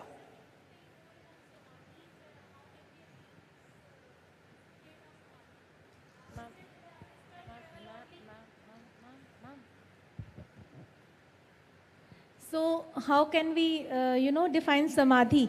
So if one travel astrally or have some vision or just, so please. Samadhi has nothing to do with astral travel or visions or anything. Okay. Is it just the zero state of mind? Zero state where you become one with your consciousness, where you become consciousness, right? Like if it's a constant samadhi, we call it enlightenment, right? So what is conscious But samadhi? we all go into samadhi maybe for 1 minute, for 10 minutes, for 5 minutes. Every time we meditate, some seconds, some minutes, we all go into the state of samadhi. Sometimes you feel, was I sleeping? Because I lost track of time. That was samadhi state, right? Trance state we can say? Trance state is also samadhi? I would not call it still trance. No state. No state. Yeah. And don't try to define, because eventually it has to be experienced. How much can a language... No, I just mean to, for my knowledge, that how can we attain that state of samadhi? So it's like if you try to define it, it's like, you're talking about, you can write a book on how to swim. But until you enter water and actually swim, you will not experience swimming. So how much can you talk about? So meditation is how much can you talk about? You just do it. Samadhi is something to be experienced, right? Then you know, this is what it is. It is how do I explain the screen when the movie is on? Yeah, sir, still we should know that. No, I'm still trying to, but it's still an attempt. Right. Yeah. So one thing, please, once pratyahara also, I would like to ask. So pratyahara is withdrawal of senses, right? जो हमने कर्मेंद्रिया ज्ञानेंद्रिया इन सब से हमने उनसे भी withdraw कर लिया. Lose your body consciousness. Okay. Right? Got it, sir. Thank you so much. Yeah. Withdrawal of senses. We have these 5 senses, right? We have sensory organs. Withdrawal from all of that, right? Yeah. Withdrawal from the world. We experience the world through these senses, right? Yeah. So now I'll just sum up with a relationship with. So do you agree that how quantum physics and Sankhya philosophy is such a strong correlation, right? Similar thing they are talking, just same wisdom. It's just that last 100 years, quantum physics and quantum science is talking about what 14,000 years back, which our sages knew it, right? So, so very concept of the observer affects what is being observed, right? When you change the way you look at things, the things you look at change. So exactly same thing what Sankhya is saying, right? It is your consciousness which has an impact on the Prakriti, right?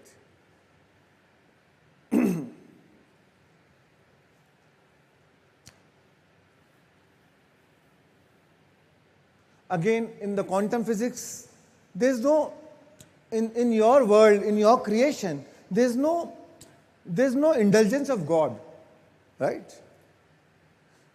We are all gods. That is what quantum physics tells us. We are all gods. We are all creators. We all have the free will.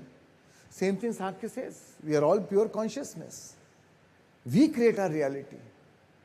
There's no God who is actually managing your creation, managing your reality. In fact, I'll share one very interesting concept. Somebody asked Einstein, do you believe in God? So Einstein said, yes, but I believe in the God of Spinoza. Spinoza was another philosopher, Western philosopher. And he said, Keshav, do you have that Spinoza? God, Spinoza? So another Western philosopher who said, and somebody asked Spinoza, do you believe in God? He said, I don't believe in God. I know God. Right? I experience God. So I know God. So I don't believe in God now. You have to believe in something which you have not experienced. That's why you need a belief. But something which you are already experiencing, what is there to believe? I know is there. I'll share about how does Spinoza define God.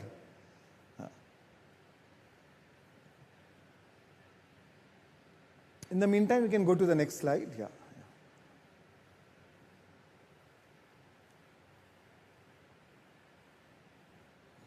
Go back. Yeah.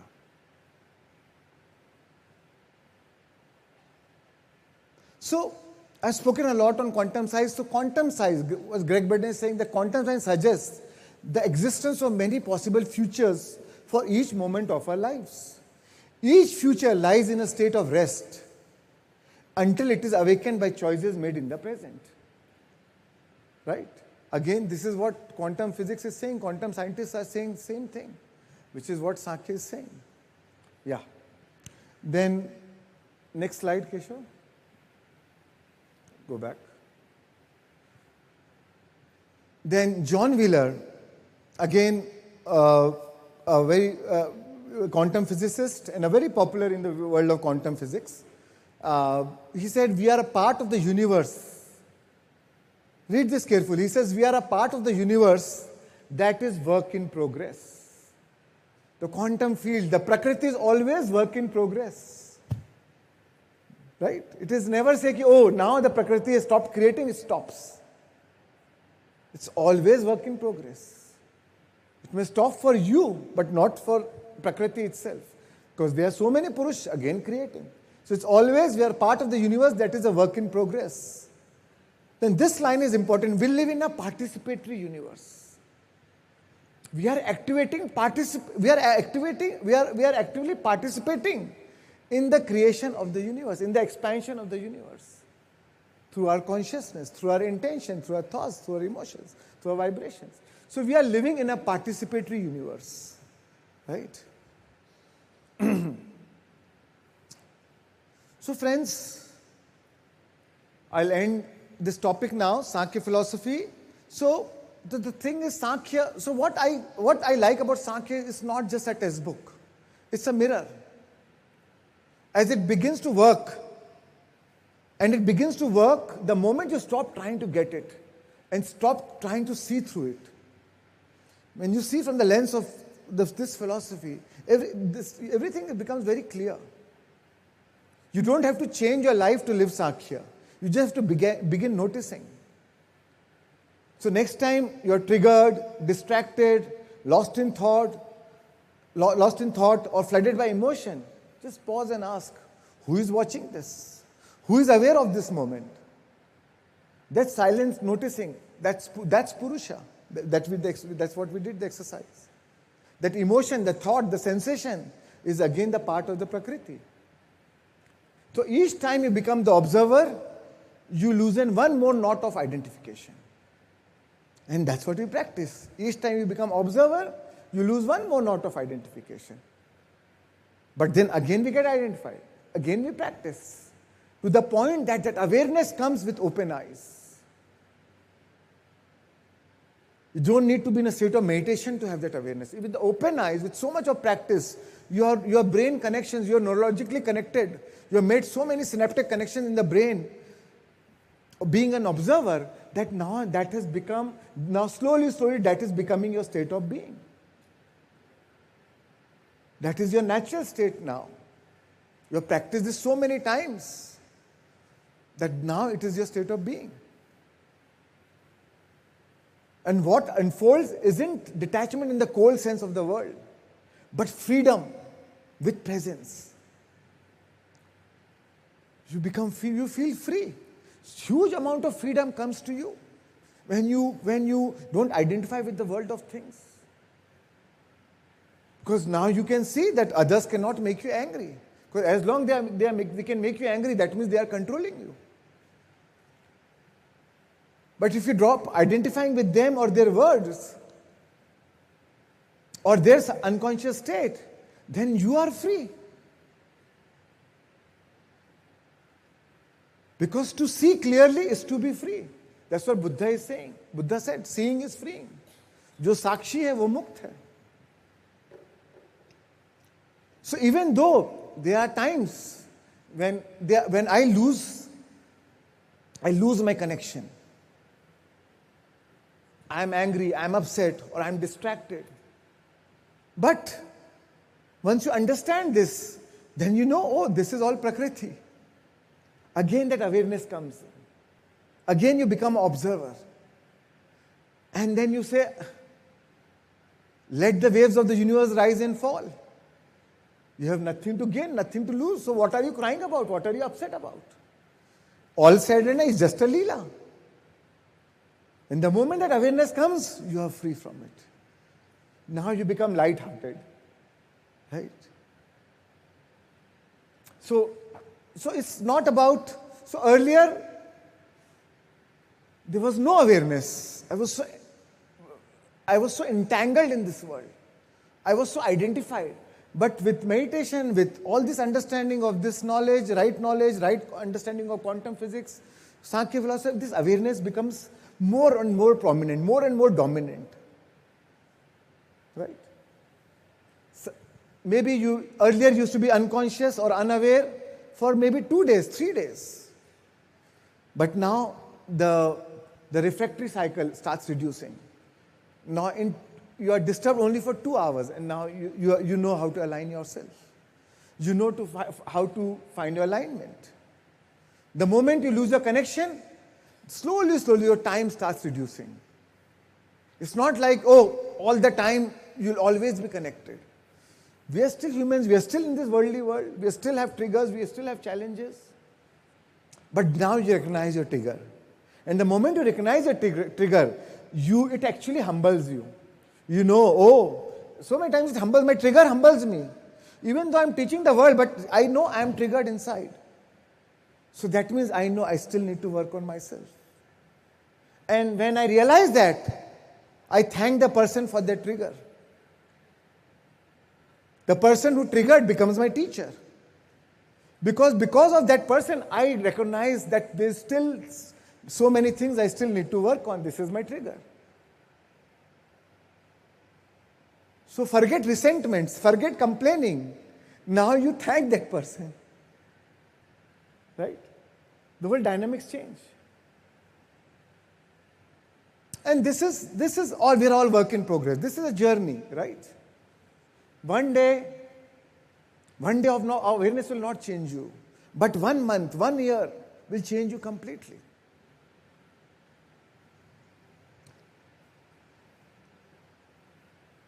So I'll read about the God of Spinoza.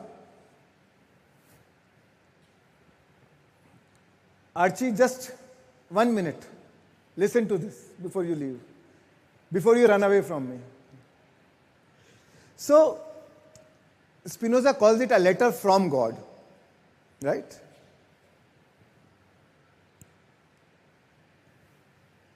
He says, if God had to write me a letter, what God would have said? Very interesting. He would tell us, the letter from God to us, stop praying Stop praying and punching yourself in the chest. What I want you to do is go out into the world and enjoy your life. I want you to enjoy, sing, have fun, enjoy everything that I have made for you. Stop going to those dark, cold temples that you build yourself and say they are my house.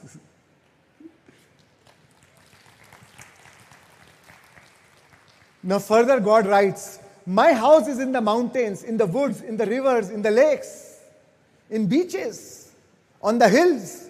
That's why the meditation on the hill was so powerful. Right? In Pyramid Valley.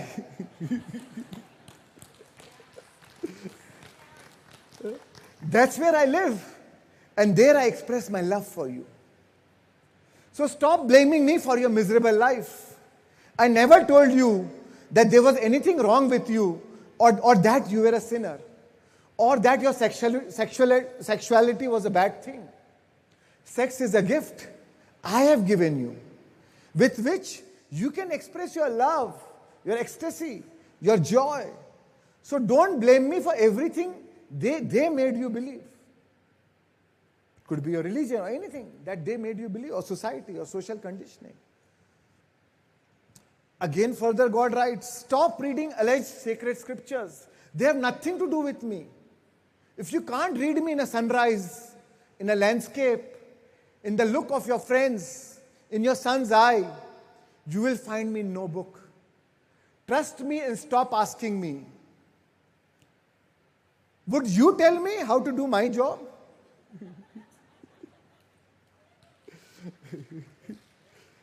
Again, further God writes, he says, stop being so scared of me.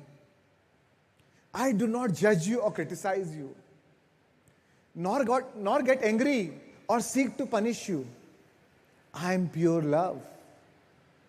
Stop asking for forgiveness. There is nothing to forgive.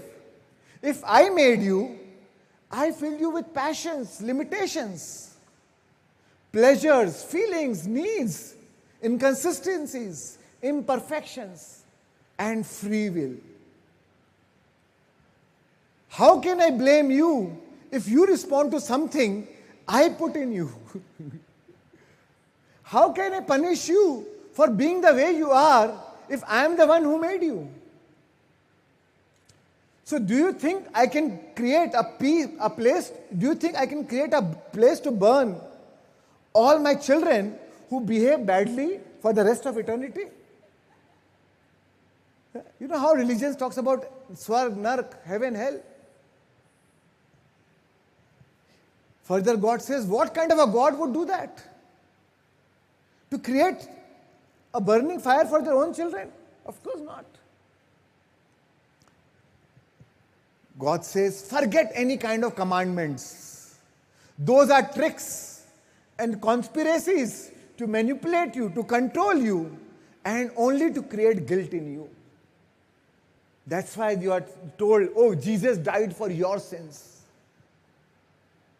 And all through your life you feel guilty. Oh my God, he died for my sins. And to make you affirm all the time, they hanged Jesus on the cross. That became the symbol of the religion.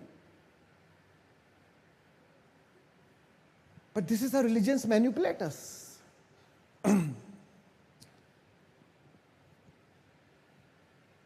So again, God says, respect your peers, or don't do to them what you don't want done to yourself. All I ask you to pay attention in your life, that your conscience is your guide. My beloved, this life is not a test, not a step, not a rehearsal, no sins or virtues. No one carries a marker, no one keeps a record. God is saying, I am not here to keep a record of your sins. You are absolutely free to create heaven or hell in your life. You are free to create your heaven or hell in your life. If I could tell you, if there's anything after this life, but I won't. But I can give you a tip. Live as if there is nothing after. As if this is the only chance to enjoy, to love, to exist. So if there's nothing, then you will have enjoyed the opportunity I gave you. And if there is, rest assured that I won't ask if you behave right or wrong. What did you like the most? I won't ask you what did you like the most. Did you have fun? What did you enjoy the most? What did you learn? Stop believing in me. Now God is saying, stop believing in me. Believing means assuming, guessing, imagining. I don't want you to believe in me. I want you to feel me in you when you kiss your beloved, when you tuck in your little girl, when you caress your dog, when you bathe in the sea. Stop praising me. What kind of an egomaniac God do you think I am? I am bored being praised. I am tired of being thanked. Feeling grateful? Prove it by taking care of yourself, your health, your relationships, the world. Express your joy. That's the way to praise me. Stop complicating things and repeating as a parrot what you have been taught about me. Om Namah Shivaya, Om Namah Shivaya, Om Namah Shivaya. Why do you need more miracles? Why so many explanations? Look for me outside, you won't find me. Find me inside. I am beating within you.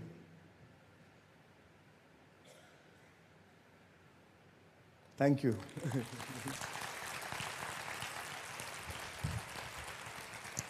So we have a choice. We make heaven and hell here.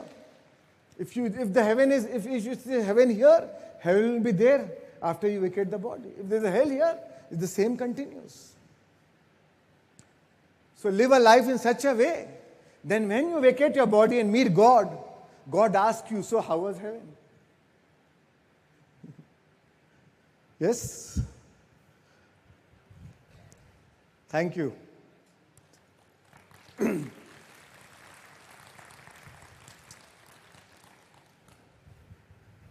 Yeah.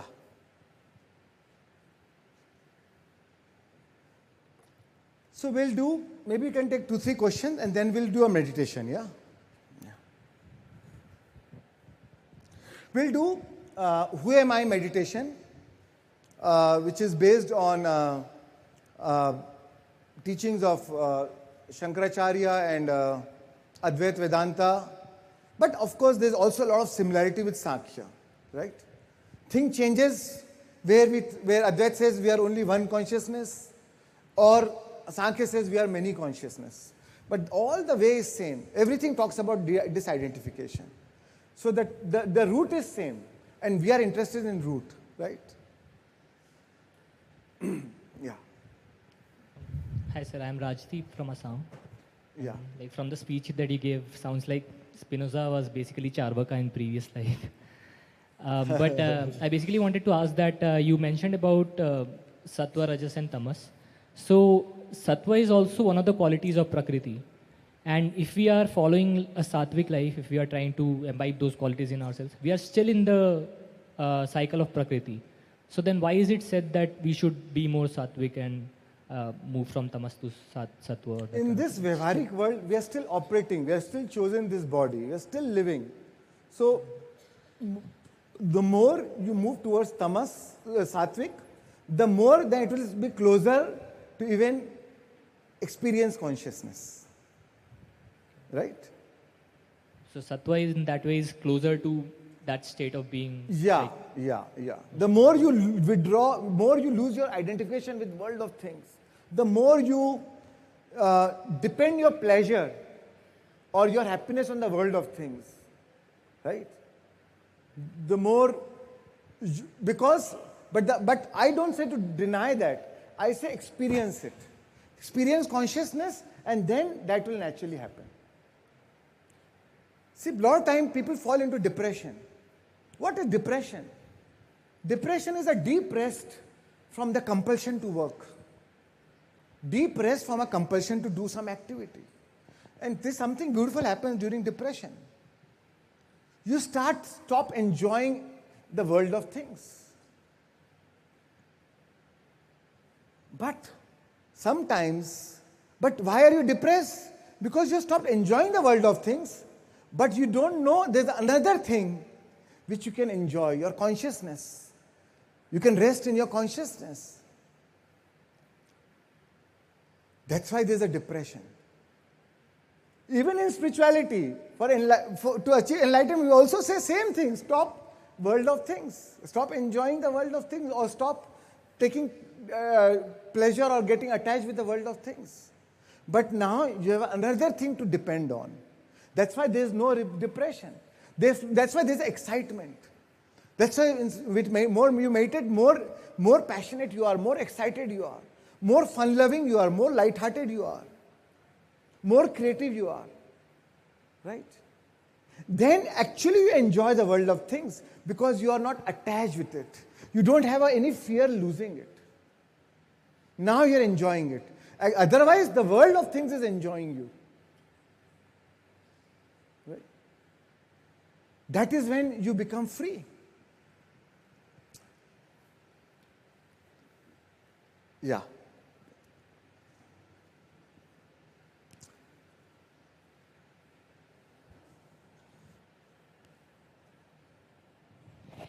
Hello, hi, my name is Malvika, I'm 25 and I'm from Bangalore itself. My question to you is, how similar do you think Sankhya philosophy is to Eckhart's power of now?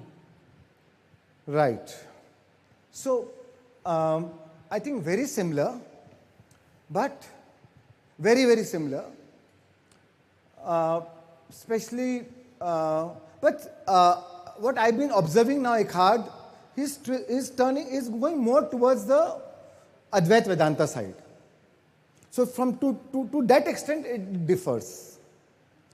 But if you talk about Dr. Joe Dispenza, Ramtha, J.Z. Knight, Abraham Hicks, it's like bang on Sankhya philosophy. 100 out of 100. Because Eckhart also talks about in his book, A New Earth, he says, I am not the voice, you are not the voice in your head, you are the awareness behind it. So he talks a lot about Sankhya, but I've been listening more of his talks, few have attended live also. Now he's turning more towards Advaita side, which may be right? But since your question is Sankhya, I'm just saying that is where it differs. Got it, thank you. Thank you. And tomorrow I'm covering a lot of Eckhart work. All ego I'm talking is most of it is Eckhart work. Right? From New Earth. Yeah.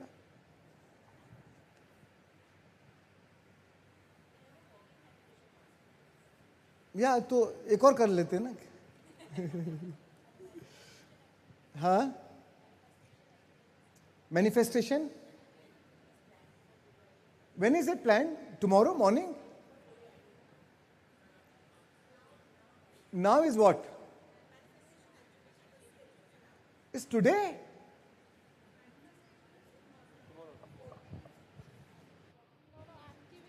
Walking meditation is today. Today, okay. It is mentioned in the today's this thing. That's why I asked. So I think it's wrongly mentioned. There is a confusion. Correct it. So today is walking meditation. Yeah. So right now we are doing one meditation, then we're walking meditation. Then we'll take a tea break. Yeah. And then we'll do the walking meditation. Okay, great. Okay. And manifestation is tomorrow morning. Okay. So after this meditation, we'll give you the slips. Or is it changed?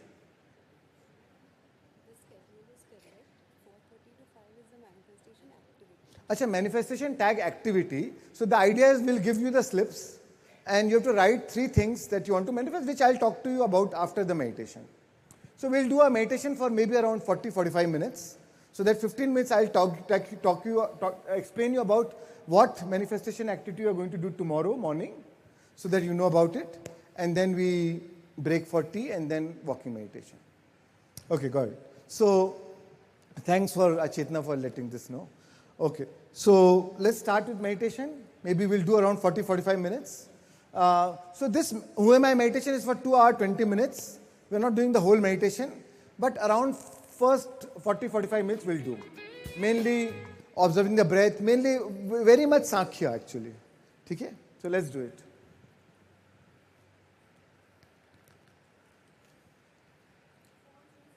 We'll start with Anapanasati, then we'll go towards sankhya. Okay?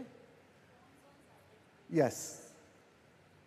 All right, so take a comfortable position, cross your hands, clasp your hands, cross your legs, and gently close your eyes.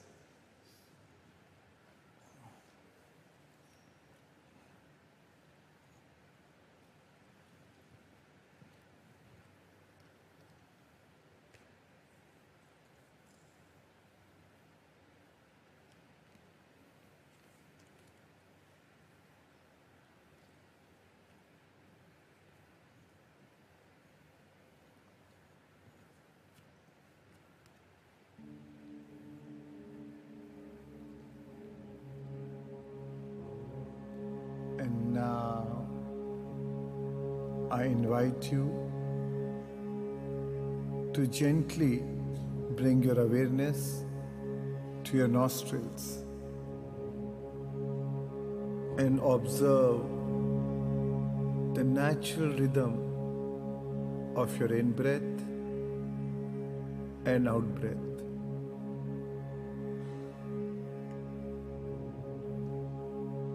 Feel a gentle wave of relaxation sweeping through your entire body.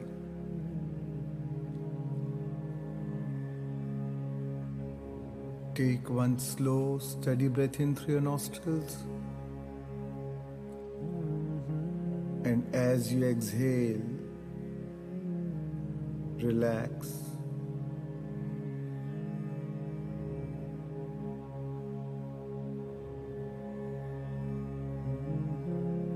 Feel the cool sensation of air entering your nostrils and its gentle warmth as it flows out.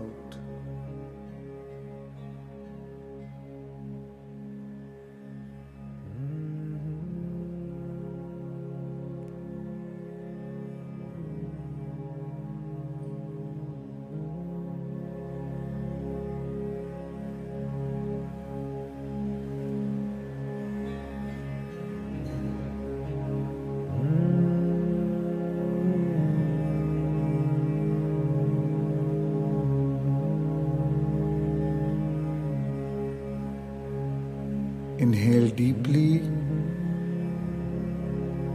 and exhale slowly.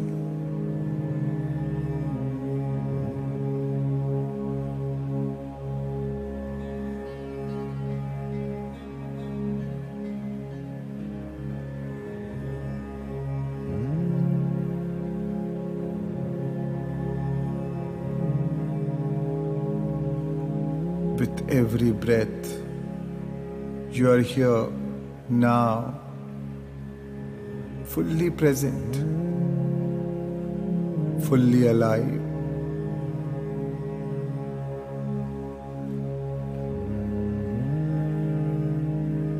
Now, turn your attention to the sense of I, the ego that holds on to identity and roles. Bring to mind the identities you carry, your name, your roles, your positions you associate with yourself.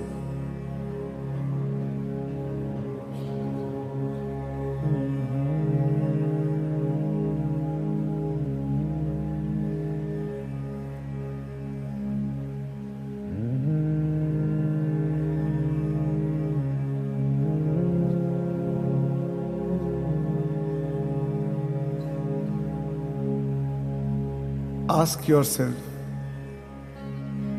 am I the roles I play?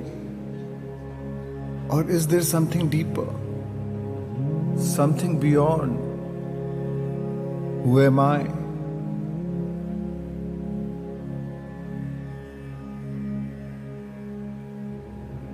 Realize the identity you hold on to so dearly is nothing but a construct of the mind, having no tangible presence.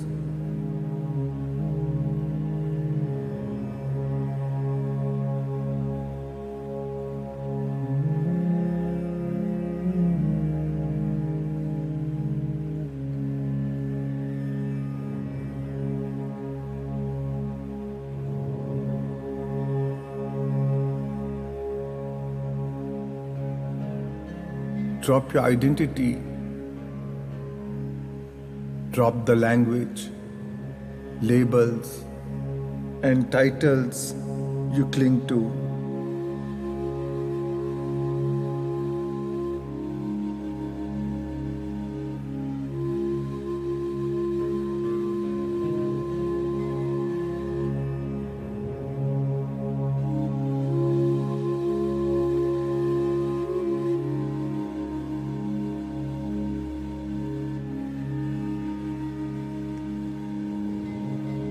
When you detach from your identity, you dissolve into nothingness. But that nothingness contains everything.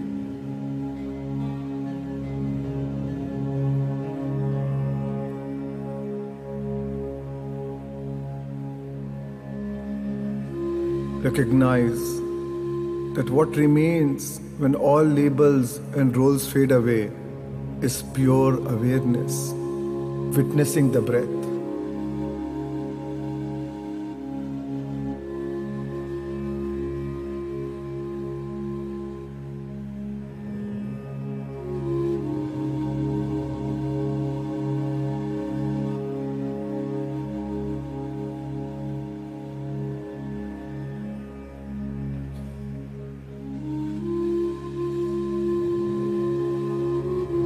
Breathe in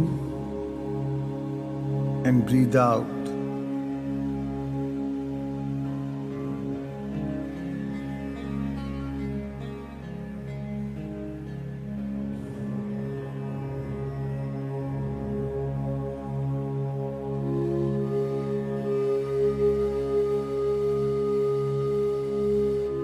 With each inhale and exhale, let your breath be your anchor,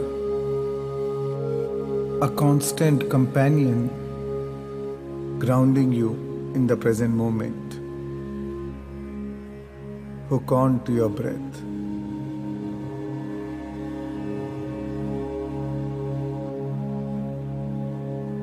Let not a single breath slip by without your awareness.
If your mind wanders or wanders, remember that it is natural.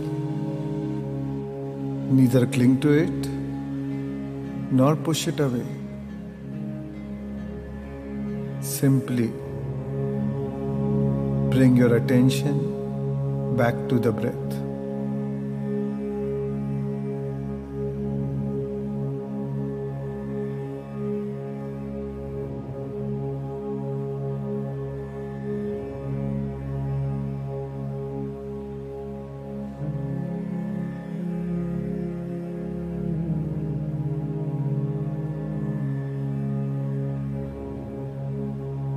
create no relationship with anything that appears or arises in your mind.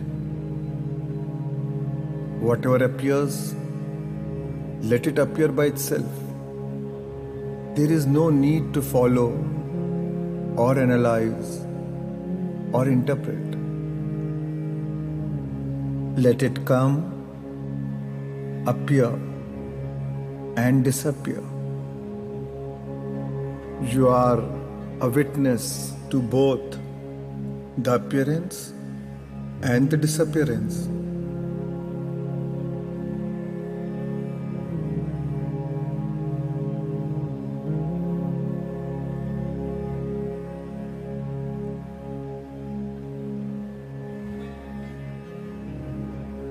No thinking is required. No compulsive background commentary. No past. No future. Remember, past and future only exist as thoughts. When the thoughts recede, past and future disappear, and you fully arrive into the stillness of the present moment.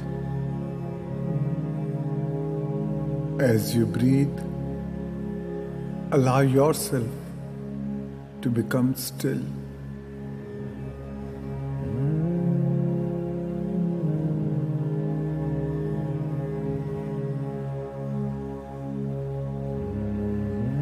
Just as the muddy water needs to be still for the water to become clear, the mind also needs to become still to realize the clarity of the self.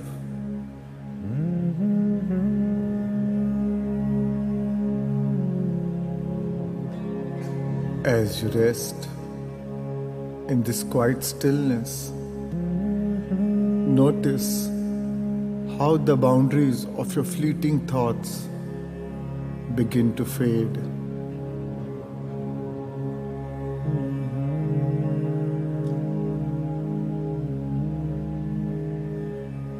Let each breath take you deeper into the silent stillness,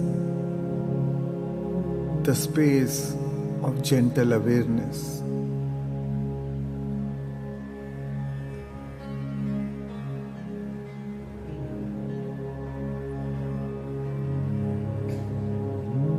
Lose yourself in nothing to become everything.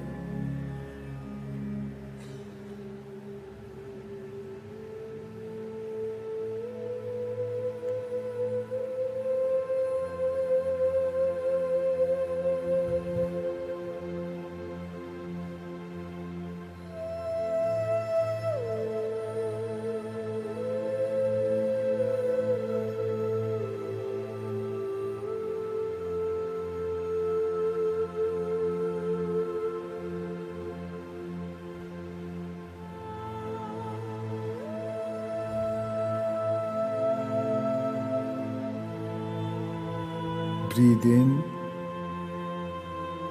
and breathe out.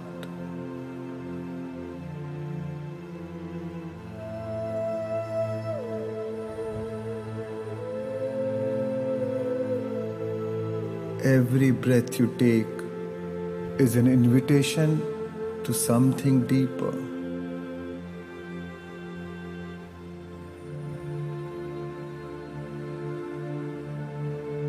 Drift deeper.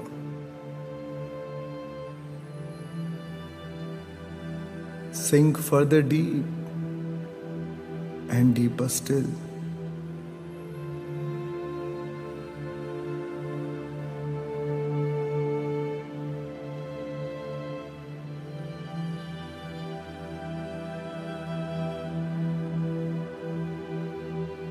Let the silence within you strengthen with each breath.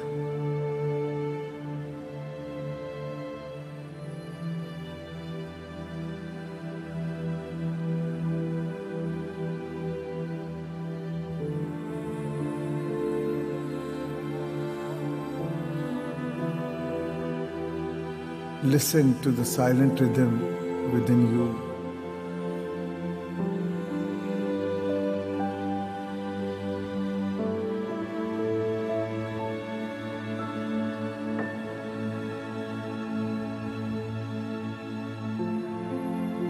The quieter you become, the more you are able to hear.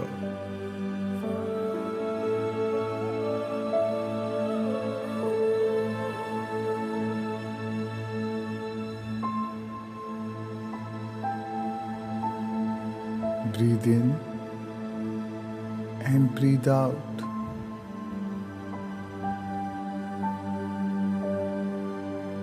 Notice how the breath flows naturally and effortlessly.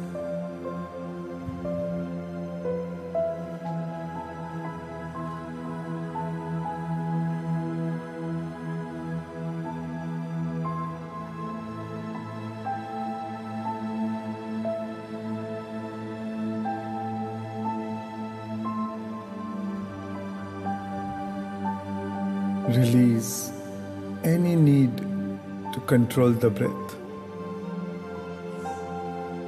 Simply sit, breathe, and pay attention to what it's like to be you, just you, sitting, breathing, paying attention.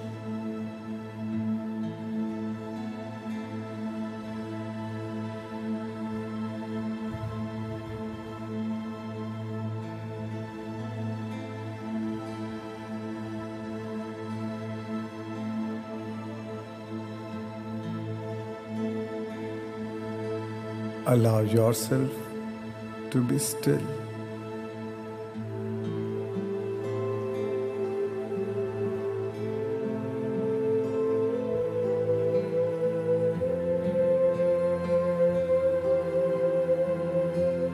In this state of alert stillness,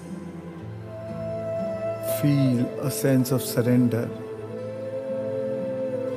and know that there is nothing to change, nothing to achieve, nothing to seek, nowhere to go.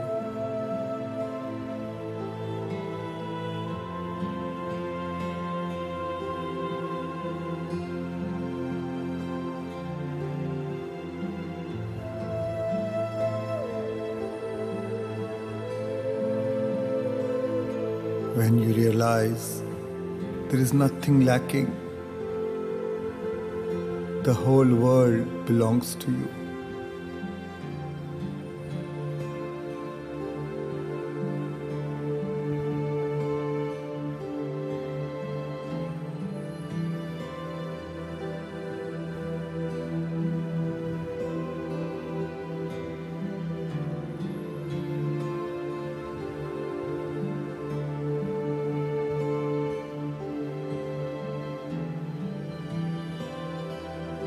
Remember, to the mind that is still, the whole universe surrenders.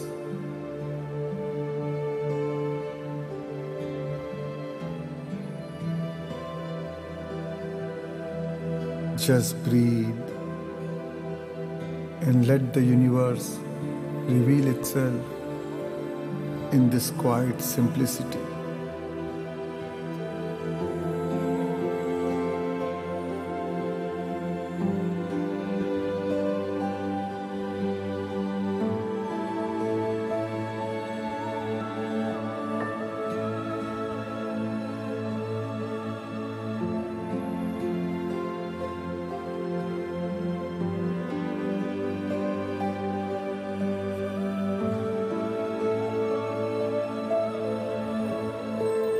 As you breathe, allow yourself to dissolve into the space between the thoughts.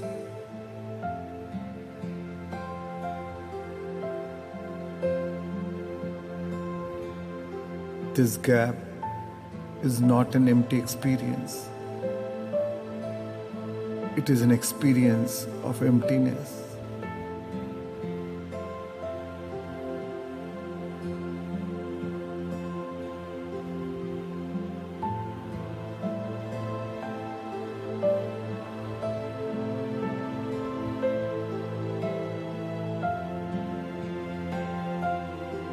In this gap,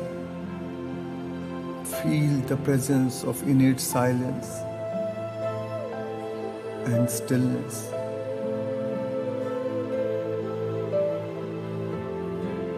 This stillness is the mind of God in you.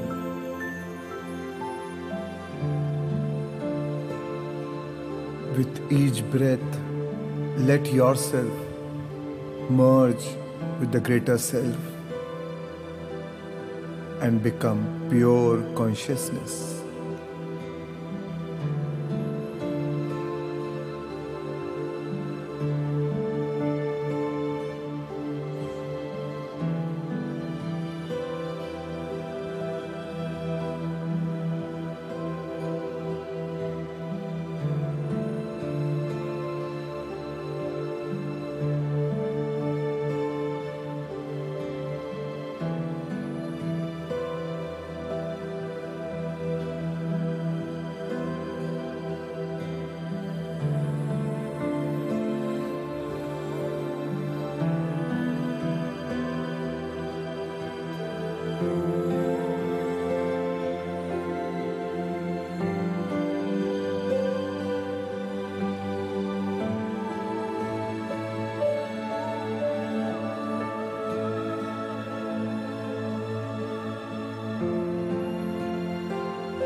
Breathe in and breathe out.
And now, gently shift your awareness to your heart center, your sacred heart, the seat of your soul. Breathe from the center.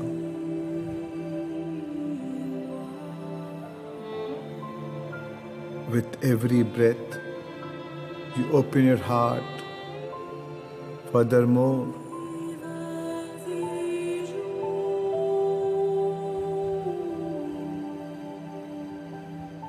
And now, as you stay connected to your heart,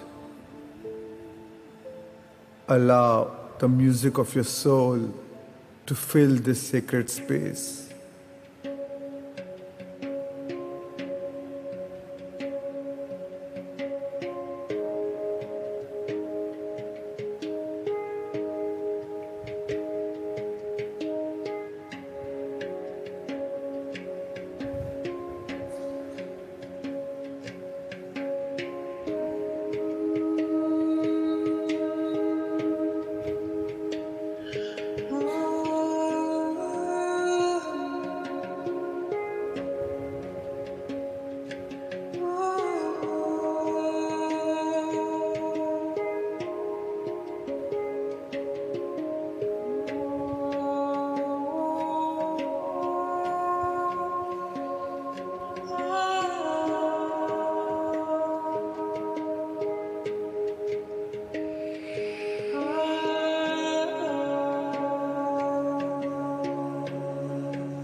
Bring your awareness back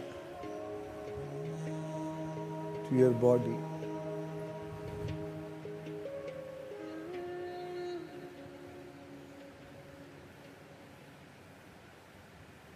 Take your time as you slowly come back.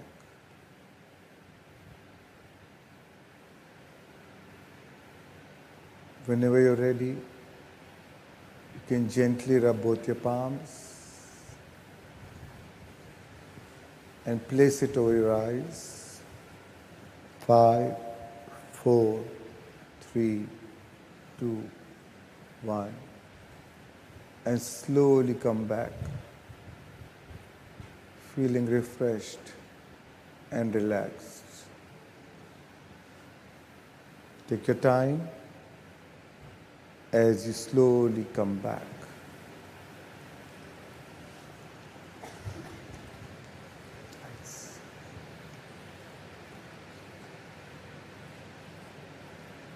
Thank you, thank you, thank you friends, thank you so much, thank you.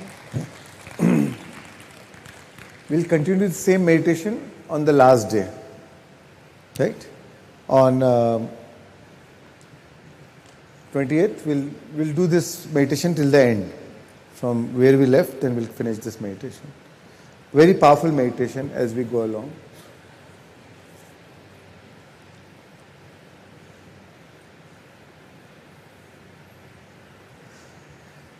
So cards given or giving?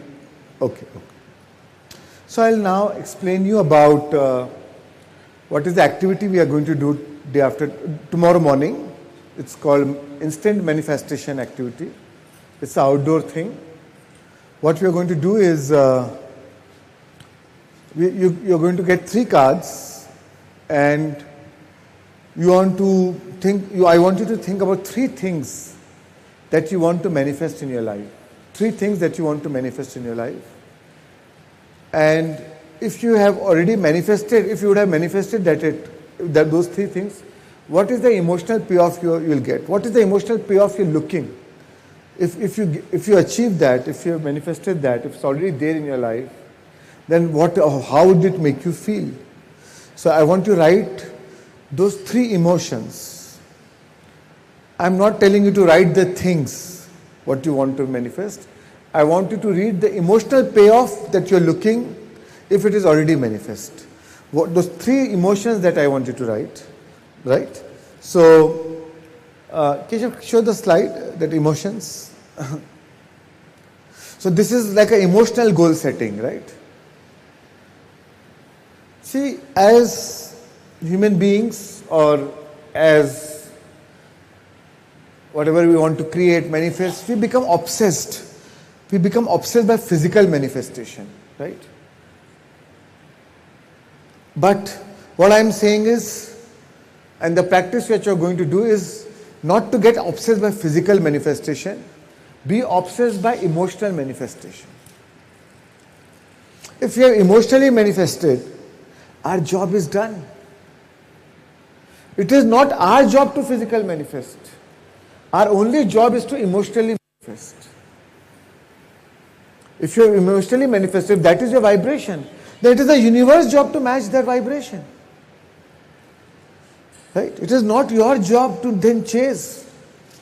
We don't chase, we attract. Right? When the flower blossoms, the flower do not go looking for the bee. The bee comes looking for the flower. Right? So it is only our job. And isn't it so liberating, so relaxing? Chutkara mila. It is not our job to physically manifest. Because delegate to the best manager. Quantum field, Prakriti is the best manager. Just offer the right vibration. That is all. That is what it asks us to do. Right? Offer the corresponding vibration to what you want to manifest. That's all. And that is when you emotionally feel it, as if it's already happened. Right? So, share the slide. So So whatever emotions you feel, so it's not to do what, it's not about to do, it's to feel, right? So how would you feel if this happened? These are the few emotions, but it could be any more emotions, whatever. So 3 emotions I want to write. You can write with different colors. You can draw something and put that emotion. 3 cards, each card, 1 card, 1 emotion, right? 1 card, and write your name on the card, right? Please write your name on the card and name and emotion, yeah. On the all the 3 cards, write on your name and the emotions. Yeah, you can write the name on the back side also, yeah. Name on the back side and the emotion, or it could be both on the same side, which is fine.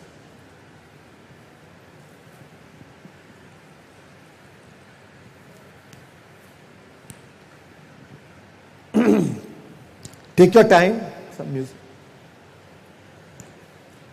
Take 10 minutes, think about it properly. If you want, you can close your eyes, feel it, and then write it, then draw it, whatever, you know.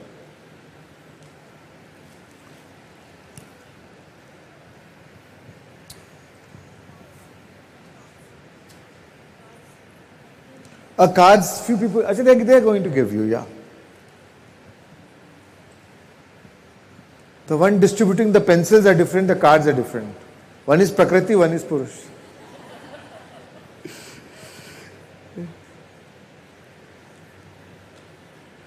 Yeah, you can ask the questions in the meantime, yeah.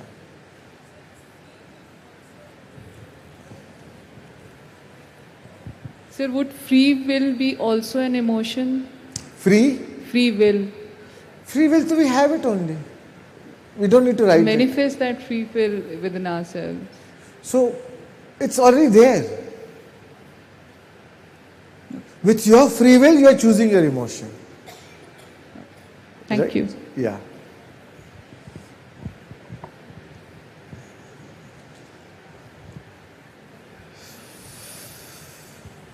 Excuse me, sir. It's not about the doubt. I just wanted to share something if you allow me to.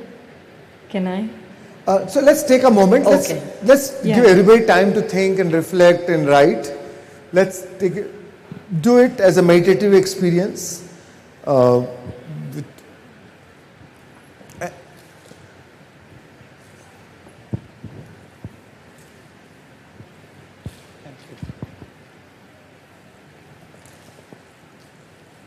No, not this, Keshav.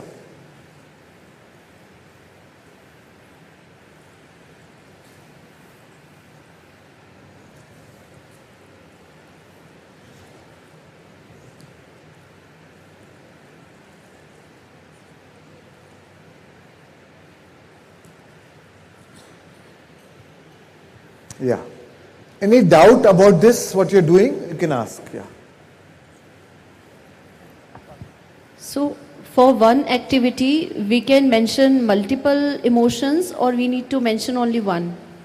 You can mention multiple emotions also, if you like to. But I'll prefer one. Okay, right? got it. Thank you. A one dominant emotion, you know.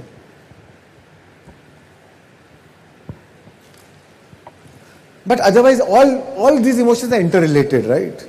For one thing, you can get many emotions, but one dominant emotion which you feel, you know.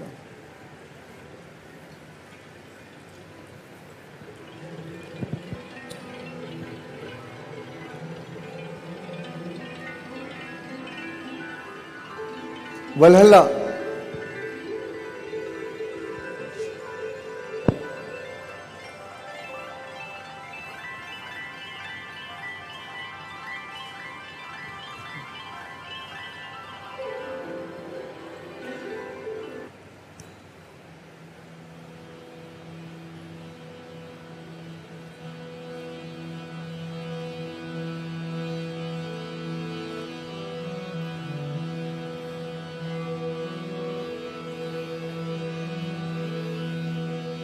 Mic there.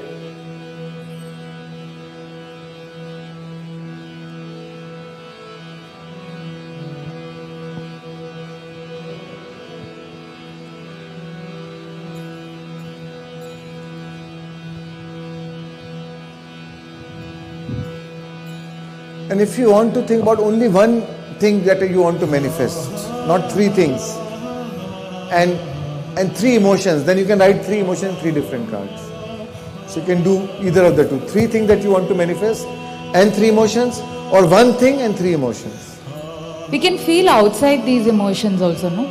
Some more positive, like enriched, empowered. Oh yeah, of course. Of course.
Excuse me. Yeah.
Just write the name on the back side. Chetna was right. Name on the back side only. Yeah. Whichever side you're writing the emotion, write the name on the other side. Your own name on the other side.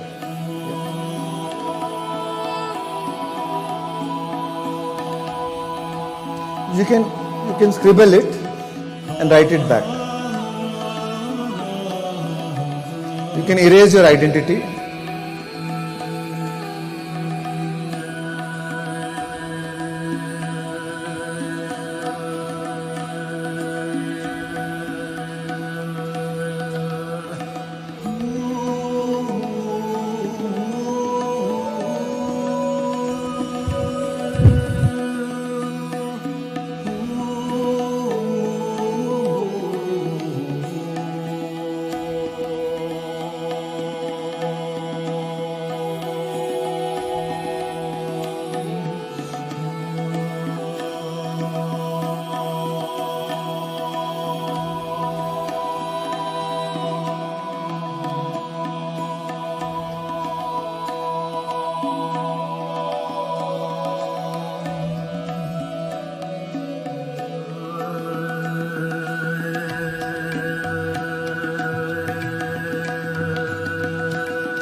So this is the wish box. All putting in the wish box.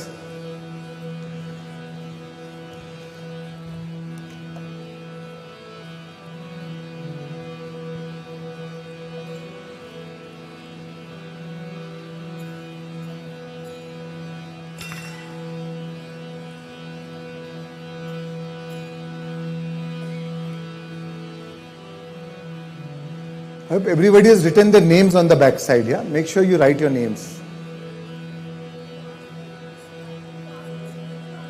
No, not on the name. Somebody wrote on the front side. So I said, then scribble and then again rewrite on the back side. Sorry. Yeah? Make sure you write your names on the back side.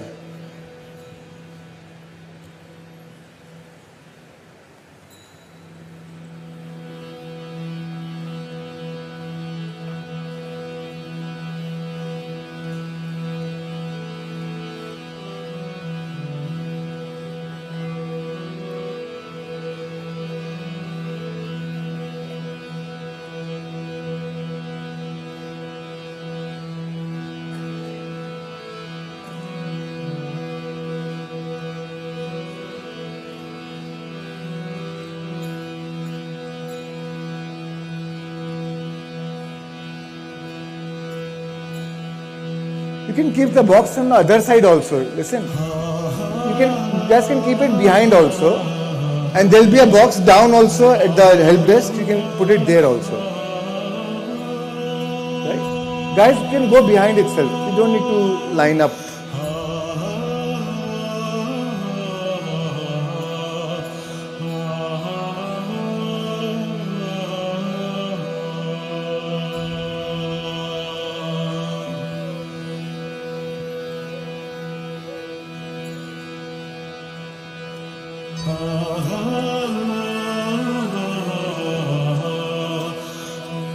This looks like you're putting your vote in the ballot box.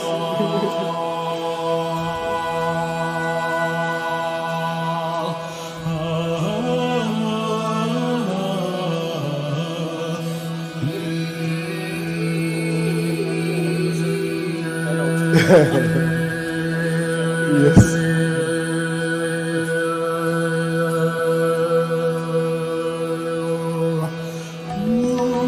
You can even give your cards to the volunteers and then they can put it.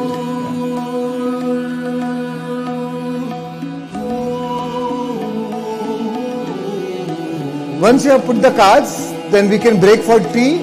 You can move on for the tea break, and then exactly at 6 o'clock we'll meet in front of the pyramid for walking meditation, subject to no rains, right?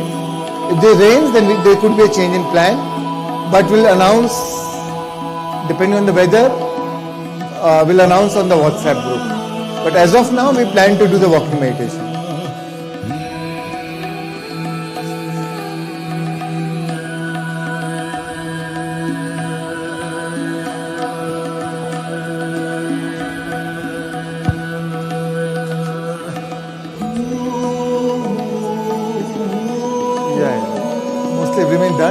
Anybody misses it, later on there'll be a box in the soul nest, in the dormitory, in all the rooms, any room blocks wherever you are, that will be there. So you can put it, you can do it in the night also. But better if they do it now. As you leave for the high tea and then for the walking meditation, make sure to carry your belongings with you. Carry your headsets, right? Just carry your headsets. Yeah, carry your earphones and belongings also. What belongings? The bags and everything. No, just drop it.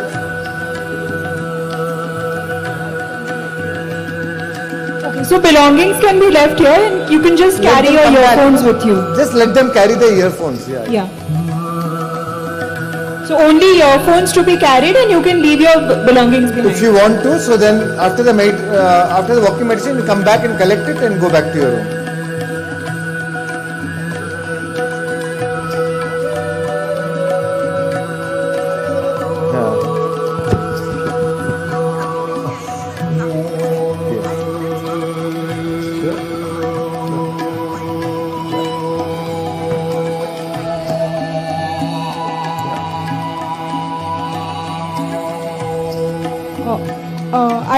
everyone has the meditation downloaded. If not, then you can download it from the Soul Lab app.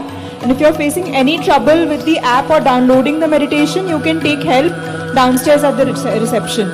And anybody wants to do meditation in Hindi, they can download in Hindi also.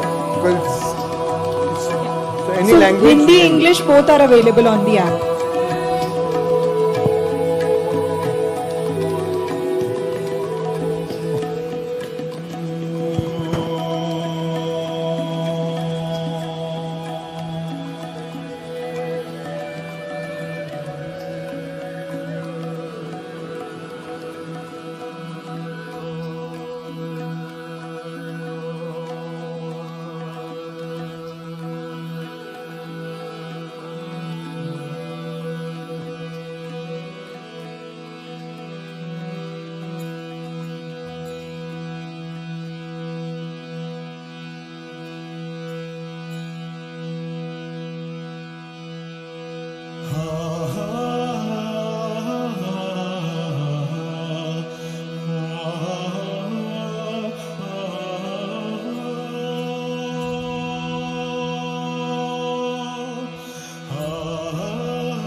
Then that is the whole idea. Then what would you do, right?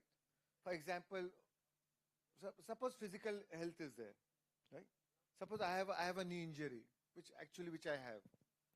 Now if it is healed, now I don't think, oh, knee injury should get healed.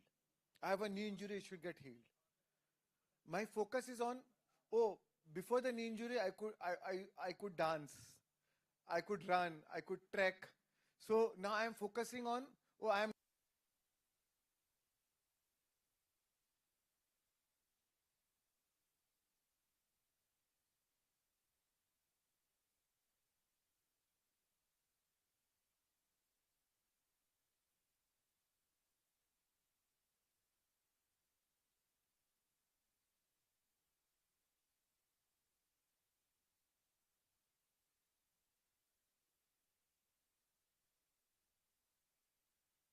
trek, if I like trek, or if I'm dancing, or whatever I would do when I was, if it is fully healed.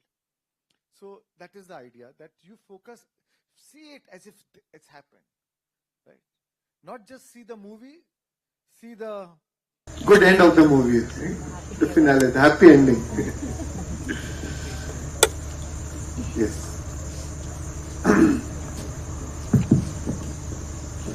I'm Pranav from Bengaluru. I have a question regarding manifestation.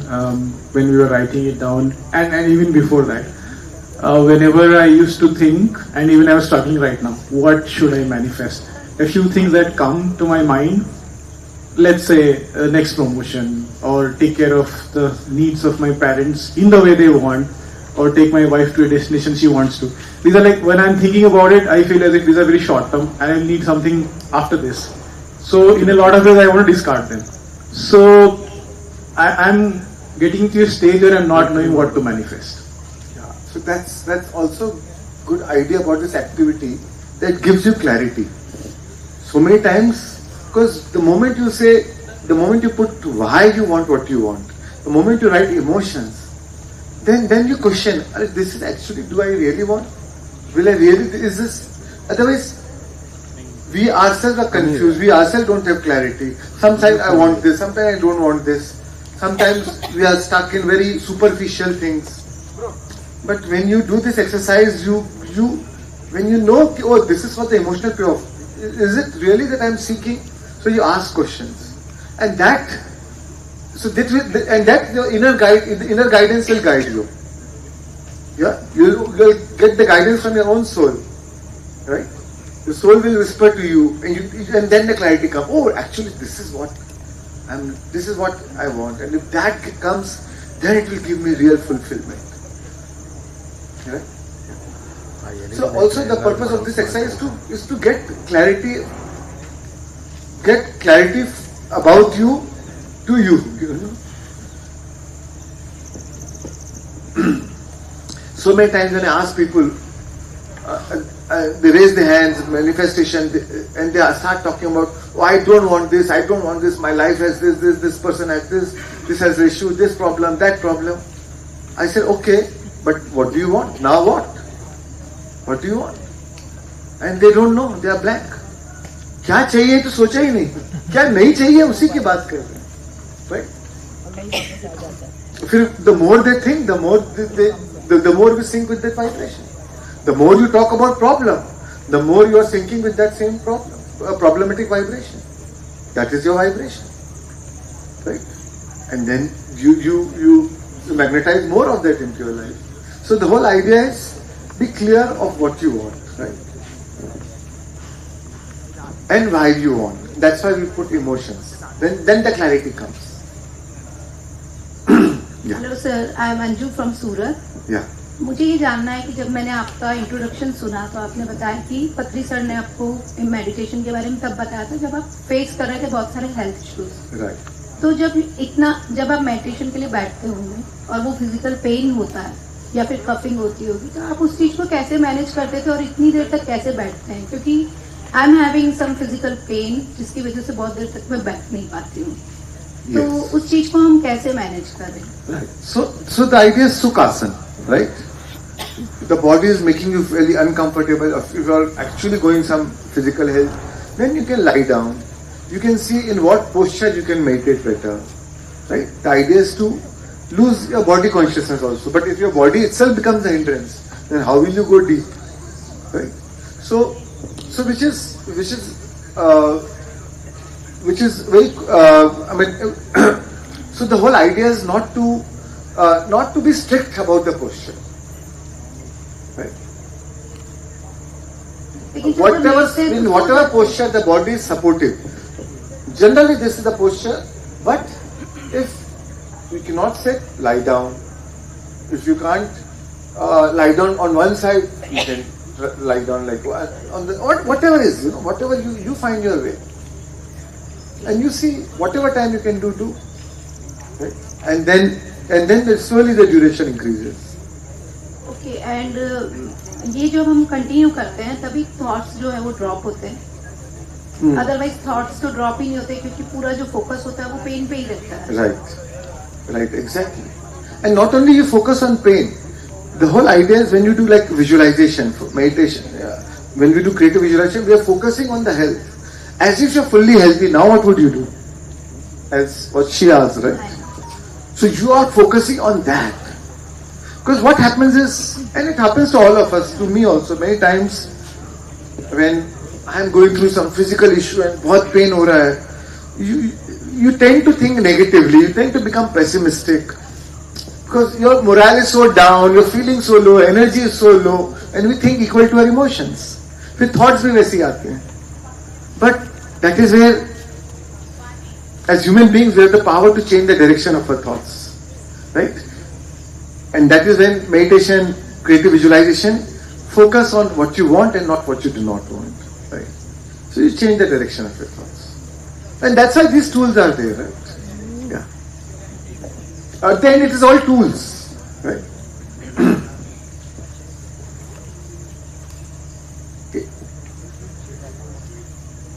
Yes, we can take one more question and then we can start with the walking meditation because later on it will get dark also.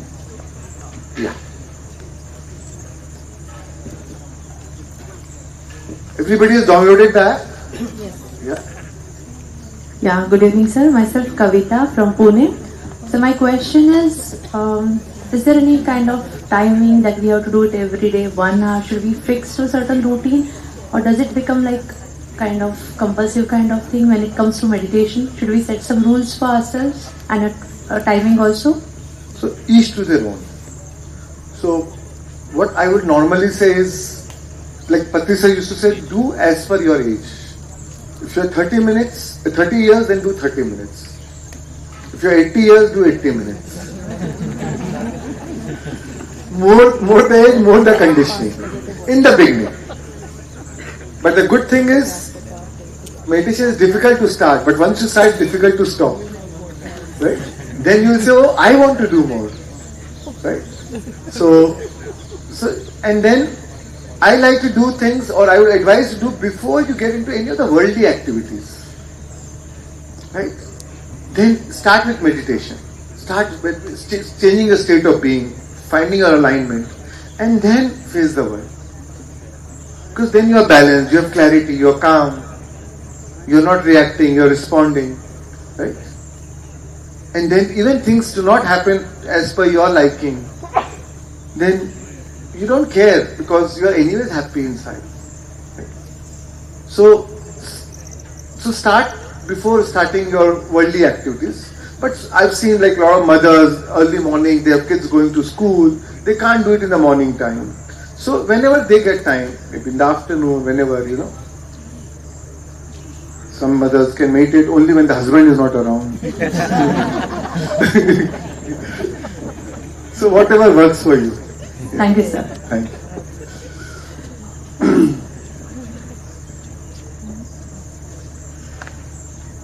My wife is laughing.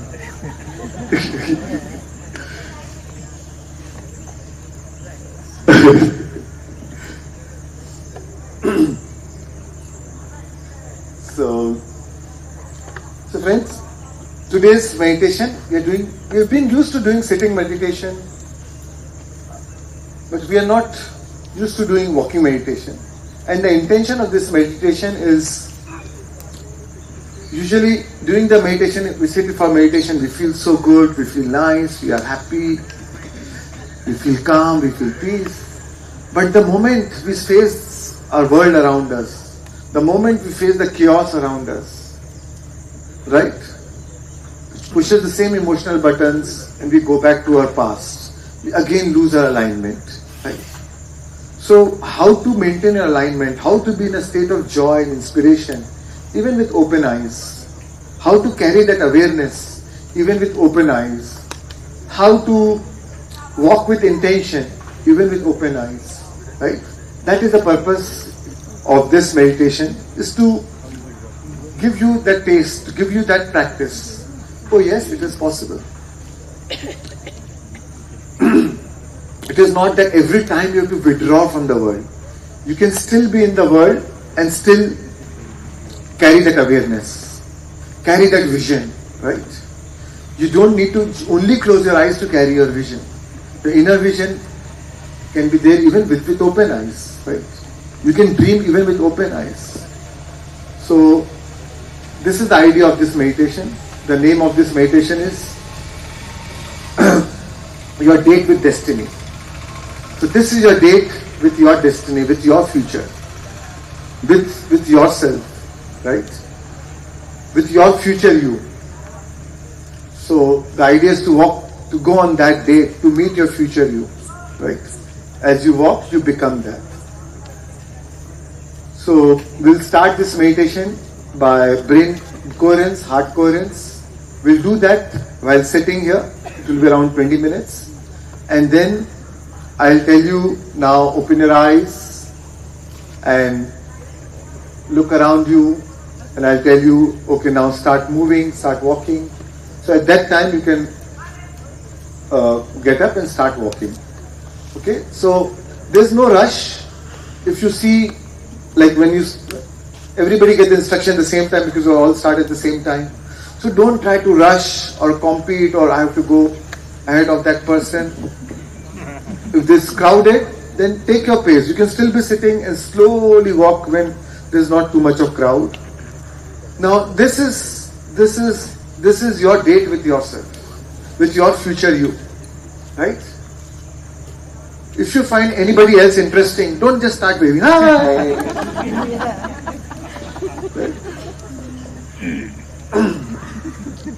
Your future you will get jealous then. So this is your walk. This is, as I told you, others can walk with you, but nobody can walk for you, right? So this is, though we are doing it in a group, but practically you are walking in solitude, right? You're getting inspiration from others with their bodily movements, with their jaw on their face, and feel good about it, appreciate that. But still, it is your journey, yeah? So, there are 4 phases of this meditation. First, we'll sit down, do brain coherence, heart coherence. Then I'll tell you to walk. After some time, I'll tell you now, wherever you are, pause, stand where you are, right? And again, I'll tell you to close your eyes. So you close your eyes, again follow my guidance, right? And after some time, and again tell you to open your eyes and walk. The first walk is a little slow walk, okay? Walk with more of, it's a compassionate walk, right? It's walk with awareness. As the energy builds up, as the momentum builds up, the second walk, after first walk when I tell you to pause and stay where you are, there might be chairs wherever you're standing. When I tell you to pause, you can even choose to sit down or stand where you are. If there are elders, there are less chairs, then let elders sit. And those who can stand, just continue to stand. And close your eyes. And then I'll again tell you to open your eyes after some time. And then when you walk, this is walk with passion, right?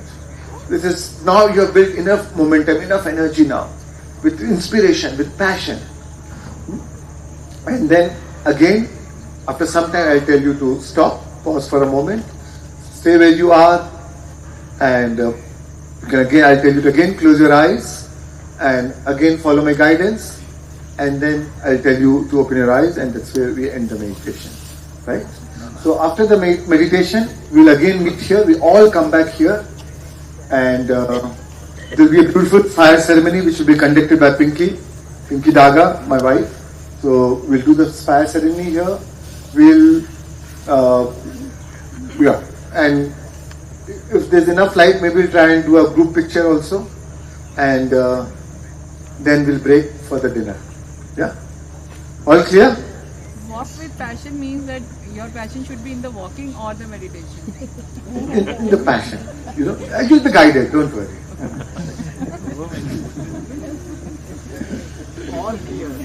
Okay. Yeah. Yeah. So somebody can explain the path. Any volunteer who knows how? Nishan, can you explain the path?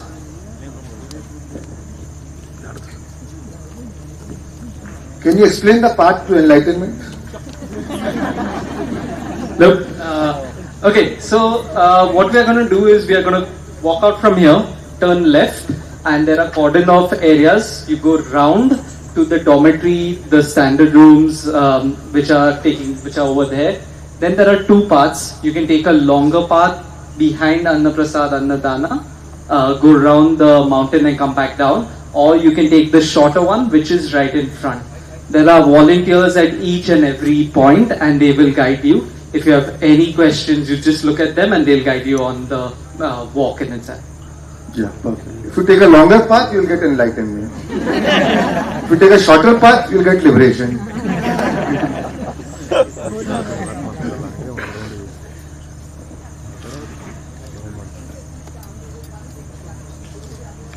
Not the introduction now. Oh, no, so no introduction. The introduction is, I think, for 4 minutes. So don't play the introduction.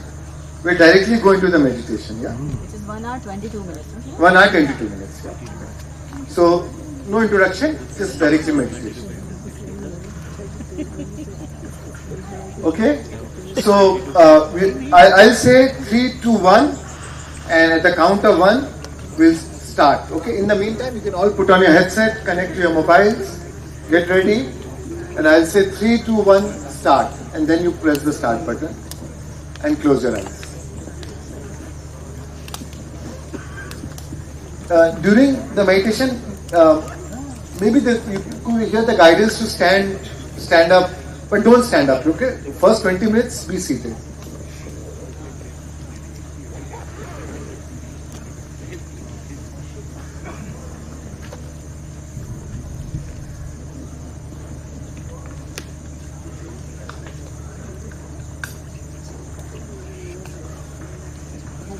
So, right, so now 3, 2, 1, start, and gently close your eyes.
As we begin,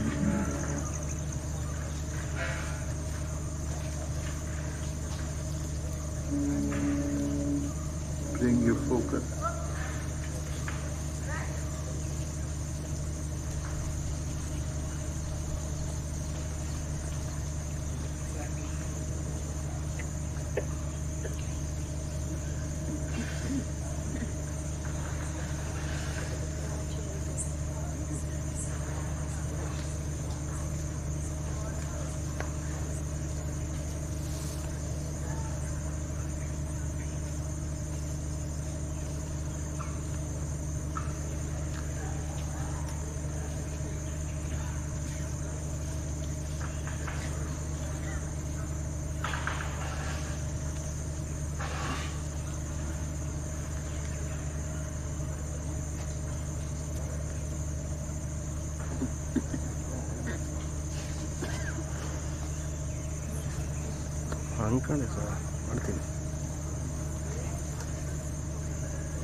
question maybe, no?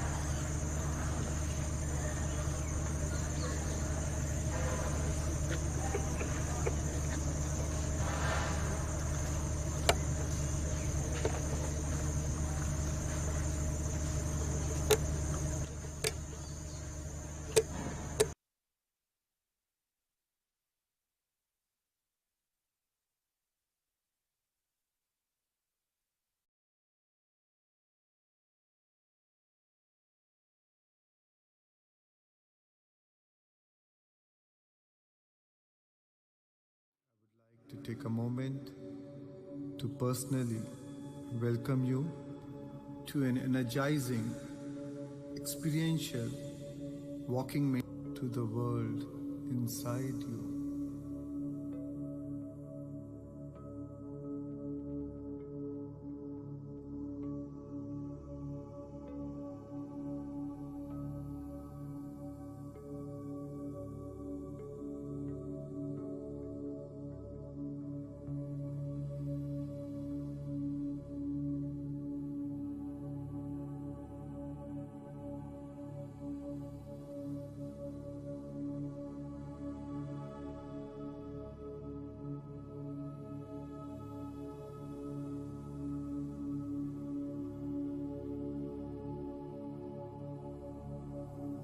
Withdraw your attention from all people, places, things, time and event, and just be with your in-breath and out-breath.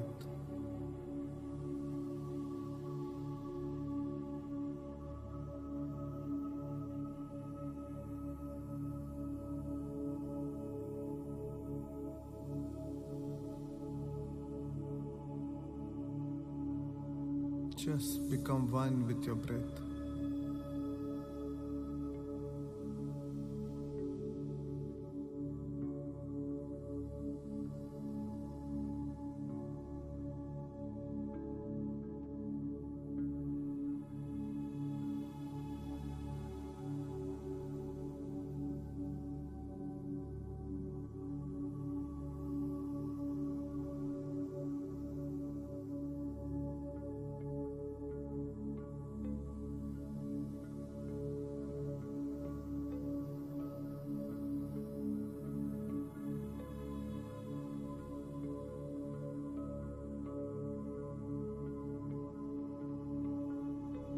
It's time to become nobody, no one, no thing, nowhere, and no time.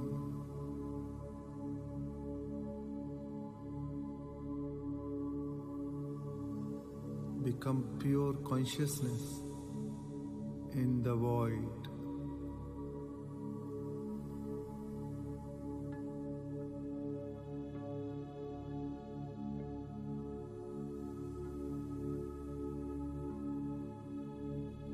And as an awareness, aware that you're aware in this endless, vast space, and lose yourself in nothing to become everything.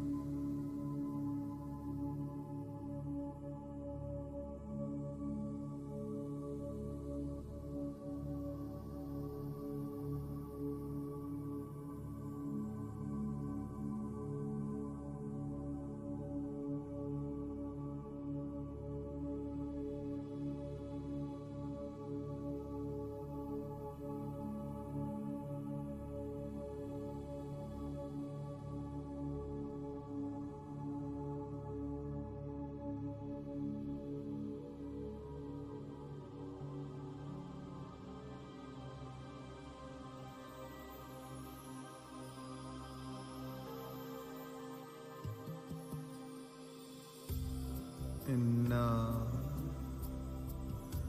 take a moment and center yourself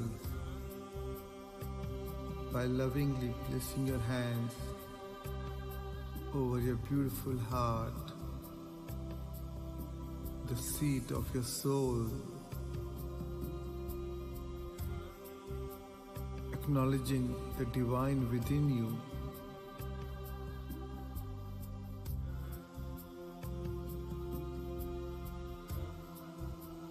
This is the sacred place where we create from.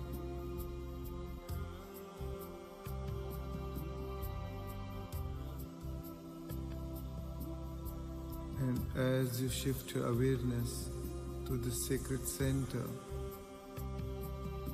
allow your breath to move in and out of this center.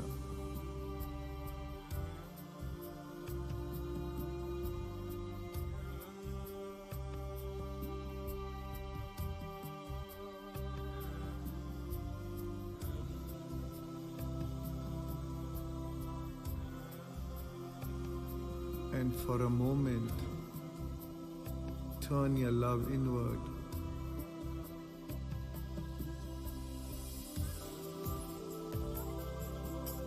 Tune in to the power of this love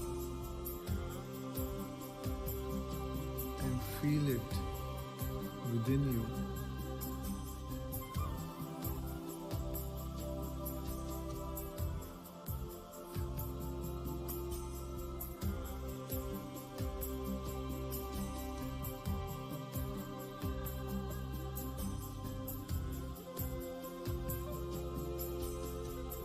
Breathe in more deeply, more soundly, and more completely.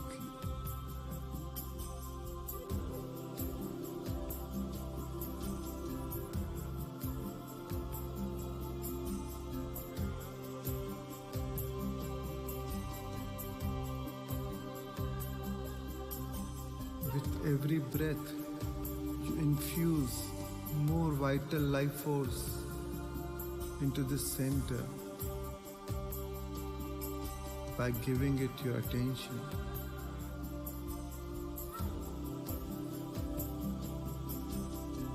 As where your attention goes, energy flows.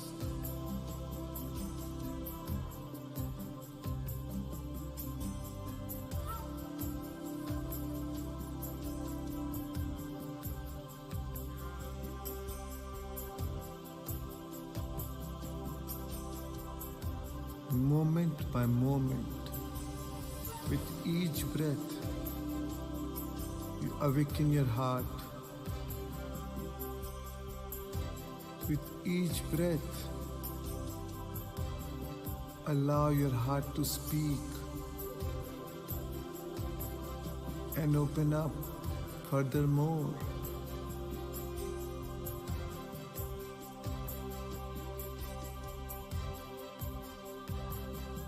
With every breath, you activate the center of creation.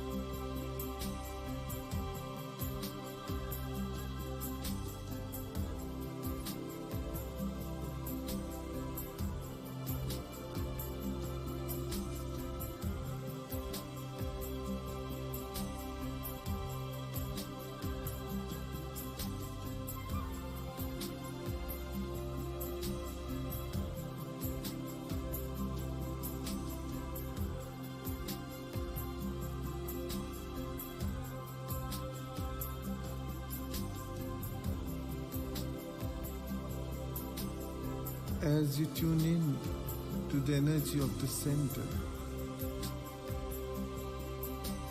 it's time to feel gratitude.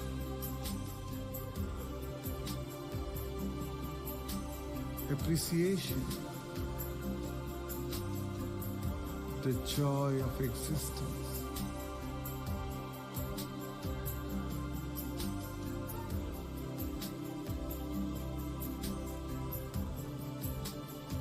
Fall in love with your life,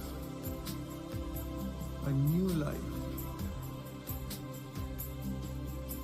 all of life.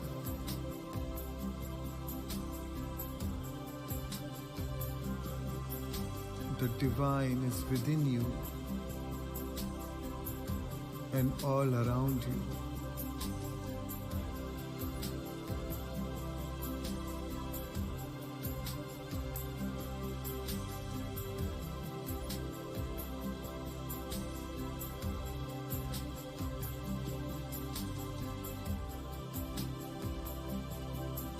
Can you feel immense kindness,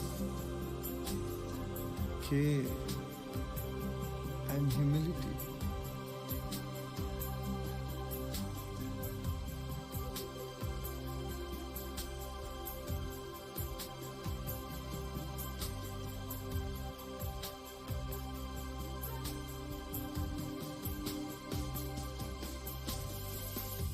Feel true appreciation to be alive in this moment.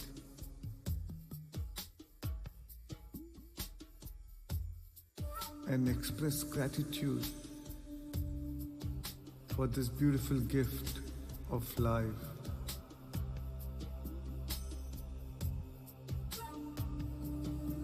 Breathe. Feel from your heart.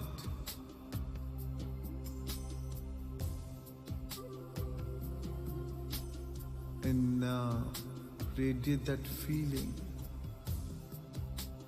beyond your body.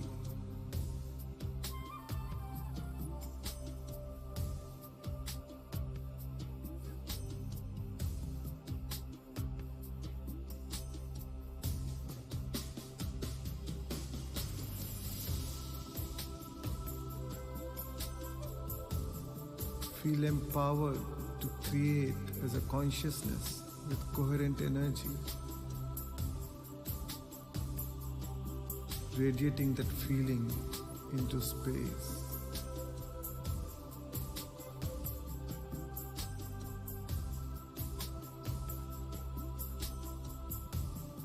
Allow the song of your soul to be heard and to be felt by all.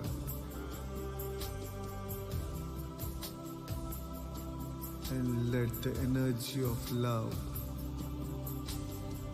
be broadcasted beyond your body into the space for the greatest good of all.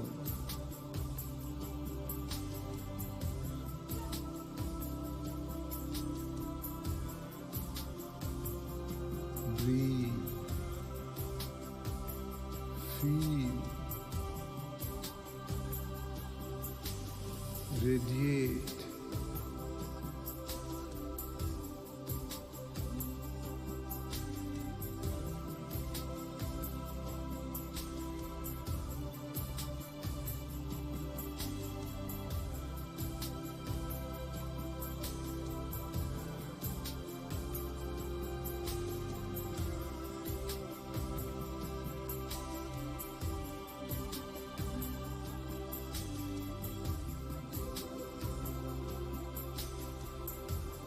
And now you're ready to move towards your new destiny. Who do you want to be when you open your eyes? You have to become the person of your future. To live in that future now.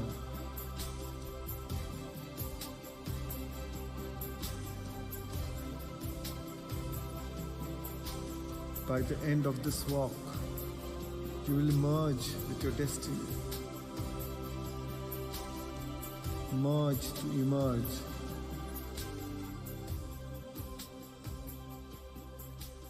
Let the divine in you awaken.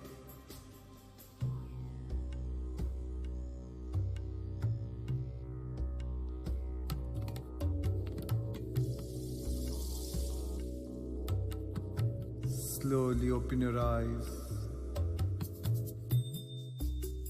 and fix your gaze upon the horizon.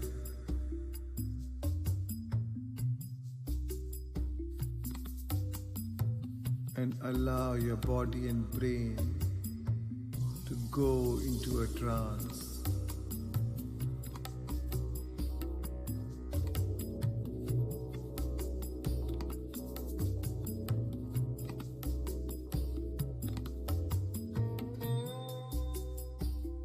And at the same time, open your focus and become aware of the space beyond your body.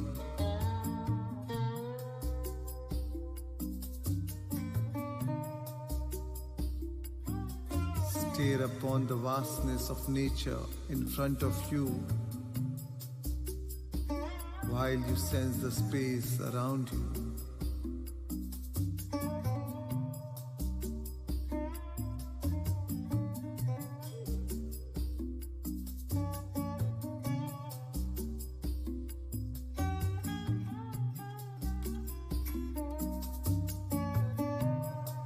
Now, let's start to walk.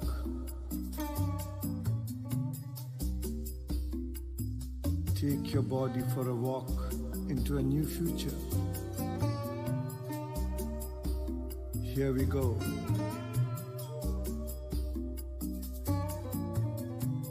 Walk with a passion for a new life.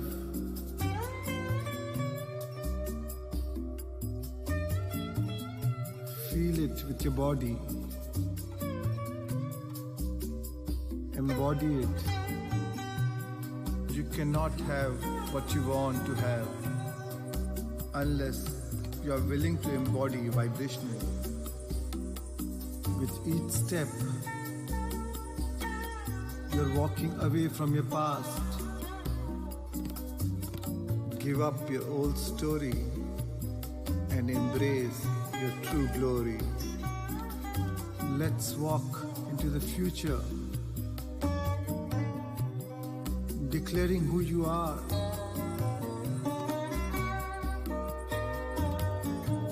Empowering your destiny.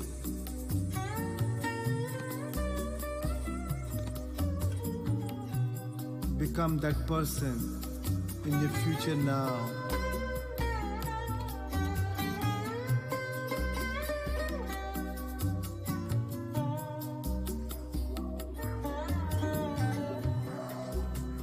Come on. Walk with purpose. Walk with intention.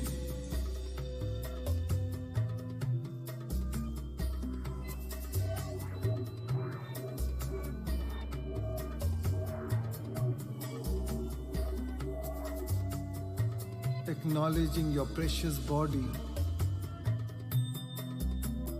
Let your body be drawn to that future.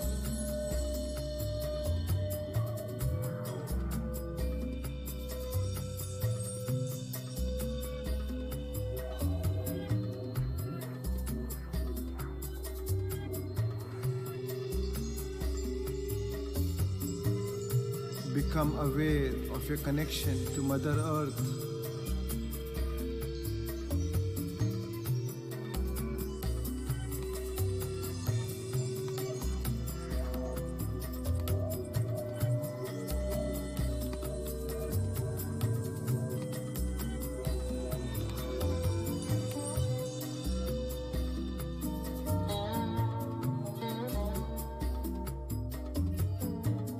Time to change your energy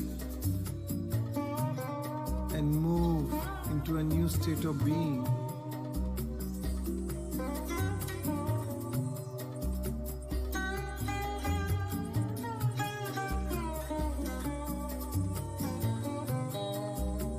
Walk with a clear intention and an elevated emotion, broadcasting a signature into the quantum field.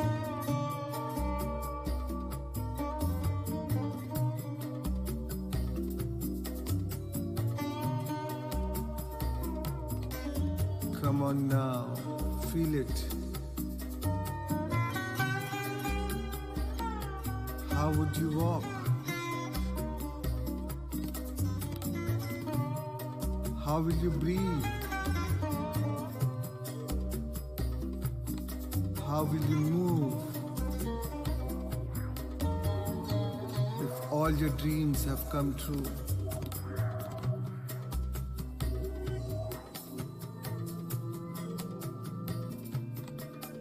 What is your posture?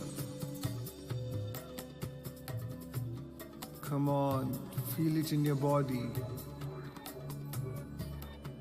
Embody your future now.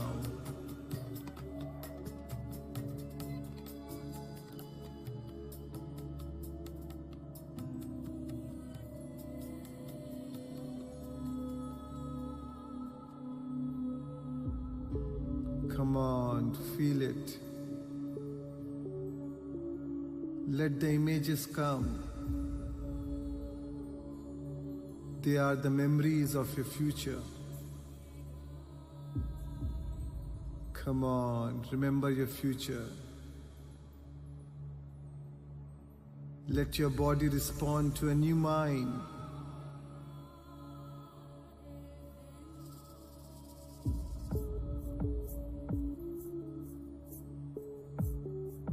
Come on, feel the energy of your future. Embody your future. Come on, feel it. Wear it. Bring it alive.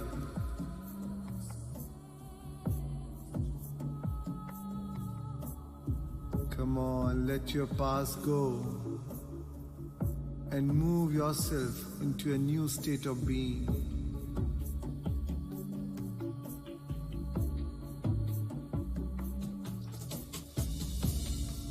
Become your future self now. Mind, body, and soul. Thoughts, feelings, and wisdom.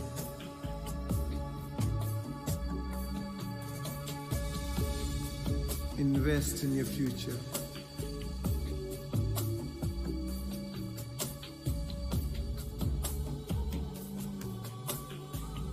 Come on, walk in the energy of your future.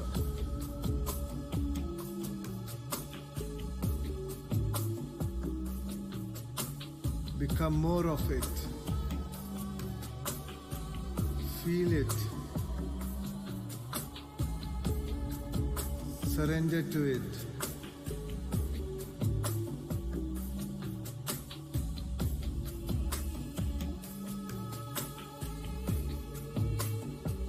Feel empowered.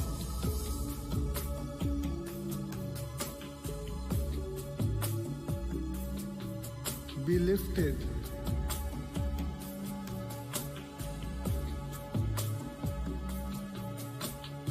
Feel inspired.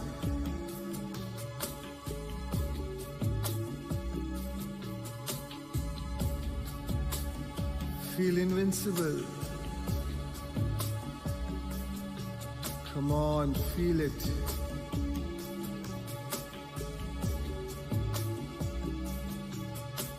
Walk, remembering it has already happened.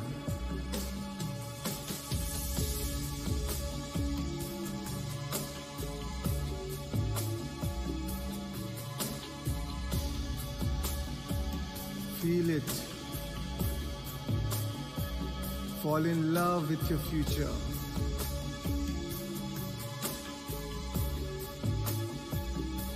Feel it with all your heart and be moved by a love of life.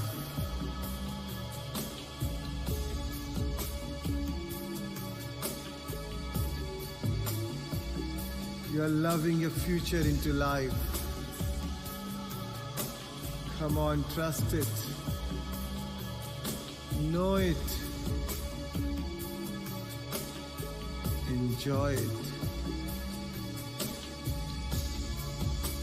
And feel it with all your heart.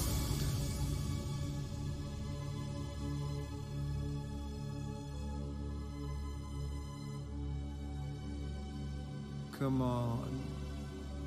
Let your heart sing and connect to the love of a new life.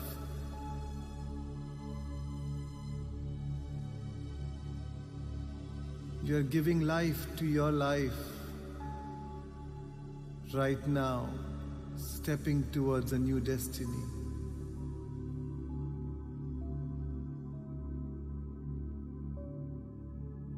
And now, stop moving for a moment. Stand still and poised. And close your eyes.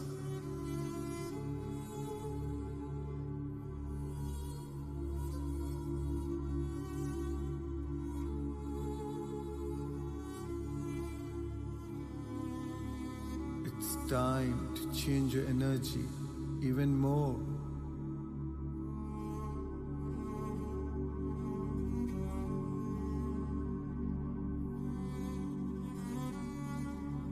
And now,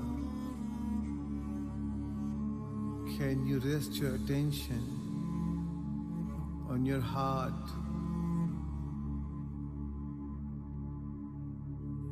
The center of creation.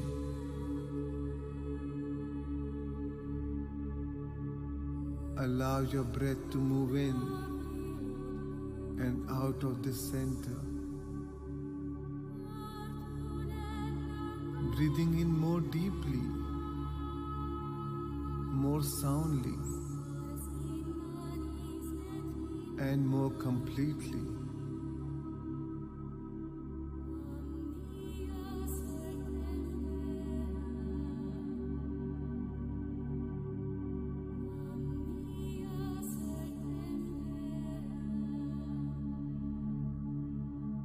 Activate this creative center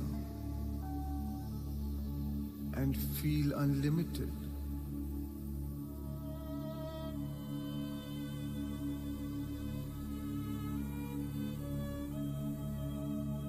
For in order to create the unlimited, you must become unlimited. For in order to emulate the divine, you must feel divine. Breathe. Feel.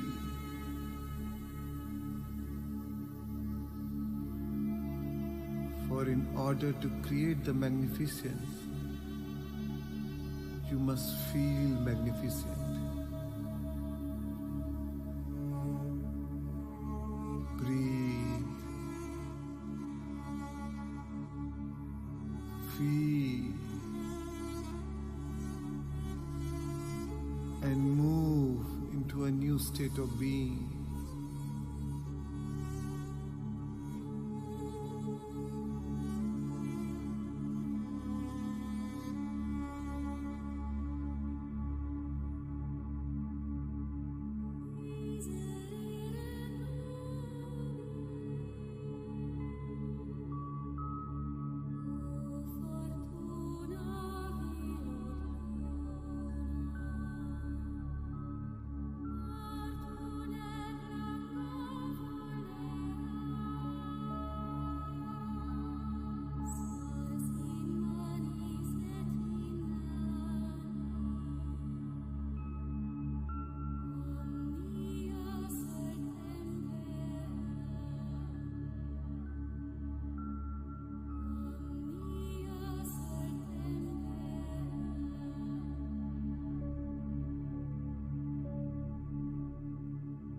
And as you breathe from this center,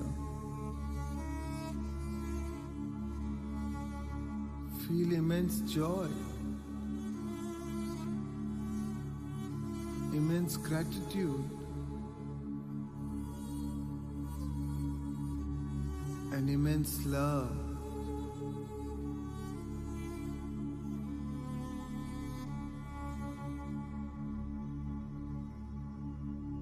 And radiate that energy beyond your body.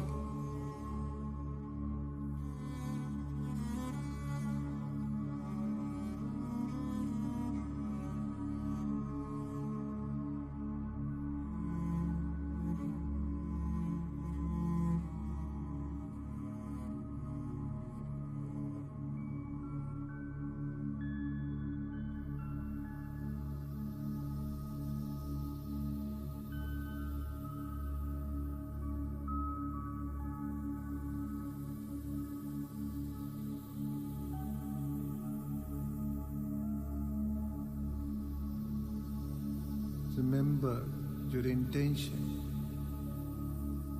your vision, your future, and combine it with this elevated feeling, broadcasting a signature into the quantum field. As the thoughts send the signal out and the feelings draw the event back.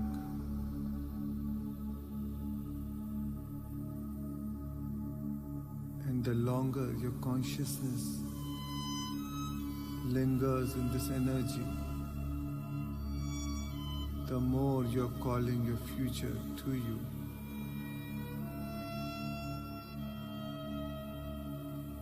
Creating reality from a higher dimension.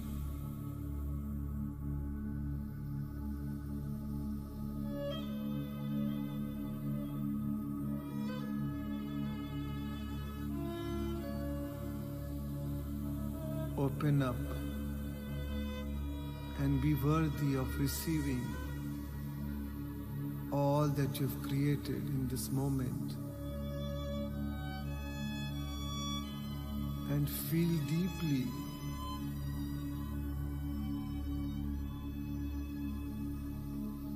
Feel profoundly. And allow yourself to fall in love with life.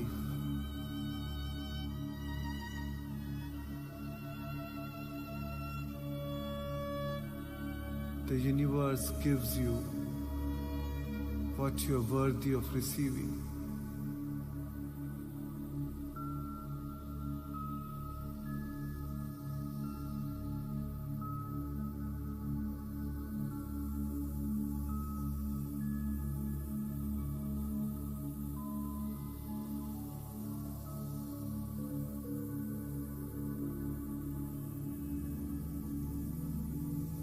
It's time now. Affirm who you are in this present moment and become your future now, radiating this information into the field. You are a unique expression of the divine.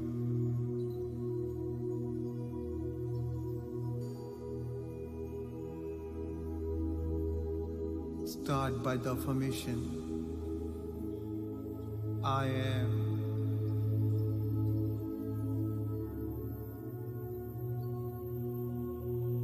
And feel it. Embody it.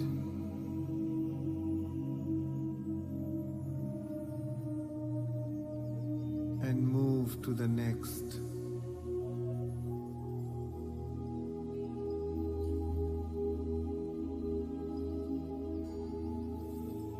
Who are you?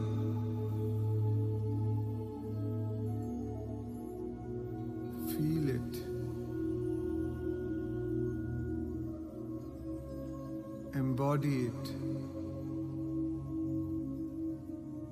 And radiate it into the field.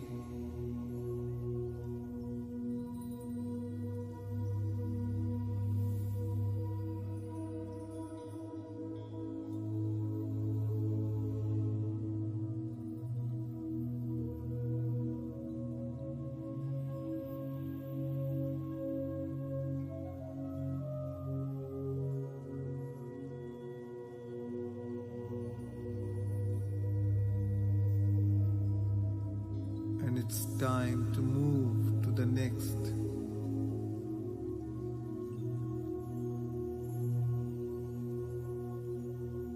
And affirm who you are.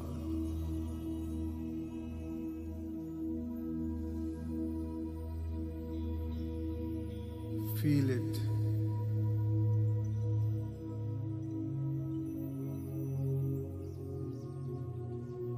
Feel it with your heart.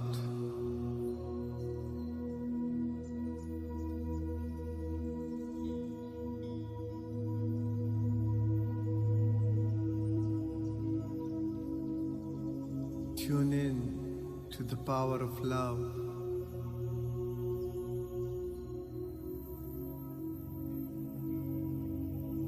Feel it within you and all around you.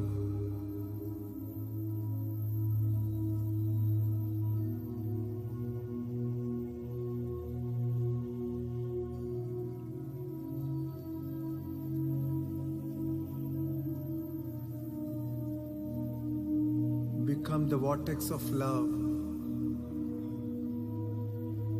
Fifth dimensional creation.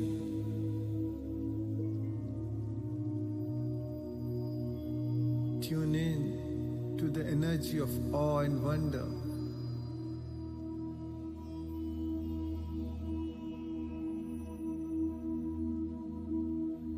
Be mystified by the unknown.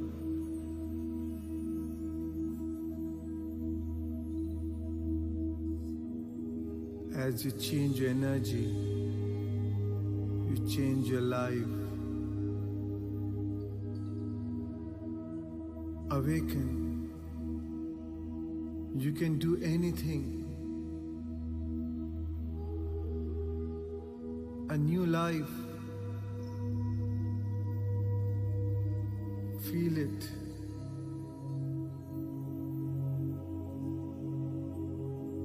Be moved by it.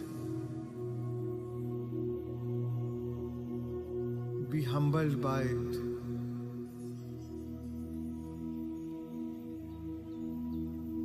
Be empowered by it. Be overjoyed by it.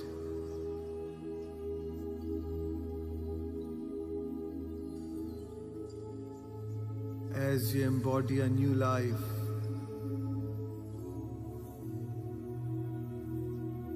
feel it within you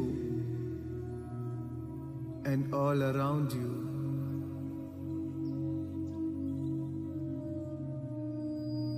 Feel the wholeness.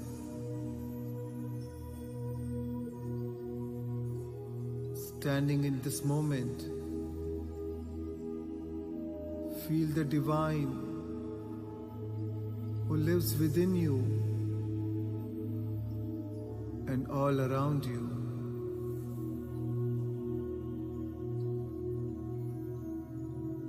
Become more of it and less of you. Feel more of it and less of you.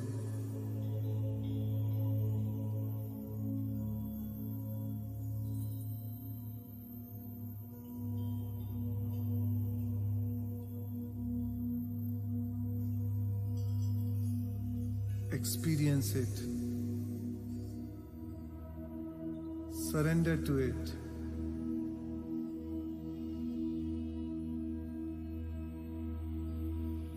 And enjoy it.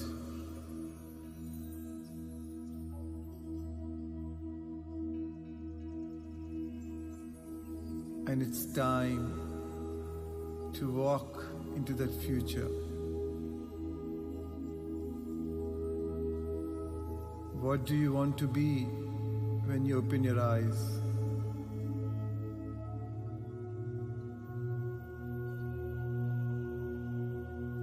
Walk in passion for a new future to be awakened within you. Let the love of a new future live in you.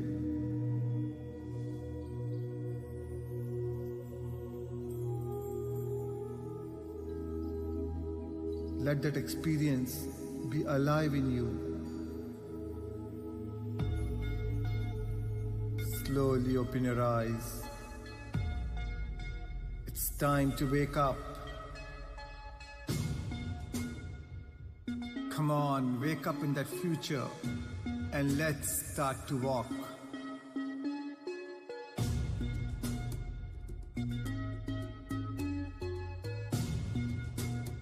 Take your body for a walk into a new destiny.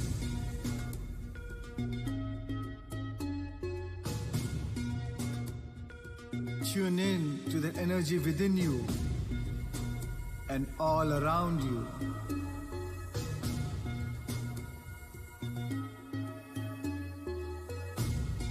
Sense it.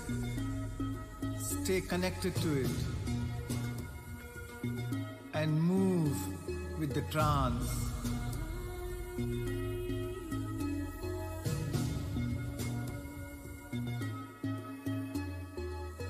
Walk into the destiny you are creating now.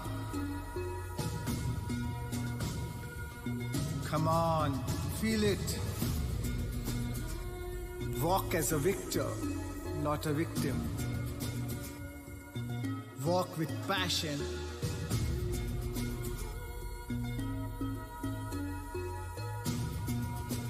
Let that passion arouse in you.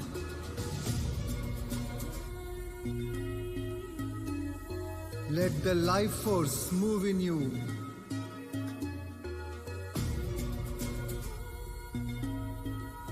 Let the creative energy rise in you.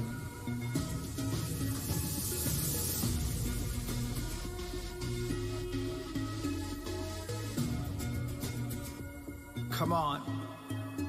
Let your body be lifted to a new energy, to a new mind.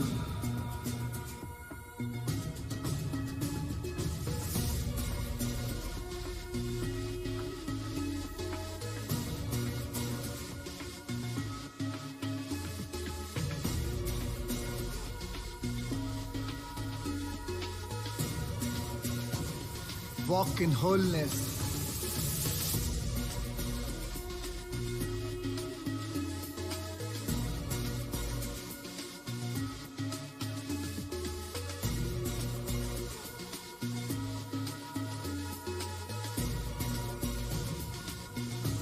Walk in gratitude.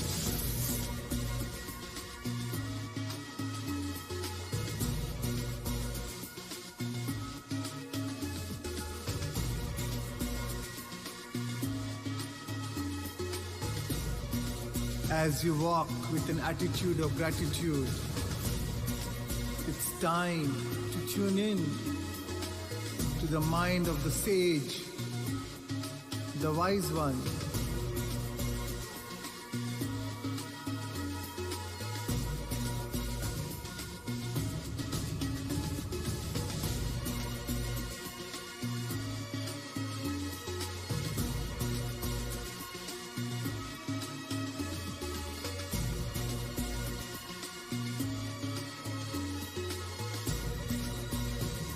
Tune in to the mind of the genius.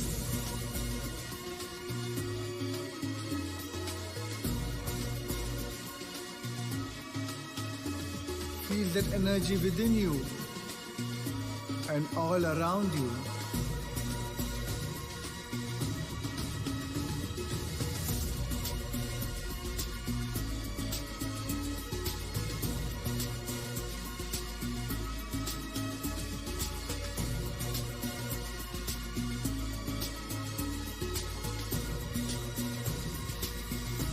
Come on, tune in to the energy of the miraculous.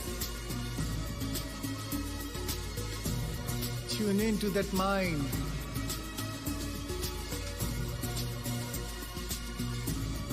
Become it. You can do the uncommon. You have done the uncommon. You are the uncommon. When you feel you can do anything, miracles happen.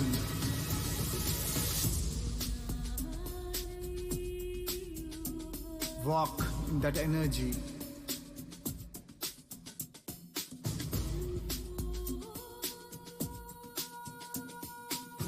Come on, let your body respond to your mind.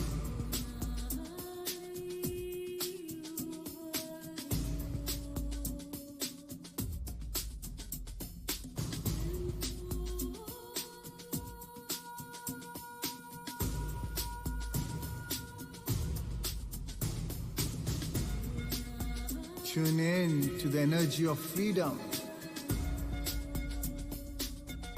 Liberate yourself.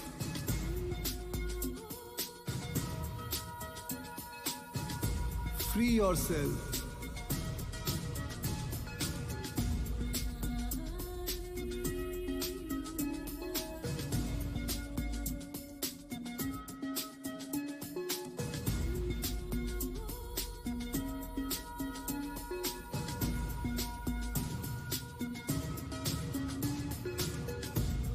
Tune in to the mind of the mystic that lives in you and all around you.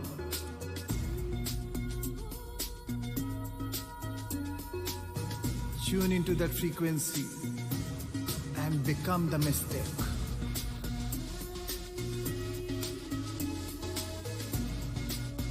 Be mystified. You are the mystical.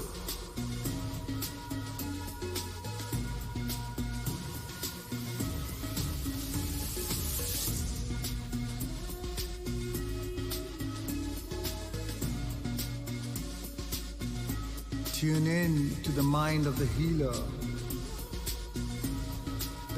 that lives in you and all around you.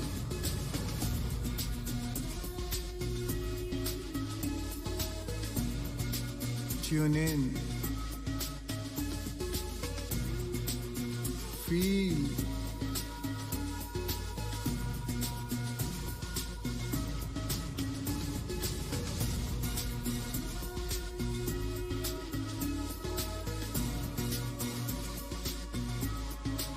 Tune in to the mind of abundance.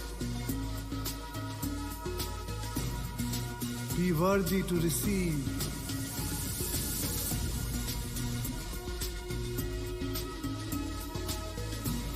Feel it in your heart.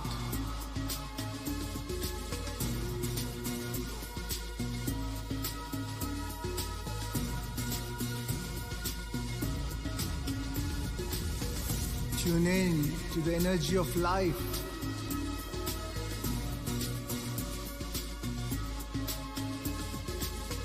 Feel the passion for life.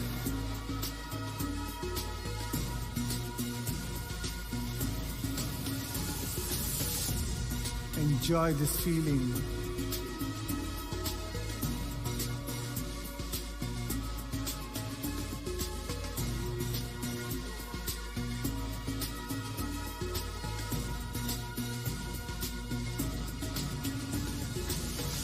Tune in to the power of love.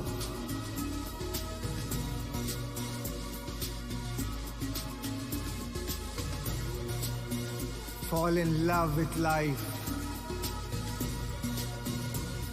Take a chance and see how life loves you back.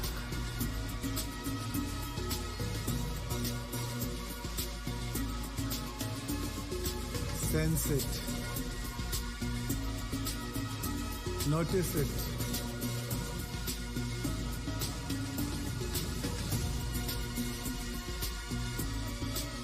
Surrender to it.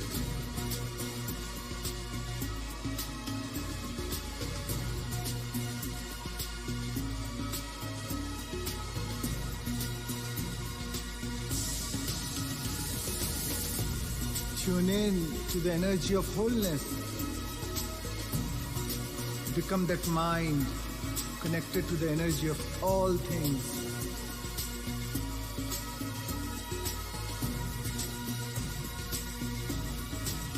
Come on. Unify your mind to the mind of life.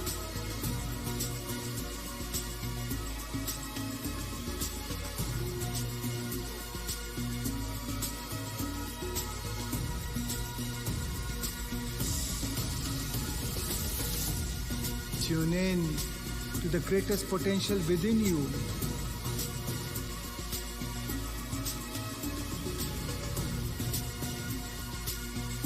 Experience it. Stay connected to it.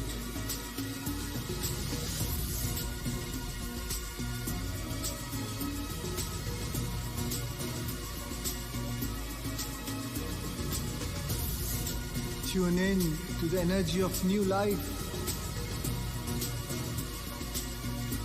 Walk in invincibility. Nothing between you and your destiny and reaching it.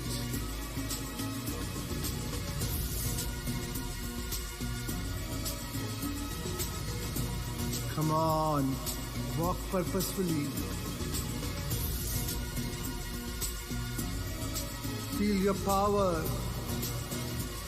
your true glory. Tune into it. Become supernatural. Be unlimited. Be magnificent.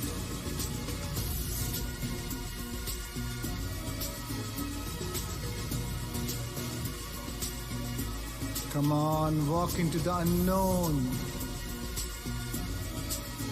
For the unknown is a field of infinite possibilities and potential. Walk. Imagine. Wonder.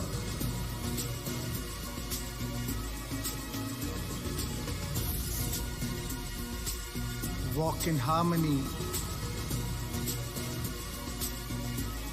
Feel it.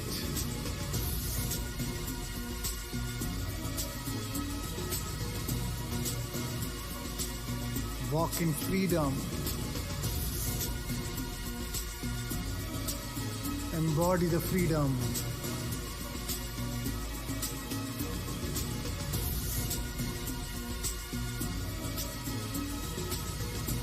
Walk worthy. Feel worthy and be worthy to receive the gift as the master of your life.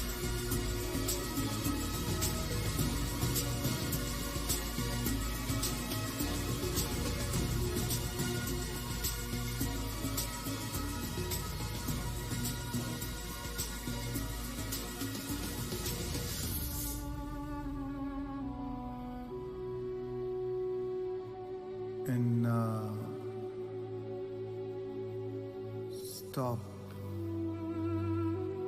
stop moving for a moment. Stand still and poised, or you may choose to sit down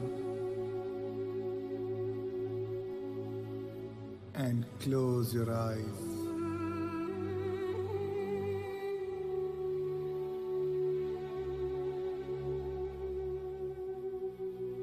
Feel the vibrations running through your whole body.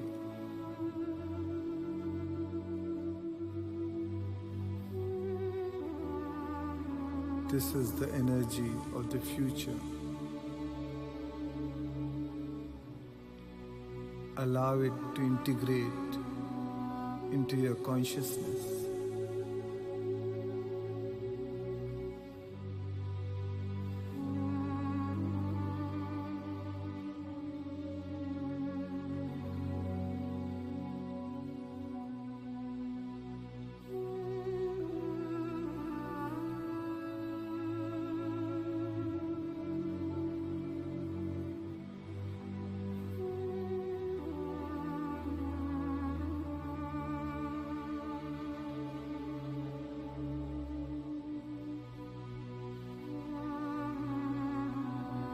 In Divine One, Creator of Destiny, Sentient Being, center yourself by placing your hands over your blessed heart.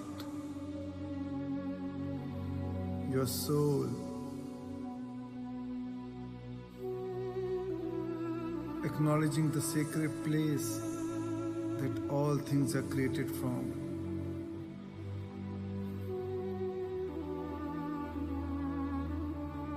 Acknowledging the divine within you.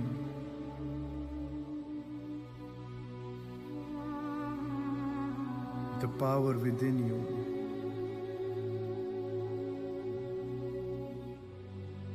As you rest your awareness in the center,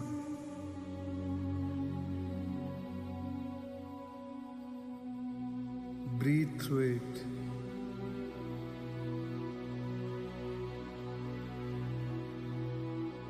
Allow your breath to relax your body.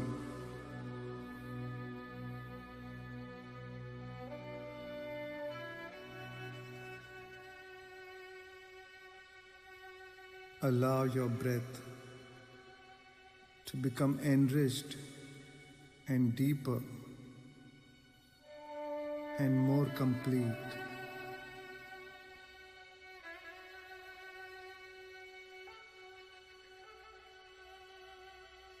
Feel your inner power.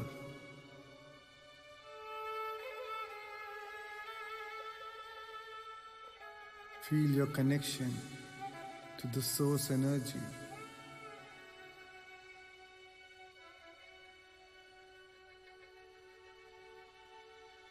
As your source is your ultimate resource.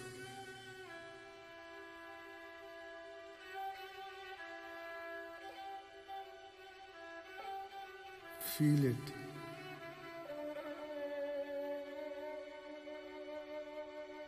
Sense it.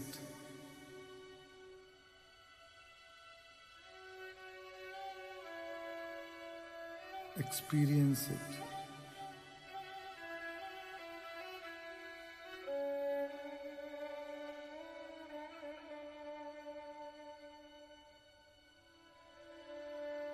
And now, I want you to bless your body, the temple of your being.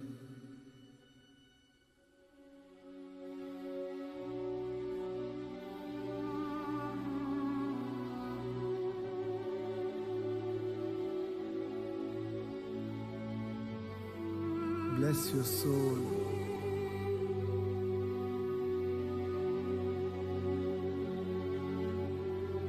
Bless the divine within you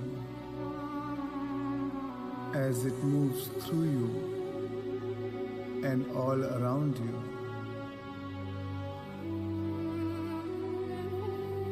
And to bless your life, let your life be an extension of the divine.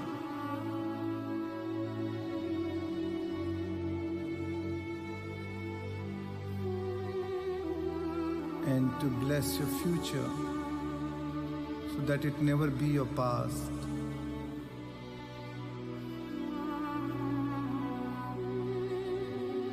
And to bless your past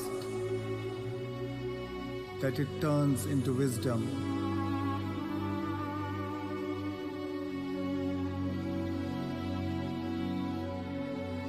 And to bless the adversities in your life so that it initiates you into greatness. Feel the divine grace and blessings being showered on you and your loved ones. Feel the gratitude to be accepted, to be embraced, and the blessing to know that we all have a place called home.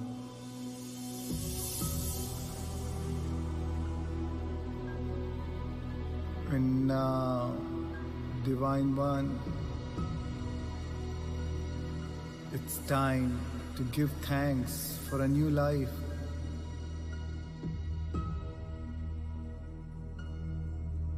To open your heart and feel immense gratitude for all that you have created.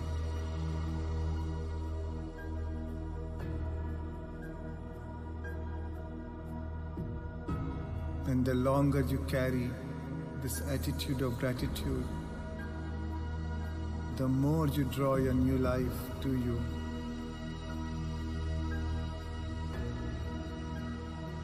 For the emotional signature of gratitude means it has already happened.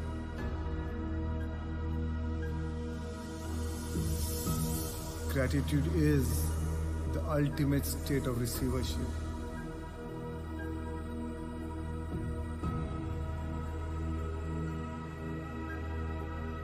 A grateful heart is a magnet for miracles. Breathe. Feel.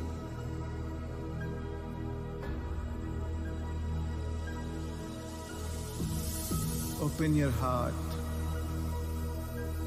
and receive that energy as it moves into your being, and know that you are worthy to receive in this moment.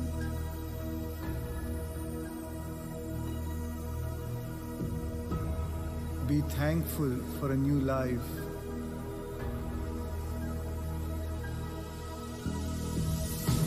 Be truly thankful.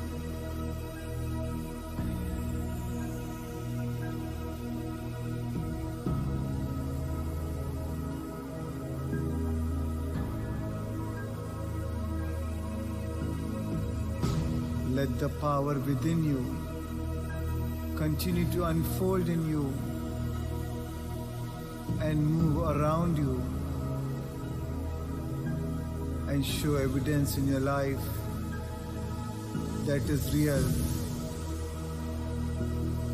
and that life is filled with unexpected wonder, and for the joy of existence. Breathe. Feel. Smile.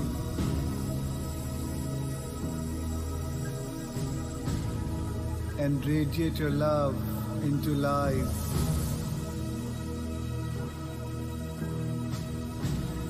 And breathe. Feel. And receive the love from all of life.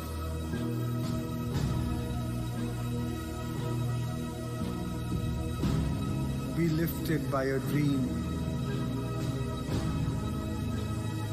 Be sincere, willing, and uncompromising to your dream. The passion to grow and a sincerity to overcome and overcome till you become.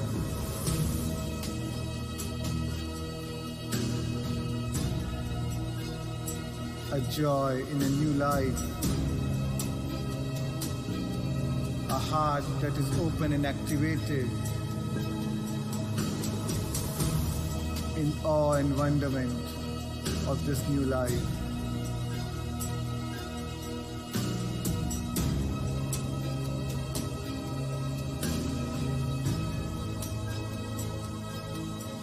Fall in love with you.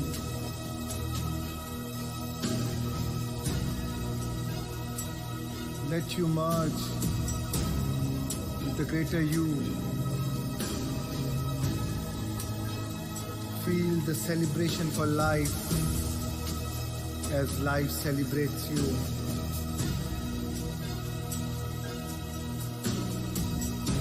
A blessing for new life when life blesses you.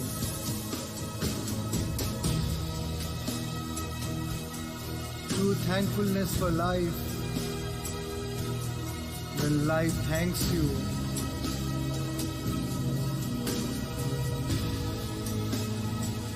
And a true love for life when life loves you unto life.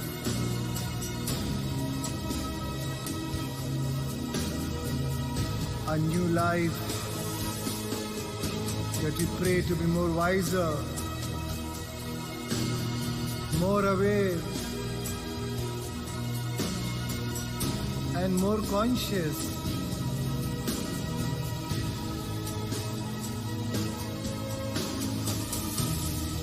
And that we feel more whole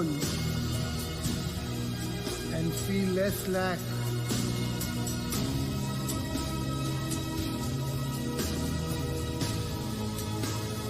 And the mysteries be revealed to us, and the doors of life may open in a way that we least expect.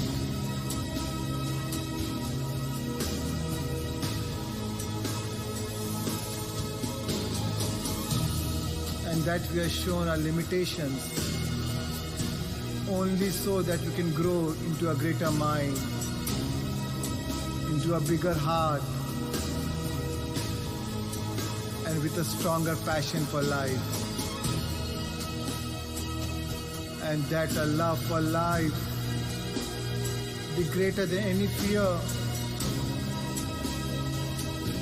any adversity, and that we're guided back to where we came from on a journey back to oneness.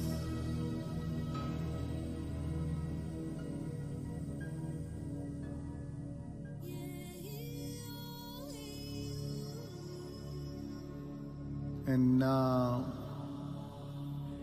Divine One,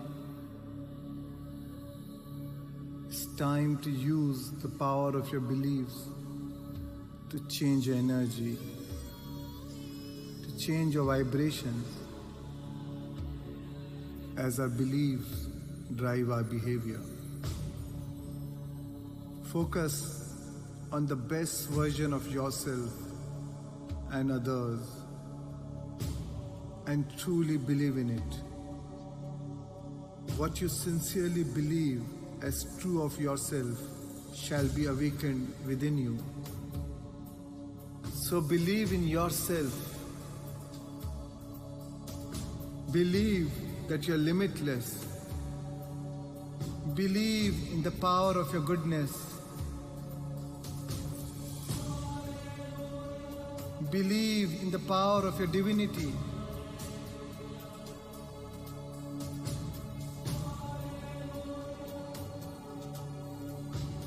Believe in miracles.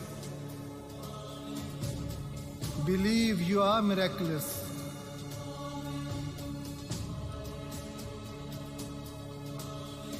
Believe that you are destined for absolute greatness.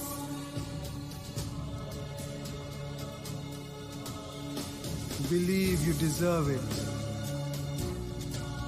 If you believe it, the universe will serve it.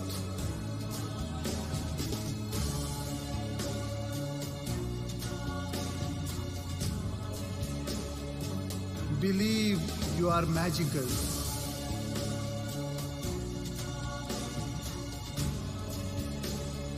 Believe in your kindness.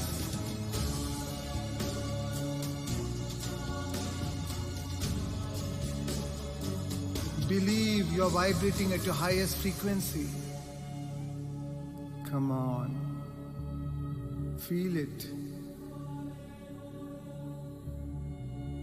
Feel it in every cell of your body.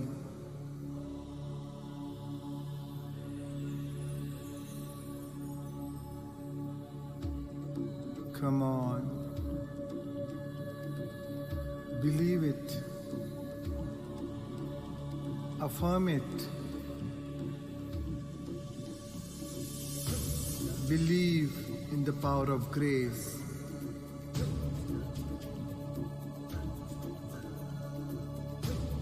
Believe in your power of peace.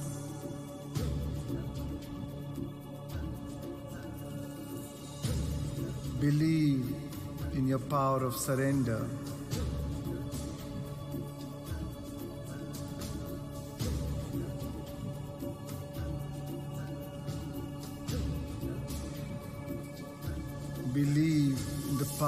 gratitude, generosity, and compassion, and believe in your power of truth everlasting. Believe in your power to connect to your new life and stepping towards your new destiny.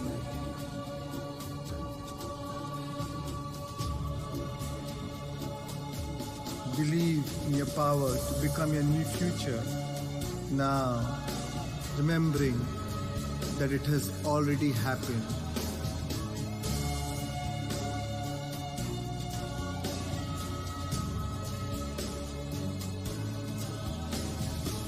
Believe and achieve.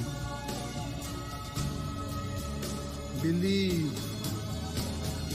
and therefore anything is possible.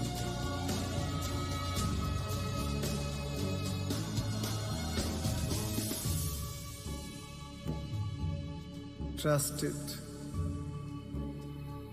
Know it.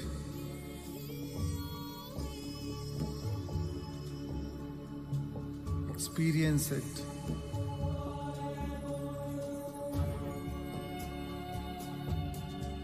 And feel it with all your heart.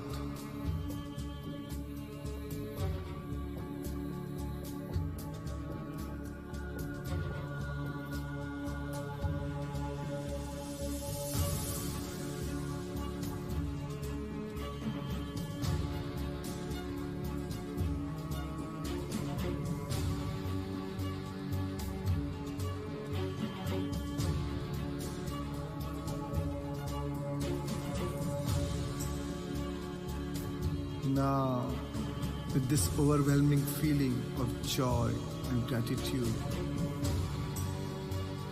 give thanks for a new you, to a new life.